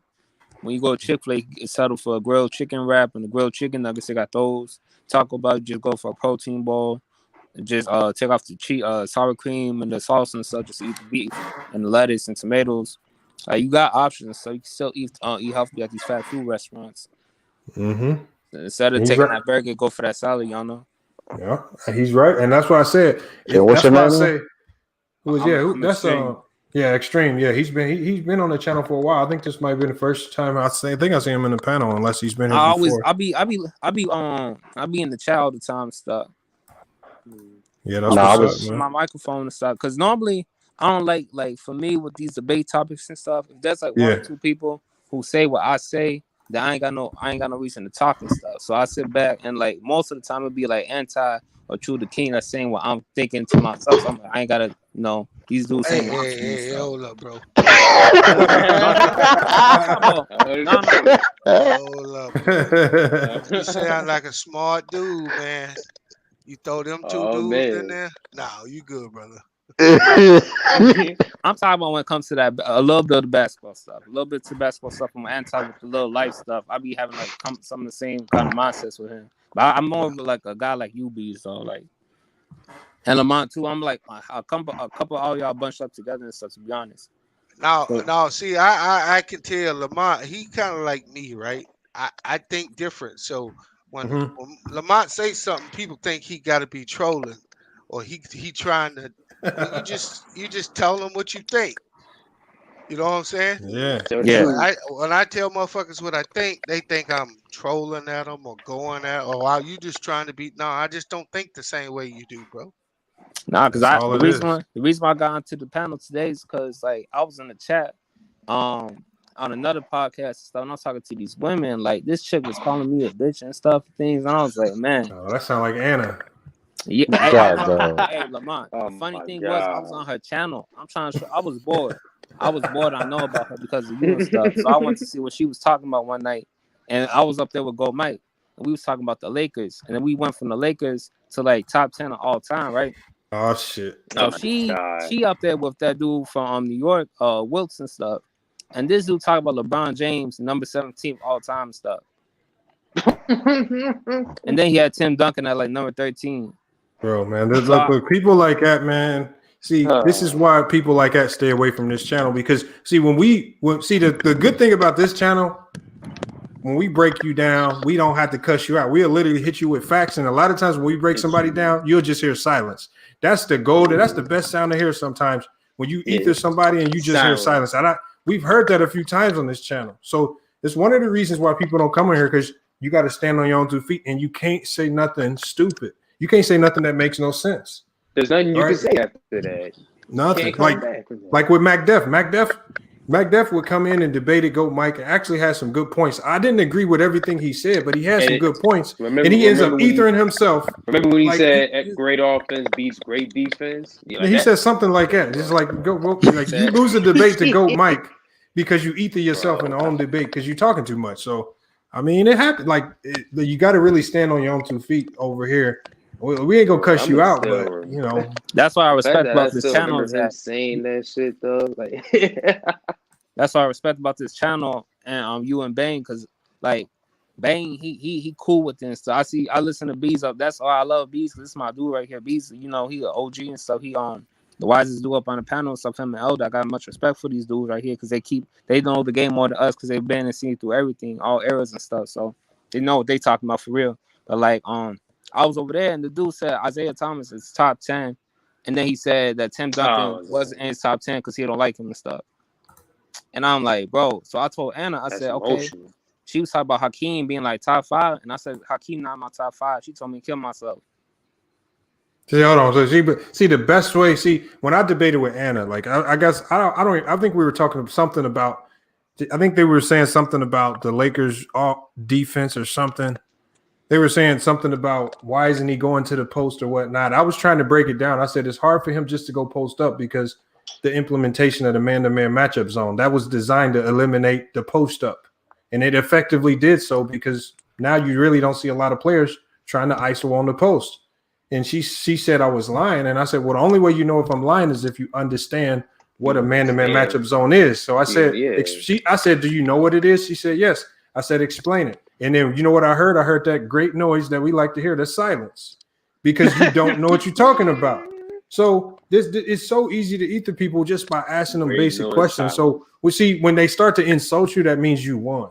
So if they start calling you out your name, you ask them why you got Akeem here, and you throw a basketball fact at them, and they cuss you out. That's like, for me, that's the ultimate sign of respect. You telling me I won because now you're getting in your feelings. FYF sports means forget your feelings. So. Then she be over talking and yelling at people. That's feelings. That's emotional though. But I'm starting to think that's most women, bro. Because on the other panel, I was talking to that woman. She just called me a bitch, and I was right. No, because we got women who come over here that don't act like that. Yeah, I'm talking about that's just her. I got ex girls and women like Natalie, who be in the chat. Oh, hey, Ghost Unknown hit it right on the money too. He said, I play chess. I play chess in real life. I be wanting to do a game and put it on the show. But I can't find nobody that play chess. I can't find nobody. If y'all play chess, man, I'm going to tell you the app to download when we get some head-to-head matches in. With chess? Oh, man. Yeah, it's just chess with friends. If you got chess with friends, you just make sure you add me on Facebook. You can find me on there. We can play. But yeah, I be playing chess all the time. Now, but I had to step in today because I was like, you know what? I was like, let me get off this damn chat. Because sometimes, I'm like tired typing these paragraphs and stuff. Mm-hmm. Yeah, we have a couple people. There's a guy in the who comments on all the videos. He always goes to all the videos where I'm talking about the 90s, and he'll type about a four-page letter on why I'm wrong. And I'm like, bro, just come on the live chat, man. Like, I would love to speak with you directly, but I'm not about to read 9 paragraphs in the comments, man. Then you got these trolls up here keeping up shit. Like, I be going at it with this dude named CWE Brooklyn. Like, I'm cool with that dude, but he be out here like capping and stuff about LeBron. He said James Harden was his favorite player, like since 2012, some shit. Like, Like we'll be talking about like the playoffs and like injuries and stuff. This dude want to bring it back to LeBron and losing to the Mavs or him like losing to Boston. I'm like, bro, we talking about LeBron in 2021. Hey, you know I can arrange the head-to-head debate where he really see the head-to-head debates is good because people like McDuff, he didn't, or no, was it Joe Bond? Joe Bond didn't come back. Joe Bond went and changed his whole name and didn't come back for like 2 weeks. Yeah, Joe Because Bond. the head-to-head debate will really put you in a bind if you don't got your arguments together. So if he say something, we can just bring y'all in. Y'all do the head-to-head debate, and we'll see how much you really know. Shit, I wouldn't mind, but I'm like, bro, I ain't gonna be arguing over no shit that happened like 15 years ago. So we talk about like today. You can end somebody real quick. These motherfuckers always talk about LeBron, talk about he left the Cavs and something. Like he was a free agent and stuff. G. Salute to stuff from 15 years ago. Salute to DeMathis in the chat. He said I was 278 March of last year. I'm 238 now. Salute, man. Keep grinding. Get to that. Get to 195. Get to 195. Hit them pull-ups. And somebody in the comments just said, "Well, why you be hating on Kyrie though?" I think he talked about me because when I was over there. Man, I don't even hate Kyrie and stuff. I just don't like. I think he overrated and stuff. But hold on. But people say hate. Like, what has Kyrie really done for me to say he's supremely great? Like, I think he's one of those players that people put him on a higher pedestal than he belongs. Because he got the biggest shot, according to them, of all time. It's just one shot. See, the thing is, I'm not going to overvalue one single shot. I look at his whole career. His whole career, he's really been a bad leader. He's really been a player that scores a lot of points, but it really doesn't amount to winning. He showed that with the Cavs before LeBron got there. He showed that with the Celtics. So, I mean, he really hasn't shown me nothing that makes superstar. Joe Bond said, "You wildin'. Drop the link." Now I'm wildin'. Hold on. I dropped the link, Joe Bond. It's a fact that you eated yourself and lost to Gold Mike. That's a fact. You can't get around that. Like, that's already etched in history. And Gold Mike made 19 videos to show you that. Hold on. Let me find the link. I had it right here. Here it is. Look at Joe Bond. Look, listening, creeping around, listening. If you been here, see what I mean, y'all? Joe Bond, he don't even comment. He been here all that time. Ain't even made one comment in the chat. See, that's what the head-to-head debate did. The head debate had him silent, even in the chat. He's not even a chat warrior no more. He said, I had Lamont trying to defend putting Oscar over Larry. No, you didn't. Now, my list is my list. I like who I like. You like who you like. Position is whatever you like. There's no locked in position for everybody. Some people got LeBron one. I got, some people got Jordan one. I mean, I just say there's a range for certain people. Like, don't put LeBron outside of your top 10. That's not realistic for me. Anything in your top 10 works for me. I don't care if it's 1 or 10, but LeBron belongs in everybody's top 10. That's what I like to put in ranges. I think the problem with today's media is that it started with Skip Bayless, and a lot of people don't want to give him any flack for it. But the thing with comparing great players and saying who should GOAT and stuff is that he does it in a way where he got to trash other legends and other people to elevate Michael Jordan and stuff. The same way they say we LeBron fans do to other people and stuff is the same thing Michael Jordan do. They devalue Scottie Pippen, say he was nothing but a defender, and they say he wasn't even the best defender on the team. They say he didn't do nothing to help Michael and stuff. Michael caught one without him. They say Steve Kerr was just a shooter and stuff. Like you basically like discrediting his whole team. It takes a team to win the championship. These guys helped them out, but they'll be out here devaluing everybody and stuff too. Look, Renegade must have missed when Gold Mike smacked Joe Bond in the debate. Gold Mike, hey Renegade, Gold Mike got McDuff and Joe Bond up out of here. Back-to-back nights. They gave Gold Mike 2 notches on his belt, man. Yeah, I ain't never gonna let that one down. Hey, wasn't Joe Bond the one that eated himself in his rebuttal? Yeah, he eated himself in his rebuttal and cost himself the debate against Gold Mike. And Gold Mike really didn't have a strong argument. Yo, that second round. Snapped, though. No, Gold Mike went off. Like, I didn't know. He low-key, he did better than I thought, though. Yeah, you're right about that. He shocked everybody with that. He brought that down. I was like, yo, he actually know what he's talking about. Yeah, Gold Mike came through in the clutch. For once. Yeah, for once, yeah. I was like, damn, that boy cooking. He said there's no logical argument for Mike as the GOAT. I mean, there are some cases. I think LeBron, like if statistically, analytically, accomplishment wise is blowing Jordan out the water. And then the one thing that really separates him is the longevity. So that's why I said when LeBron's longevity ends, it means when he retires, that's when he's officially going to be my number one, because that's the one thing that no other player almost in NBA history is going to be able to match. He has had the longest prime in NBA history. But why do people try to make that out to be a bad thing that the dude is playing 20 seasons when Vince Carter is nowhere near the level of LeBron, and this man was running everybody's benches? Hey, look, we know they like felon aging players like Carmelo. They love the aging vet that's barely hanging on. So it's cool for him to go around riding bench to bench on Atlanta and stuff. They like that.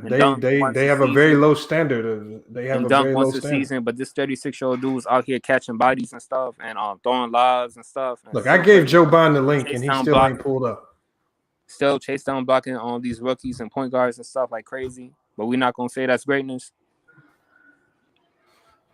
Go, Mike said, Renegade. I smoke Joe Bond like a vape. Oh my god. Go, Mike. Stop letting your friends convince you to smoke a vape and then record it on video. You're looking crazy doing that.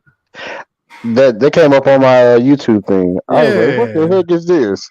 He smoked a vape for about 15 seconds, man. Stop it, man.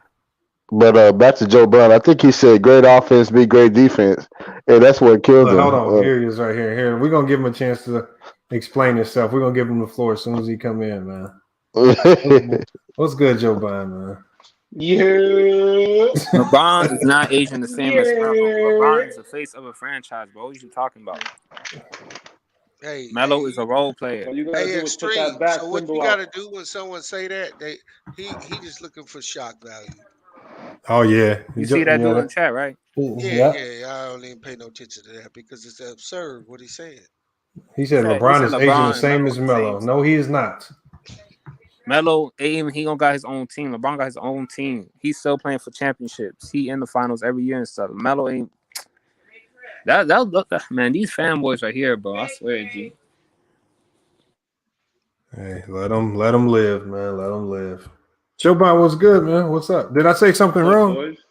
Nah, man. You put that bat symbol out. I'm here, baby. Did I say something incorrect? All you gotta do is call my name. I'm here.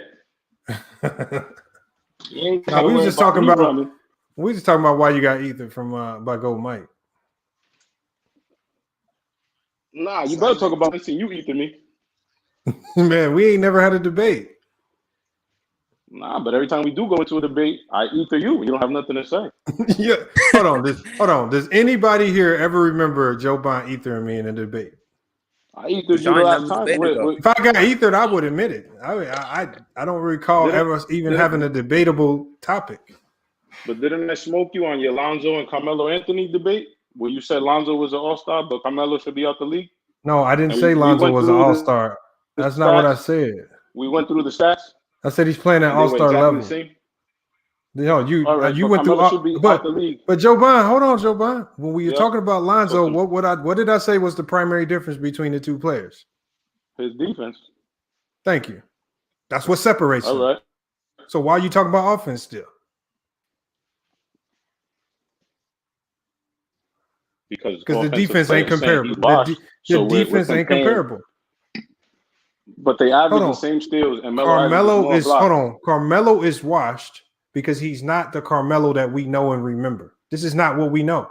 We don't know and respect, and we didn't grow to love Carmelo because he was coming off the bench, averaging 15 points a game. That's not the Carmelo that we know and love. We knew Carmelo at his peak. 20 a game. I know, but at 36 years old, that's usually a time to gracefully exit out the league. Still averaging 20 points. Unless your name is LeBron James. Lonzo Ball per 36.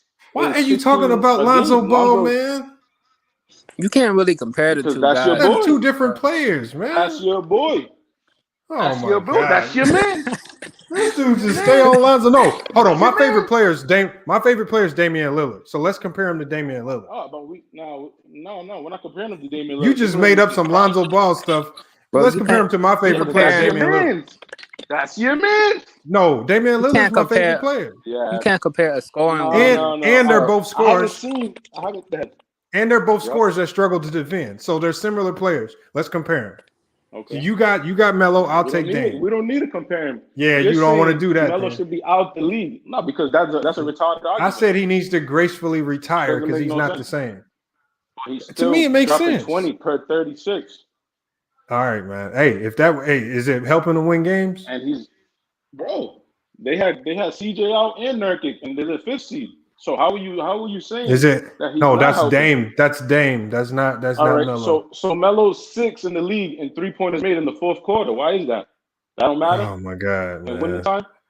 He's a great offensive player. Don't avoid the Look, Joe Bond. I'm not. All right, give me Joe one. Bond. Let me ask you one question. You go from one thing to the other just that fast. All right, give me one question. I'm gonna give you one question. All right, what's the Last question, year, Joe Bond? The Portland Trail Oh Blazers my were God. 4-8. If they wouldn't have got Melo, would they have been in the playoffs last year? Oh my Yes, because they got Damian Lillard, who's playing like an MVP. It didn't matter last year. They were 4-8. They were out Dame the was playoffs. carrying. Hold on. Who? to- Okay, Nate, I want you to do this. Barring injury aside, tell me the 4 best players on the Portland Trail Blazer team. Honestly. Injury aside, obviously Dame, obviously CJ, obviously Nurkic. And the 4th is debatable, to be honest. It's debatable. No, it's not. It's either No, it's not. Compton or it's Melo, to be honest. No, because I said injury aside. No, but so because Zach Collins is better than Melo. Right? Everybody Zach Collins is better than Melo. Covington is better than I don't Melo. even remember Zach Collins' game the way you don't have to remember. You don't have to. He's injured. I said, what did I say? 2 years in a row. Hold on. That's not what I said. Know what Zach Collins got. That's what. Hold on. What was the question? I said injury aside. You see what I'm saying? See. I said injury aside. Tell me the top 4 players on that team, and Melo's not in the top 4. Stop it, bro. Melo's third. The third point. So let's hear his points again. Go ahead and talk about points. Let's go. Yeah, what's up, everybody? Nah, but that's what you keep talking about. He's a 6-man. He's a 6-man. Oh, okay. So thank you. He's a 6-man. That's not the Melo that made him the Melo we know. Being a 6-man. Yeah, man. Melo a role player now. All right, but he's still productive. Thank you, Dan Hall. Nobody's arguing that. I'm not. Hold on. When did I say I said this is not the Melo we know? I said he needs to go ahead and gracefully bow out. He is washed. This ain't Melo. Hold on. Are you saying this is? Are you saying this is the Melo that we came to know and love? I'm not saying that. Okay, so that's why I said he was washed. I'm saying he's still productive. He's still helping the playoffs. I didn't say he wasn't still productive offensively. Right. He's saying the man. Hold on. D Wade was productive offensively his last year, but he still retired because he knew he was washed. Melo, D Wade kept being injured. Melo hasn't even missed a game this year. Man, Melo over with, bro. I don't care what y'all saying. Melo is over with. He's not the same player. He still can put up numbers. You can't prove that he's over with. Hold on. Hold on. Let me ask him one question. He's not out the league. When Jordan was with the Wizards, he was averaging 20 a game with the Wizards. He was still washed. Not yet. He dropped. I mean, obviously, Jordan was averaging 20 a game, but he was washed. We get it. I ain't gonna say why. He was washed. That was not the Jordan. That's not the Jordan that we know and love. Yeah. I feel. Yeah, you're right about that. I feel on the head. It wasn't Jordan. So what I'm saying is, he's taking the word washed and he's just running with it because he's emotionally tied to Melo. He's emotionally tied. He's saying it as. He's saying that he's not the same player he once was. He's not the same. I agree with that. I agree with that. But I'm not talking about it. He's productive. Offensively, he's still productive. Defensively, he's not productive. And the one thing that made Melo, because Melo's been a bad defender his whole career. The one thing that made Melo was his offense. His offense no longer outweighs his bad defense. That's it. He's a liability. Now the coach has to think: should I put Melo in for his offense? And do I accept his bad defense? Hey, Melo gonna never lead a team to a championship. That's why the only time they went that far was the championship. Nobody's arguing that point, though. Okay, so why are we talking about Melo if he can't lead a team to a championship? Because that's the Melo that we would talk about in the past. You were arguing that he should retire, and that's what I'm arguing. I think he should retire. We can move on. But he was saying he should retire on a high note, bro. Thank you. That's what I was saying. Thank you. He wasn't saying drop down. Extreme listens. Thank you. All right. So let's talk about Kareem his last 2 years. Oh my God, we're talking about Carmelo, man. 19. Yeah, but Magic took over. Magic took over. But Magic took over. Played his role. No, but that's not what I'm arguing. But he can't now. But the thing is, He's not saying that Carmelo needs to go retire because he trash. He's saying he needs to go out on a high note like D Wade did. All right, but get his flowers and stuff because we don't want to see this dude out here barely. He wasn't on a high note. Hey, but he you know won what 2 happens, rings, bro? You know what happens when you hang on too long? You go out like Paul Pierce did, looking sad. Kareem was 38. Nigga, Melo never changed his game. 39. Melo never changed his game. When the game involved, Melo's still trying to do the mid range. 39 and 38 winning championships. Why you guys? Because imagine him, bro. Because he was barely. Dude, go check his stats. He was barely. Okay, Joe Bond. Go check Kareem's stats. But Joe Bond, let's not. I'm not trying to bring in 1,000. But Kareem was winning championships, bro. Think about it. You can't compare. Hold on. Wait. You elevate Kareem was still Kareem when he was. Kareem was still a good player. No, Kareem had he wanted the same player. I'm not talking about year 17, 18, and 19. Yeah, that's what I'm talking about. Melo, hold on. He was winning rings. Kareem. How many years was Kareem elite though? It was more years than Carmelo 17. was. Okay, How many years was Carmelo? 15. Okay, so no, 15. Carmelo has not been elite. Carmelo has not been elite the last 3-4 years. Ain't been elite. Carmelo was never a superstar. I mean, he wasn't elite in Houston. He wasn't elite in OKC. What are you talking about? Well, yeah, He wasn't. He hasn't been elite with Portland. That's 4 years not being elite. So what do you mean 15 years elite? All right, so can we look at Kareem's last few years and can we compare him? Because now you're trying to see how he bring up random players. Upgrade Kareem. No, it's not. But dude, everybody knew Kareem was over with. Everybody knew he was barely scoring 10 points his last 2 seasons, bro. He had played 20 years, bro. Exactly my point. But we elevate him because he. But Magic took over. Magic took over. They gave the throne to Magic. Magic didn't. I'm not saying he didn't. Oh, are you saying people back then? Hold on. Are you saying people back then didn't say Kareem needed to retire? Are you saying because there? Hold on. So you saying hold on? So why? Why were there reports out saying that Kareem should retire when he started to decline? Why were they saying Kareem needed to retire when he started to decline? Bro, because he couldn't play defense. He was done. No, because he wasn't the same Kareem that everybody knew and loved. All right, but he still won rings late. And but he went in with MVP. Those rings matter to his argument. But everybody know who the force and driving force was of that team, bro. But those rings matter in Kareem's argument. Well, why'd you bringing up a center, bro? Yeah, I don't know why he's bringing up random players, man. Nigga, Carmelo ain't in the top 10, so why'd you Dog, why'd you compare Carmelo to a top 10 all-time great? Hold on, how is comparing Kareem to Carmelo even an argument? You cannot compare. Right, this might ain't not comparable. This is my argument. Listen to me. Kareem is top 10 all time. Melo is not close to top 10 all time. Understandable. So why are we having a discussion about Kareem? Bring up somebody that's comparable. No, because Kareem was elevated with those last 2 rings. Oh my God, championships. Kareem's. Hold on. But Joe Bond, you know over here, Joe, that's a lie because you know over here, championships ain't the only thing that puts you into our top 10. At least mine is not just championships. Hold on, check this out. If you championships elevates it for you, but for me, championships is not the end all be all. So you can't use that argument with me. You can't use it with me. So if you take them 2 rings away from Kareem, what you trying to do, right? You say you can take them. He still got more rings than Melo. So what the argument? What the fuck the argument? Of course he does. So why you compare them? But he also had better teams than Melo. We're gonna argue. Hold on. Hey, DJ Q Mob said he had a question. He says, how long do you expect LeBron to keep playing at this level? Well, the way he's looking, it looks like he can play up to 40 at this level. Now he's gonna have to actually decline.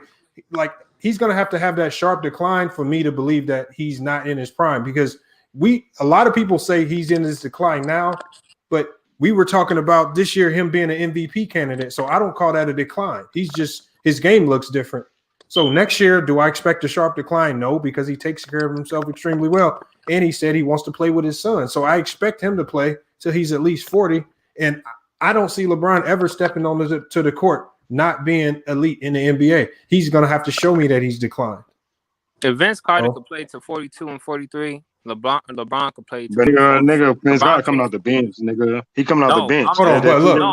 Hold on, but don't y'all believe that, like, when you look at Paul Pierce and Vince Carter, because they stuck around so long when they was on a sharp decline, it put a scar on their career because nobody, like a lot of these kids now don't remember Paul Pierce as Paul Pierce or Vince Carter. Like some of them do because you can go back and look at some of the highlights. But like D Wade went out right on the perfect time. He knew it was declining. D Wade could have easily went to another team and been a role player, averaging 10, 12 points a game, even 15. But it's not the D Wade that made him D Wade. He don't get that nickname D Wade unless he do what he do with the Miami Heat. Was shot, bro. Don't be disingenuous. But he still went out. He can't run up and down the court no more. Melo's in shape, bro. You guys are disingenuous, yo. Y'all are disingenuous, yo. How we disingenuous? Just because I feel like Melo should go out on a high horse and not on a low horse. Disrespecting Melo. He had his time to win rings and stuff. He chose the money. He's over in the 5th seed. Who? No, that's Dame. No, that's that's Dame in the 5th seed. Bro, that's not, Damian that's Lillard was carrying the Portland Trailblazers before Carmelo Anthony came these last 2 years, bro. I'm not saying he wasn't, but Portland. Man. Hold on, why are you talking about a role player, bro? Like, I don't want to. I'm not about to spend no more time talking about a guy who's a role player. He's a role player. So, all right, he's a role player. All right. So, is he not a role player? No, he is. I'm not arguing that. Okay, at the trade deadline, everybody was talking about Lonzo Ball because what? He's more than a role player. Lonzo Ball is holding back hold on. the Pelicans. At the trade deadline, how many teams wanted Lonzo Ball? Hold on. At the trade deadline, how many teams wanted Lonzo Ball? How many teams wanted Carmelo Anthony? Let's be honest. How many teams wanted Carmelo Anthony? How many teams wanted Carmelo Anthony when he was a free agent this summer? Carmelo's third in scoring off the bench. How many teams wanted Carmelo Anthony in free agency? How many teams wanted Carmelo Anthony in free agency this year? Right. So why did the Pelicans want to trade Lonzo? I just want to ask you. No, they don't want to trade him. They didn't want to trade him. That was a lie. Why was he on grabs? That was a lie. That was a lie. It was a lie now. Okay. Yeah, that was a lie. Okay. Bro, y'all comparing a dude that been in the league. What? How long Carmelo been in the league? 17 years, man. 18. Too many. Hold on. And Lonzo been in the league for like 4 years now, 5 years now. This is 4 years. Yeah, so there's. Come on, man. Like, he's hey, man, y'all but hold on, no. That's saying something but about what Melo. he's saying is he's trying to put Melo on this pedestal as if he's still an all-star level player. I'm not. He's not. He's a role player. You said Lonzo's on an all-star level. You gotta bring Lonzo down. Lonzo is closer to an all-star than Melo is, bro. That's what he's saying, G. Right, because Lonzo got more time to develop, bro. He's never sniffing an bro, but you gotta look at it. This man still have time to develop. You know what I'm saying? This dude's still young. Melo, how is a role player gonna be an all-star? Hold on, Lonzo's a better player than Carmelo Anthony right now today. How is a role player gonna be an all-star? He's right now today. Lonzo Ball's a better player. There's no question about that. Like that's not arguing. You say that. You know what's funny that you say that? The Pelicans are in like the 10th seed, and oh my god, man, that's because Damian Lillard. It's a different team. Just because they still ain't got it together yet. You talking about a team that already been there? You know what I'm saying with their main core are going crazy. So how can you even going crazy? Like that don't make no sense, dude. The only one holding the team back. Lonzo's you talking about a team that ain't found themselves through the main core. They've been together for years. Lonzo and Bledsoe. This don't make no sense. Eric Bledsoe is holding the team. He's washed. Eric Bledsoe is washed. Eric Bledsoe is washed. Team back. I'll be honest. Lonzo's not holding the team back. He don't even play. He don't even play. Damn, they take him out early. He hardly get back in. Eric Bledsoe starts. You're talking about he don't play. Come on, man. They be taking him out. He hardly. Have you not seen Eric Bledsoe when he was playing with Giannis in Milwaukee? He starts, bro. And getting his ass whooped by Terry Rozier. By default. Hey, he starts by default like Melo was starting by default when with Portland Trailblazers was all injured up. Yeah, last year. Hey, bro, let me ask you a question. Eric Bledsoe. Why you got this connection? I don't got it emotional because like why you so butthurt when I said he was washed? Yes, you do, my guy. I think Melo his favorite player. So why are you so butthurt when I said he was washed? No, Melo's not my favorite player. No, because so why are you butthurt when I said he was washed? He's averaging 20 per 36. Well, he's saying he's washed, bro. He's saying he's still a role player, bro. He not Carmelo Anthony. That's not washed. See, Louis then doing the same thing. You guys want to? He's a great six. He's a great six man. He's a great six man, bro. Yeah, maybe watch the word. Just say that. Wash Just say Wash isn't the word. exactly. Wash isn't the word. That's all I'm saying. He's Okay, so what do you call it then? Okay, Let's six use, man. Yeah, hold on. six man. What's your He's a definition of it? productive player. A six man. He's a six man. Yeah, That's all. He didn't drop down to a six man. Exactly. He don't want to say nothing negative about him. He couldn't put his. He couldn't do What it. do you mean? He's doing good. Okay, I use the word If he wash. don't say Wash, then he gonna say past his prime. Yeah. Okay. What is that? What you call it? Okay. So okay. Hold on. I'll use a more sensitive word for you since you're so sensitive about it. Carmelo is past his because prime. you use these. Look, I just said it. I said it. I understand it, but I made you feel. Look, I'm trying to make you feel better, bro. I said he's past his prime. That's cool. I used a different word. All right. Okay. The whole reason I'm on this kick to kind of defend these guys because I said washed. Kyrie, all these guys that you hate. I hate Kobe. Just because the player. I ain't gonna lie. I'm gonna say this, man. Please let me say this. I think Kobe fans. I think Kobe fans are the emotional man. I ain't never seen no shit like this for my life, man. Like it's like people idolize these guys. We could watch Kobe. He said that I hate Kobe. He said I hate Kobe. To me, Kobe top 15. When I say top 15, I mean 11 through 15, man. Yeah, that's you know how many. Dog, you know how many players, dude. You know how many players played in this league, and to say this man is top 15, and that's how great Kobe was. Let's be honest. But what's wrong with this man? Let's be honest. So let me ask you this: if he was so great, why he missed the playoff in 2005? Bro, he missed 20 games. For y'all to say this man is so top 5 and LeBron top 2, missed 17 games. Dude, I'm not talking. We're not talking about LeBron. I asked you about Kobe, bro. I don't care about LeBron. I'm not LeBron fan. Yeah, but 20 games. You hold on, bro. But you talking about LeBron in year 16 when he talking about Kobe in year 9. But regardless. We're not talking about LeBron, dog. I'm not a LeBron fan, none of that shit, bro. We talking about Kobe. So this nigga be saying Kobe's top 5. Why did a top 5 greatest all time miss the playoff? Yep. In his prime. Like I said, he was injured for 20 games. He was not injured. So go look it up. See if I'm lying. You just gonna say he was injured. Hell, the nigga was down there injured all his careers. Down the whole career. No, he wasn't. Kobe was playing with broken fingers. I said down there. I said down there, my guy. That's every player. Every player plays with little knick-knack injuries like that. Stop it. We got people. No, he missed the playoffs. He barely made the playoff in 06. I'm not saying the man's not a great player. How the man lose a 3-1 lead, bro? Yeah. In the playoffs. He was. What was he? An 8 seed that day?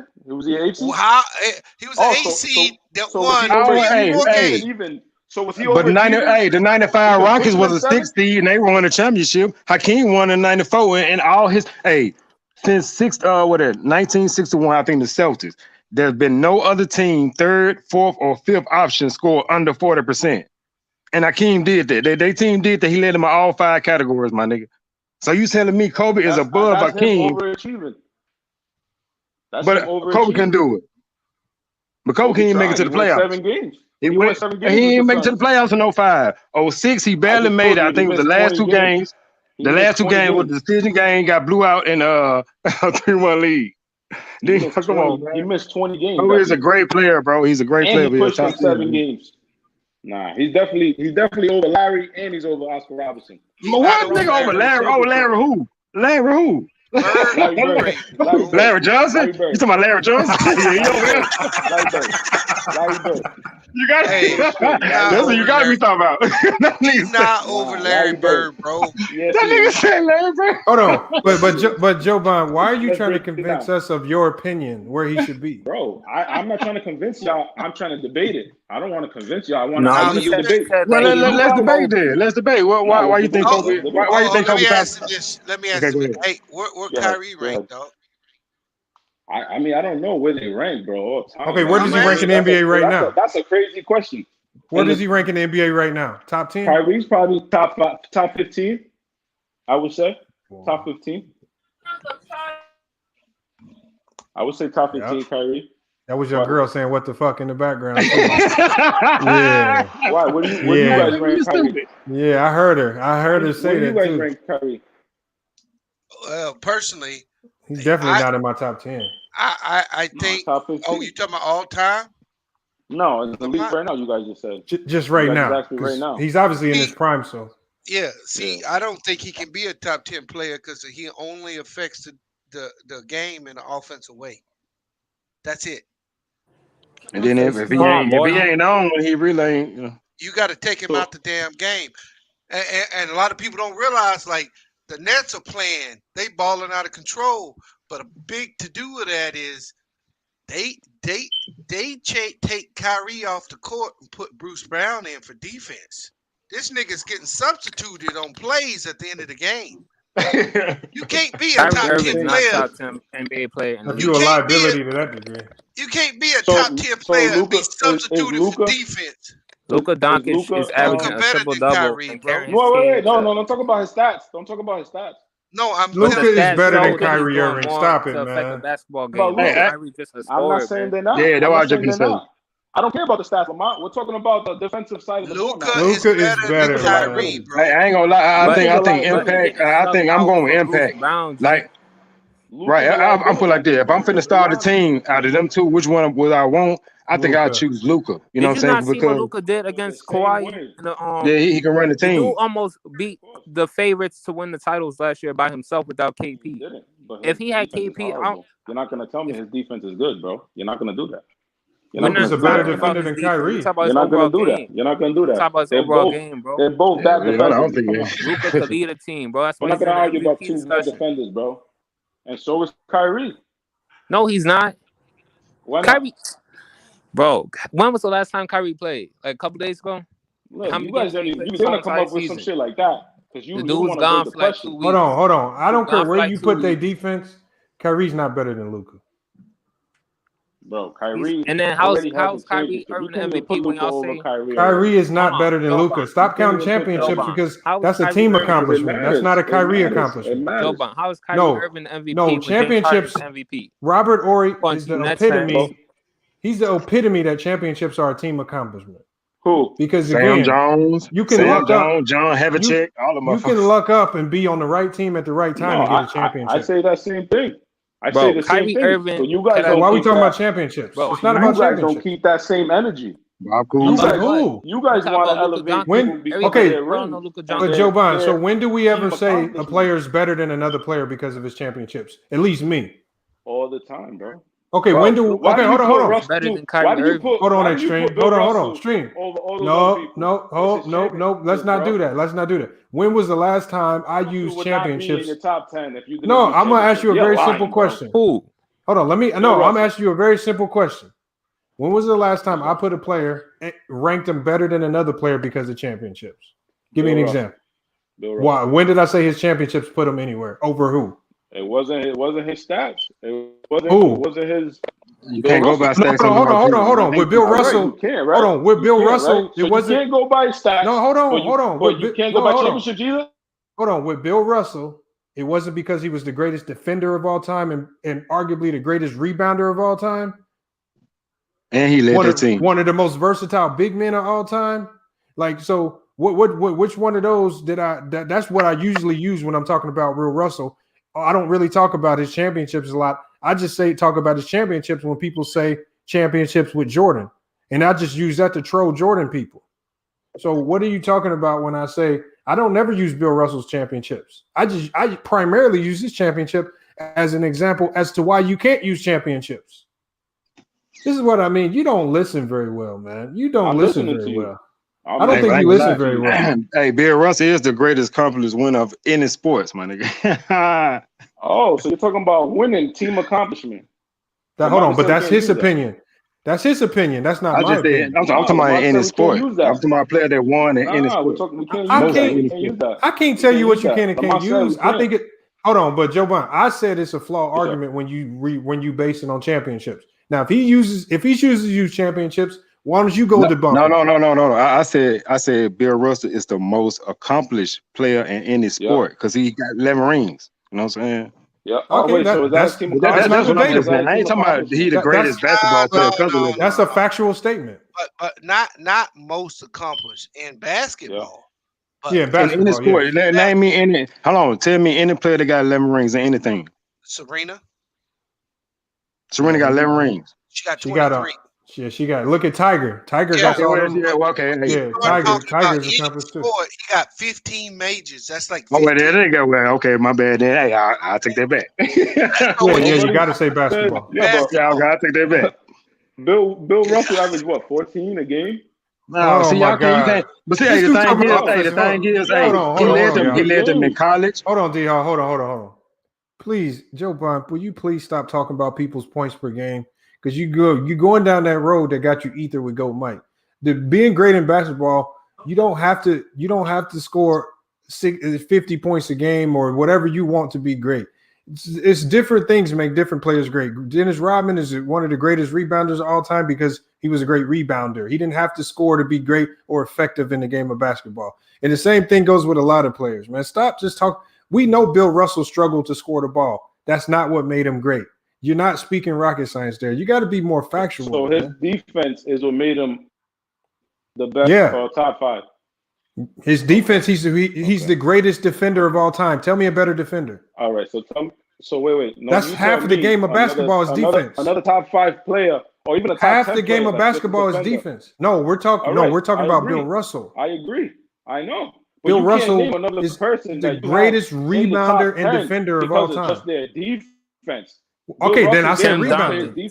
Okay, hold on. What about his rebounding? Everybody was averaging 20 rebounds back then. Hold on. It's just not about his rebound. Now he was more impactful, bro. He could score and pass and be the best player on the team, but he didn't have to do that because he had other players. We didn't even get to all of that. We didn't even get to all of that. Let me get to this. Let me say this. I'm just say this. Then be quiet. You gotta look at it. All right, they had Bob Cousy and all that before Bill Russell came, right? They didn't win until Bill Russell came. His last 2 rings, he was the coach and a player, right? They didn't win again till 5 years later. That's when Havlicek got his 4th and 5th ring. Like, come on, man, this man impact on that team. When you look at Bill Russell, bro, you cannot just look at his stats because it's bro. Go look it up. He's the only player that averaged 70%. We're doing it right now, bro. We are doing it right now. We don't do that with anybody else. With nobody what? else. That's how I judge it, bro. That's how I don't know how everybody else judges. Because he want to get off the topic of Carmelo Anthony. Right. Get off the topic. We can go back to it. No, man, we're not talking about role players no more. So we have to bigger bet. Talk about Luka Doncic being better than Kyrie Irving.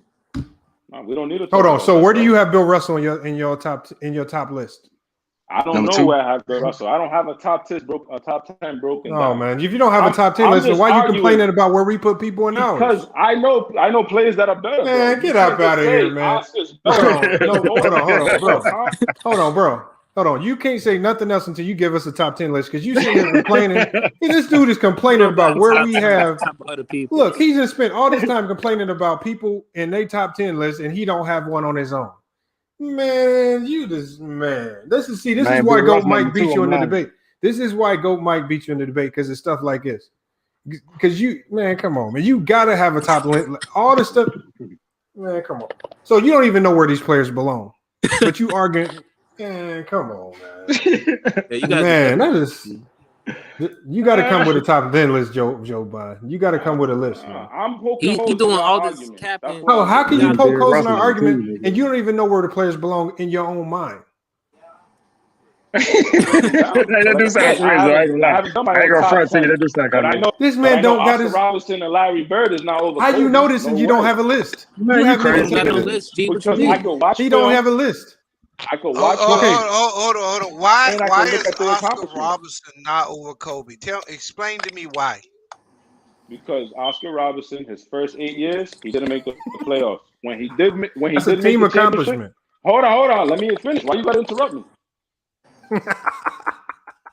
Exactly. So relax. So first, I ain't gonna lie. I do have more. He didn't make the playoffs his first 8 years. No, wait. Give me a second.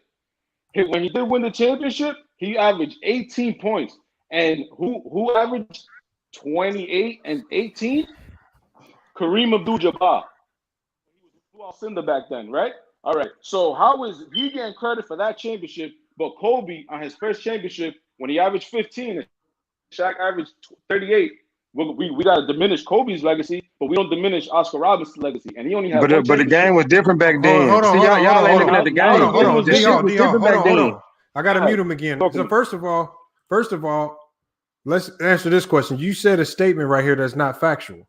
You said we diminish Kobe for winning his first championship. Who diminishes Kobe when winning the first championship? Nobody diminished. I've never heard nobody here arguing with me the other day when you were saying I diminished that he Kobe. wasn't the best We don't player. diminish Kobe, bro. We just said that Shaq was the You best said he player wasn't on the that best team. player on 3 He championships. wasn't. You said Shaq he was the best player on the Shaq team. got some But final Oscar MVPs Robertson to wasn't put he either. was. Oscar Robertson wasn't either. Jesus.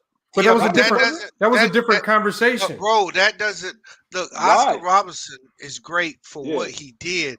When he won that chip with Kareem, Oscar was on the downside. He was past his prime. Exactly. But he gets that credit, right? No, that's not what makes Oscar great, though. No, that's not what makes him top top 10 he gets to credit me. for that championship. But he was Very like a few second people wheel, have third Oscar wheel. in the top 10, bro. Lamar has him over Kobe. Now you said Larry Bird. Hey, you talking about bro. the man? Kobe's one of the You talking about greatest to ever pick up a hold up, basketball. bro. You talking about the? You talking about a man that won three regular season MVPs back to back to back. Nobody's done that but Larry Bird. Who? Larry Bird? No, I agree. Yeah, he's the only dude. But you just said a minute ago that Kobe was over him. Kobe is over him. You want me to break that down? Hey, this dude spanked Michael Jordan's do you want me to break that down? All right, but he had a stacked team. Break it down. Let's not act like. All right, so Larry hold Bird, up, bro. Hold up. Did Larry Bird have the second best player in the league on his team? I don't know what Kevin McHale ranked. He was averaging 26 and 10. No, he didn't. I don't know where he ranked. But I can tell you this: Kobe had the first best player in the league on his team. I agree. With 3 of his 5 chips. So how's Kobe team not stacked? You got player 1 and player 2 in the fucking league.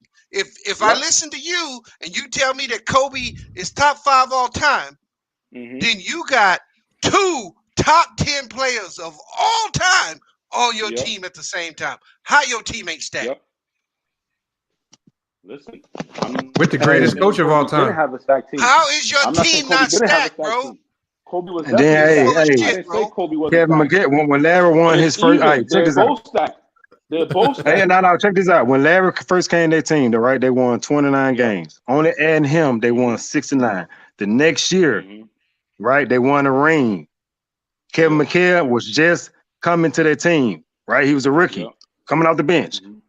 Paris had just came over there. So the rest of the players weren't even there yet. Like, come on, man. It's different things how you evaluate these players. Kobe, the impact Larry had on the team, Kobe didn't have that.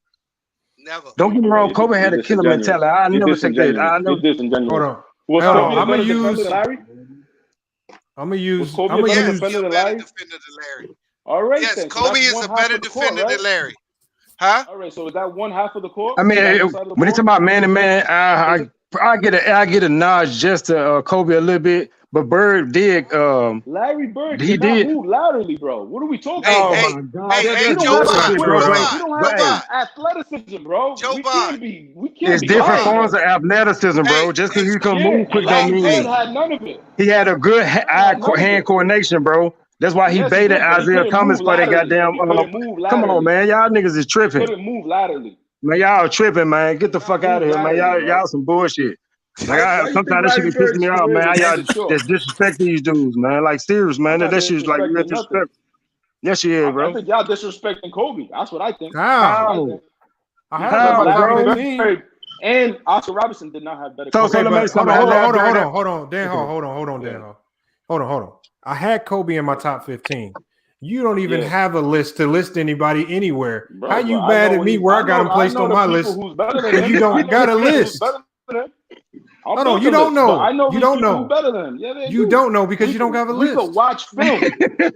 you said a guy that shoots with one hand is better than Kobe. You don't have a list, Joe Bond. How you, Joe Bond? You got it. You just arguing to argue. You don't even have a top 10 list. I didn't even tell you to do top 15. Okay, Joe Bond, let's do this. Let's do your list right now. Who's number 1? Obviously, Jordan. Okay, so we're going to write it down. So we're going to keep track of this. Because I know you'll change it up. Hold on, we're going to go MJ at 1. We're going to write his down. I got to type this because I know he'll backtrack. You got MJ at 1. You got, okay, who's your 2? 2? It's tough. It's between. How you Kareem tough at 2? Wilt. It's tough, bro. It's tough, bro. You know what I'm saying? Okay. Who is it? Who is it? I need a definitive answer. Or Wilt. Okay, who is it? They're 2A, 2B. No, it ain't no 2A. No, let's go to 4. Let's go to 4. No, let's go to 4. No, because who's better? Well, pick your number 2, man. Bro, that's a question I have to ask. No, bro. See. Oh, okay. So look, bro, you gotta have Joe this figured Bond. out, man. Hold on. There's the ultimate ether. Here's the ultimate ether, Joe Bond. See, Joe Bond is struggling already at 2, but he's mad at everybody else who's developed their list down to 15. But you struggling with number 2 already. So of course it gets complicated after 2, 3, 4, 5, 6, and you struggling at 2. Come on, man. That's why it's no definitive list nowhere. Because it is hard to deduce what player's better than the other, and it's based all off preference, especially when we're talking to somebody who can't get past 2 in their all-time list, man. Stop it, man. Let's Stop it, man. You can't even get to 2. Okay, hold on. Let's do this. He said Kareem at 2. Okay, you got Kareem. So now his brain is starting to work now. Okay. Who's 3? Who's 3? Who's 3? Obviously Will, bro. Okay, he said obviously Will. Why okay, he said obviously Will. Okay, who's 4? 4. The way it's looking like LeBron, man. It's looking like LeBron. But he's not done with his career yet. So I kind of want to leave LeBron out because he's not in the. No, when you say LeBron, we need look, Judy King about to come eat you too. Hold up, man. Hold up. Everybody capping, man. I just got it. Everybody capping. Yo, give me the rundown, man. Come on, man. Joe Bond and when LeBron finishes Joe career, Bond. Hold on. Trudy King. I'm gonna give you a rundown of what just happened. We gotta do simply Joe Bond. People, man. Hold on, we got to finish your list, Joe Bond. But Joe Bond was sitting here criticizing our top 10 list. I said, Joe Bond, what's your top 10? He said, I don't have one. That's crazy. You just talking about everything sports. Yo, that is wild. Come on, yo, that's the most crazy. Hey, yo, this is 2021, and people. All jokes aside though. All jokes. That sounds crazy though. Like I don't care what you can have the same list I have, right, in top 10, but that you can't sit there and say, oh. What you can't criticize on my top 10 list. You don't even got a top 10 list. That's insane, yo. That's insane.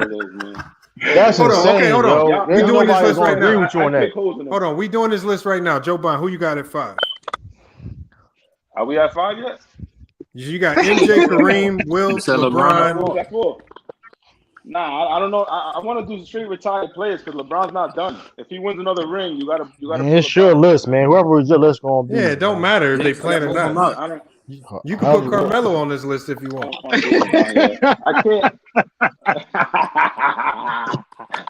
Word, man. I like that one, Lamar. You're a funny motherfucker. You wrong, Lamar. You wrong for that one. It's his list, though. Okay, number 5. Now you had LeBron at 4.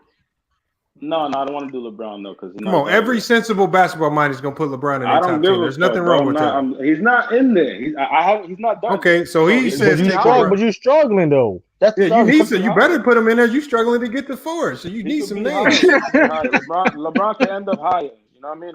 Okay. So let's take LeBron out. You at 4. Yeah, 4. So 5. 4. I'm gonna go with.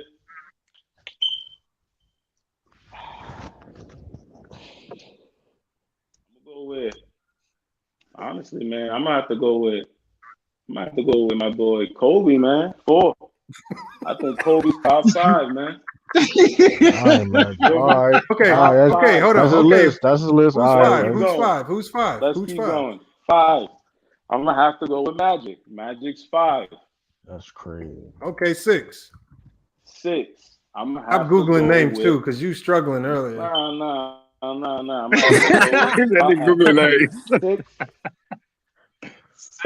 go with. I'm gonna have to go with the fucking big ticket, man. Tim Duncan 6. You got 5 rings. That's KG nickname. Hold on. Yeah, that's what I said. Yeah. Fundamental. He said big ticket. To be honest, I honestly think KG was. So you want KG? You don't have the career. Okay, hold on. Who's your seven? Who's your seven? Who's your seven? Nah, but he don't have Tim Duncan 6, 7. I'm about to go with Shaq. I'm about to go with Shaq 7. I'm about to go with Shaq. Who's 8? 8. I'm gonna have to go with. It's either Larry Bird or. Oh, I need an 8. I need an 8. No, hold on. Who's 8, man? Who's 8? You got Kobe. Man. Stop Googling, man. Just do it off the dome. Oh, you can't do it off the dome, man. Relax. That's horrible. Relax, man. Relax. Nah, he not on Google. He on Wikipedia. Relax, man. Relax. That Yeah, man. You see what I've Bing.com. done too. Elijah one, Larry Bird. So hold on, man. What? So who in your list? 8, right? You have Michael Jordan. You're on 8. You're on 8. I'll run down this list here in a second. I want him to finish. This is the man that criticized everybody else's list. We're trying to figure out who his list is. This is the longest to come up list I've ever seen in my life. Tough, man. Tough. We don't know But your he's so list. opinion. We don't know your list. Shit. No, True the King's given his list before, and it didn't take this long. That shit But crazy, he thought about it man. before. You guys got me on the spot. It wasn't that long. Exactly. Hold on. That's exactly what you're supposed to do. You're supposed to think about your list, and when we Right, talk but it about wasn't our that list, long, we have though. something to compare I it didn't to. know I was gonna have to throw down a list. But I you're was talking just about our and list. why do you don't think got we're not Kobe? gonna ask you about your list? Nah, I mean that's true. That's true. That's crazy, So- man. Like I'd have did a 8? whole draft earlier, man. It ain't take this long. Who is it? man. Who is it? I'm gonna go with Larry at 8, man. I'm gonna go. Okay, with Larry Bird That's- at 8. That's Who's insane. 9? Who's 9? Who's 9? I'm gonna go with Elijah 9. And who's 10? I'm gonna go with Hakeem Olajuwon 9. Who's 10? And 10. You should have put LeBron in there because then now you got to think of a name. Nah, yeah, like I said, LeBron, he might be. The way he finishes is gonna determine how high he is. So.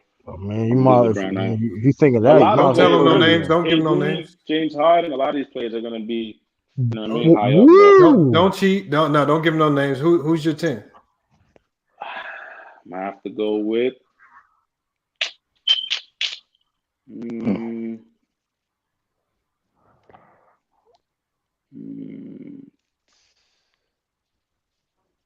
It's tough right now, man. It's tough.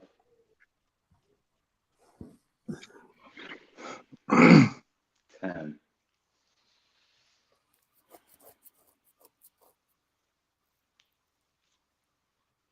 Start naming some people. No, don't give him none. No, don't give him none. Don't help me out. See, man. because he let me criticizes fall on my own everybody else. sword. See, he thinks it's Let me so fall on easy my to own come up sword. with a top 10. He's struggling. He struggled at 2. Nah, yeah, you had Now we at 10. Now he at 10. He completely out of names at 10. Nah, yeah, because it's tough, man. Like I said, It's like not you said, really it's tough though. You make it tougher than it is though. Like Nah, I think it's tough, man. For 10, it's tough, but you making it like it's rocket science. it's tough. It's tough, bro. A lot of players. You being disrespectful with this. I guess I'm gonna have to go with fucking shit, man. So shit, you don't even know what a criteria of top 10 player is, then. Huh? Nah, Well, yeah, I'm saying you don't have your criteria of a top 10 player. Nah, yeah. If I did a breakdown, everybody's stats, accomplishments, you know what I'm saying? Highlights. You we already could know do it, the but game. You should be gotta throwing do them out it. there then. That's something you're supposed to be okay, doing. man. But like I said, it's arguments. Tough. Oh, you need just one more player, man. Yeah, one more player, man. That's tough. Like you really tripping. I ain't tripping because, like you said, you take LeBron out. LeBron's obviously going to be tough. You don't gotta take LeBron out. That's what you trying to do. So it's like Nah, exactly. I don't want to do players that are playing still, man. That's what I want to do, man. All right, that's fine. I mean, if you let's say that, but man. you still got For a lot me- of names there. Nah, Let's yeah, there's go. a lot of names left.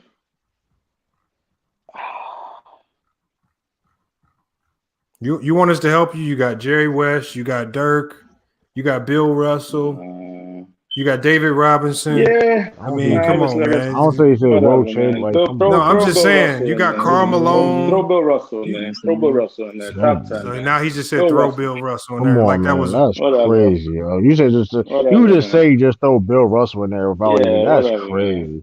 Disrespectful, man. I don't care. Bill Russell the GOAT. You just gonna So talk hold on. You just said you don't care. See, you don't care about your own list, but you criticize ours. That's crazy, yo. Like I said, man. That's insane. Hold on. No. We can really make it tough. Hold on. We can really make it tough on you because a lot of us got 15. Can you even extend your list to 15? I mean, no, we can't. We're not doing that. He would take it 3 hours to do that. We're not doing I know, that. but that's what I'm saying. See, the thing is, the only reason I did this is to show you it gets complicated because you really have to start really thinking. So this is why everybody's list is different. Yeah, so for me, putting Kobe at 11 or putting Kobe at 5 is not really a big difference because they still in the top 20 all time. There's 5,000 players played in the NBA ever. Right. That's what I'm saying. Kobe is in the top 15 of those players. That's great. I'm not disrespecting him at all because he's still in the top 1% of these players. Right. So I mean and you just proved how hard it is to come up with a top list because you struggle. Like I said, you struggled at number 2. You sat down and looked at all the all-time players and was able to. That's my list, though. It's preference. It's still preference, though. Broke it down. It's still preference. Able to look up all the players. It's still preference. Okay. The thing is, it's not a math formula. There's no one answer. It's not an equation. We can all look at the same video and all come up with a different top 10. No, but we can all come up with guidelines. We can all come up with guidelines. Oh my God! No. Everybody had their own criteria. You made it harder than what it is, though. That we could all like. No, ain't no all. It's only about debate. You can debate it. That's it. Can I get you? What up? What up, B? Can I get you to sit down? Can I get you to sit down and think before you talk? Hey, of course. Of course. I don't think I'm saying, hey, dog. Everybody had their own criteria of who's the GOAT, who's the greatest player. You know what I'm saying? Who's top 10. But the thing is, it's about a debate. That's why you have a debate. But your guideline is that we can't put Kobe outside of top 5. That's not a guideline. That's crazy, yo. No, but that's not what I'm saying. That's not what I'm. So what are you saying? So we have what guidelines? What I'm saying is guidelines meaning career accomplishments. Obviously, the film shows what the stats say, and obviously team accomplishments as well. You know what I'm saying? So individual accomplishments. So we ain't talking about impacts on team, making players better. Hold on. But what if I want to use? But what if I want to use analytics, or what if I want to use win shares, or what if I want to use certain metrics that you just didn't mention? Different, man. That's why I say everybody's list is different. Right, that's what I'm saying. When the debate comes in, and you can't set the criteria. How you gonna try to set the criteria? That's your criteria, though. I said all of us should come up with guidelines. I didn't say me. The funny thing is, different guidelines. We can come up with guidelines that everybody must use, and the list will all still be different. Right. I don't know. Yeah, because it's a funny thing. If the numbers match the game, like we see the numbers, you have. Okay, hold on. Let's not talk about numbers. Hold on. You can't look at the guideline that you use. Hold on. Because the last time you talked about the numbers, if we just go off, let's say numbers. Well, Oscar Robertson beats out Kobe in every statistical category. No, he doesn't. In averages, yes, he does. Higher averages in every category. Yeah, he does. It ain't even close, bro. But all right, so when we go to the ice, hold on, Larry Bird beats out Kobe in every statistical category except scoring, and that's only by like 0.7 points per game. And he plays 7 years less than Kobe. Exactly. So longevity counts, right? So now longevity is a new. So you added longevity to your. It's his list though. That's the whole point. But that's the whole point, though. You can't. Kareem gets credit. Kareem gets credit for having those 2 late championships when he was 38. In your mind, so we can't. In your mind, because that's not in your mind too. No, because look, if you look, but when like if you ask True the King, if you ask Bees why he got Kareem at number 1. I guarantee you he's not going to just live and die on championships. Got nothing to do with him winning a championship at 38. Okay, Beast, break down why you got Kareem at number one. Hey, Kareem has won at every level. He's the all-time leading scorer. Enough said. I don't gotta say no more because you're gonna. You can't just go on stats. So You can't. What? That's Beast. That's Beast's like I said, I criteria. got Bill Russell. I got Bill Russell as my GOAT. Like that's not because he won championships. It ain't got nothing to do with he's from Boston. No. See, look, he just hold on. This is the man. Hold on. Kareem was the best high school player, the best college player, and the best pro player. Yeah. Kareem got 6 Finals MVPs. He's got 6 championships. Yeah. He's got. Yeah. Hey, part of Kareem's career, they didn't even keep certain stats that you will use today. Yeah. To argue for players. Same with Bill Russell. Same with Wilt. And other players. Some of these stats we're looking at today, they didn't even keep then. Right. You know what I mean? Triple doubles and Bill Russell. You know what I mean? Triple double, Bill Russell, Will Chamberlain, and they probably could have had off of you know what I mean? Off of blocks and steals. Yeah, but see, I don't go just strictly off numbers. You gotta go off there just 30%. Come on, you know man. And Bill Russell, if you want to go off numbers, people move the goalpost with that because Bill Russell, last time I checked, is all-time leader in defensive win shares, and he only played 13 seasons. And then not only that, he holds a record. I think it's 70% in the finals. I don't think nobody else ever did that shit. Like it's different shit about Bill Russell, man. Like it's just different shit. Going pick it back with B said Bill Russell won on every level. Also, ain't a lot of people did what Bill Russell did. 60s. In the 60s and 50s. Dude, he keeps saying he won on every level. He won on every level. He won on every level, so it doesn't even matter. The level of basketball has progressed over the years. All right, bro. I told you over the years, bro. Who don't know that? We can't overinflate the 60s, bro. Hold on. Joe Bond, let me ask you this. Joe Bond, let me tell you this. Joe Bond, let me tell you, do you know the average height center back then is the same it is now? All right. Right. You know, and Bill Russell was on the 16. Everybody was high. Everybody else was taller than him, bro. Was there a lot of guys averaging 20 rebounds? Hold on, I'm going to show him a video that's going to debunk that. Watch this. Watch this, y'all. I'm going to show him a video. It wasn't. No, hold on. I'm going to debunk a video because he said that old style of play. You said that old style of play won't beat today's style of play, right? Even though Bill Russell was a great let's do this then. Hold on. Let me show you something. See, this is why, especially when you're dealing with players. Hold on, Joe. This is why. Hold on.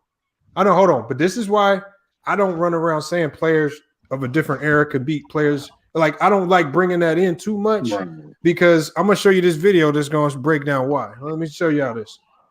Because let me show this video real quick. And I think some of y'all might have seen it. Hey, Joe Bond, let me ask you this. LeBron James, Kobe Bryant, and Kareem have the most all NBA selections, right? You agree with that statement? Remember. Hold on, watch this, y'all. I'm not sure, but yeah. But hey, hold on, y'all. Hold on. Look, probably. Yeah, I want to see the video. Hold on. Look, we're gonna show this. This old. This is a 40-something year old Brian Scalabrine. These young motherfuckers thought. Yeah, hold on. What happened? What happened to this little? Look, he thought it was sweet. Look, what happened? He thought it was sweet. What we watched. Brian Scalabrine said, "Let me get a couple warm-up shots and watch what I'm about to do to you." Yeah, he destroyed him, bro. Oh yeah, I seen that shit. Look how Brian Scalabrine built too. Matter of fact, I seen that shit today. Get that. Look, he drops him off. Brian Scalabrine would have been fucking. Nah, I don't want to hear it. I don't want to hear it, man. No, it was not. Scalabrine would have dropped 40. We're not doing that. That's blasphemous. That's blasphemous. You don't know shit about basketball saying shit like that. Brian Scalabrine played in one of the toughest defensive eras of all time. Scalabrine, you know, Scalabrine broke this dude off 11-0. He broke the dude off 11-0, man. Yeah, we don't know what the hell. Obviously, Joe Ball, you know that centers. You know that there's centers now that don't do what Bill Russell do. Yeah, but there's centers now that. And then check this out. You ain't have center. It wasn't even no 3-point line back then. Hey, like, what I was telling you about exactly. all NBA teams. Yeah, I ain't gonna lie. He wasn't a great free throw shooter. The NBA you got some nigga third team until '88. Yeah, that's a lie, bro. Guys like Joel Embiid. doing That's stuff. a Right, but lie, you talking bro. about, but you When talking about he one. led his Hold on, team but back, hold on. But you bro, naming one aspect of the game. But you're naming one aspect of the game. He What can always does Joel that. Embiid do besides score better? Than, what? Okay, only thing Joel Embiid do better than Bill Russell is score. Yeah. So and That's that's the a only lie. thing you Joel do. Embiid's not a good Cause defender. that's a Joel lie, Embiid's not a bro. good Cause Bill defender. Russ could did that. He could That's do not it. the question. Exactly. He Yes, said Joel Embiid can only do one thing better than Bill Russell. That's score. But we don't No, know I don't believe because in that. I Joel don't Embiid think so. has to I don't stop believe. crazy fives. no, Bill Russell can score. I'm not saying Bill Russell couldn't score When because he Bill scored Russell when it played mattered. Will Chamberlain Right. averaged 50 on him. Will Chamberlain That's averaged not. But 50 on Bill Russell. dude, you got hold on. 50. That's not. Hold on. First of all, On Bill Russell, the greatest First of defender of all, all look at time. them games. Go look back at them games. Go look back at They them games lost. because Will lost. But right, you know why they he lost. You know took why they Bill Russell's lost. soul with him. Hold on. Do you know why He they took lost? Bill You know Russell's why they. soul with him. Yo, true. Hold on. Let me ask you a question. Hold on. Do you know why they Let me lost? ask you a Answer the question. question. No. Let me ask you a question. Nah, man, how you gonna come on? No. Let me ask you a question, True. If we go to the park right now and we play 5, I drop 40 on you and you win, you're gonna look at me like you're something, bro. I just dropped 40 on your head. I do that all the Yes, I time am to rolling people. you something. I don't care what Joe you Bond. did. Joe Bond. True. You Hold better on, not Joe even talk to Bond. me Me again. and my homies, I we do drop this 40 all on the you. time to Don't even. teams. Hold on, Joe Bond. Me and my homies, we do this all the time to teams. Some dude will get off, score probably 11 of the 15 points, but we didn't smoke their ass. We didn't beat them to 15. Exactly. You know And how he'd be many like, pickup games I but you know played. I the didn't funniest score thing to hear in basketball and win. is when some dude says, "Well, I got my 11. Y'all couldn't stop me, but we won the game." Exactly. You know what I mean? Real You know what I basketball mean? players laugh at that. Like Like, that's come on. not You know what I mean? even. Pickup games I win. If I didn't score, like, come on, I That's still win. They terrible. don't even That's matter. a Like, terrible come on. argument, Joe See, Bond. that's the thing, though, bro. That's a horrible Hey, argument, bro. that's the thing. See, a lot of you motherfuckers don't. A lot of them people don't understand, bro. Will did not understand the team aspect of the game, right? So Bill Russell and them knew that. That's why they let him score them in the points Dude, because they knew exactly. if he scored them in the points, he's not getting the team involved. Yeah, think Right. hold on, Joe Because they Bond. understood he did not Hold on, let Sean understand it go. until Let he got. Sean go real quick. Let Sean Hold on, go. Joe Bond. Just think about this. Let Sean go. What's up, Just Sean? think about this for a second, right? Jordan, early in his career, often had his best scoring nights, and the Bulls were losing. And teams would be like, "Hey, we'll let him. He's going to shoot himself, and he's going to shoot his team out the game. Yeah, he'll get his points, but nobody else is getting involved. When you're playing against a team like that, defensively, you're cool with that. It's when a team is moving the ball and everybody's sharing, everybody's touching, everybody's involved. No, I agree. It's You're when harder it's to defend. painful. It's you're harder. Right. Go look at them Wilt teams. Go look at them Wilt teams when he was averaging 50 points a game. There was an average offensive team. Yeah, it was. Wilt didn't really win Of until he course, because started they didn't have playing. all stars the way the They Celtics did have do. he had Hall of Fame. It's not He true. didn't understand the team aspect of games, bro. He didn't understand it. Wilt played with other Hall of Famers. Bro, they're just like taking a player. They're just like me, bro. I play basketball, right? I don't play every day like I used to. But they're just like taking me and throwing me out there, right? You don't know he didn't understand the team aspect. He just know how to score and do that. He thought what I need to do to make this team win. Right. So that's why he had all them points. Bro, he did. But he didn't everything understand the right. team till they He started. averaged 7 assists too. He averaged Yeah, 7 just assists later. too. That's later. That's Come later on, on bro. in his years. Come on, In bro. his first Will years, was doing bro, he whatever he didn't could, understand. To later on when he won his first championship with it was 76 or Gold State. Will was One doing of y'all everything he correct could me. back then, bro. And they led the It's team. easy to He beat. led the team in assists. And they had the best record ever. Till that Right. record got broke about the Lakers.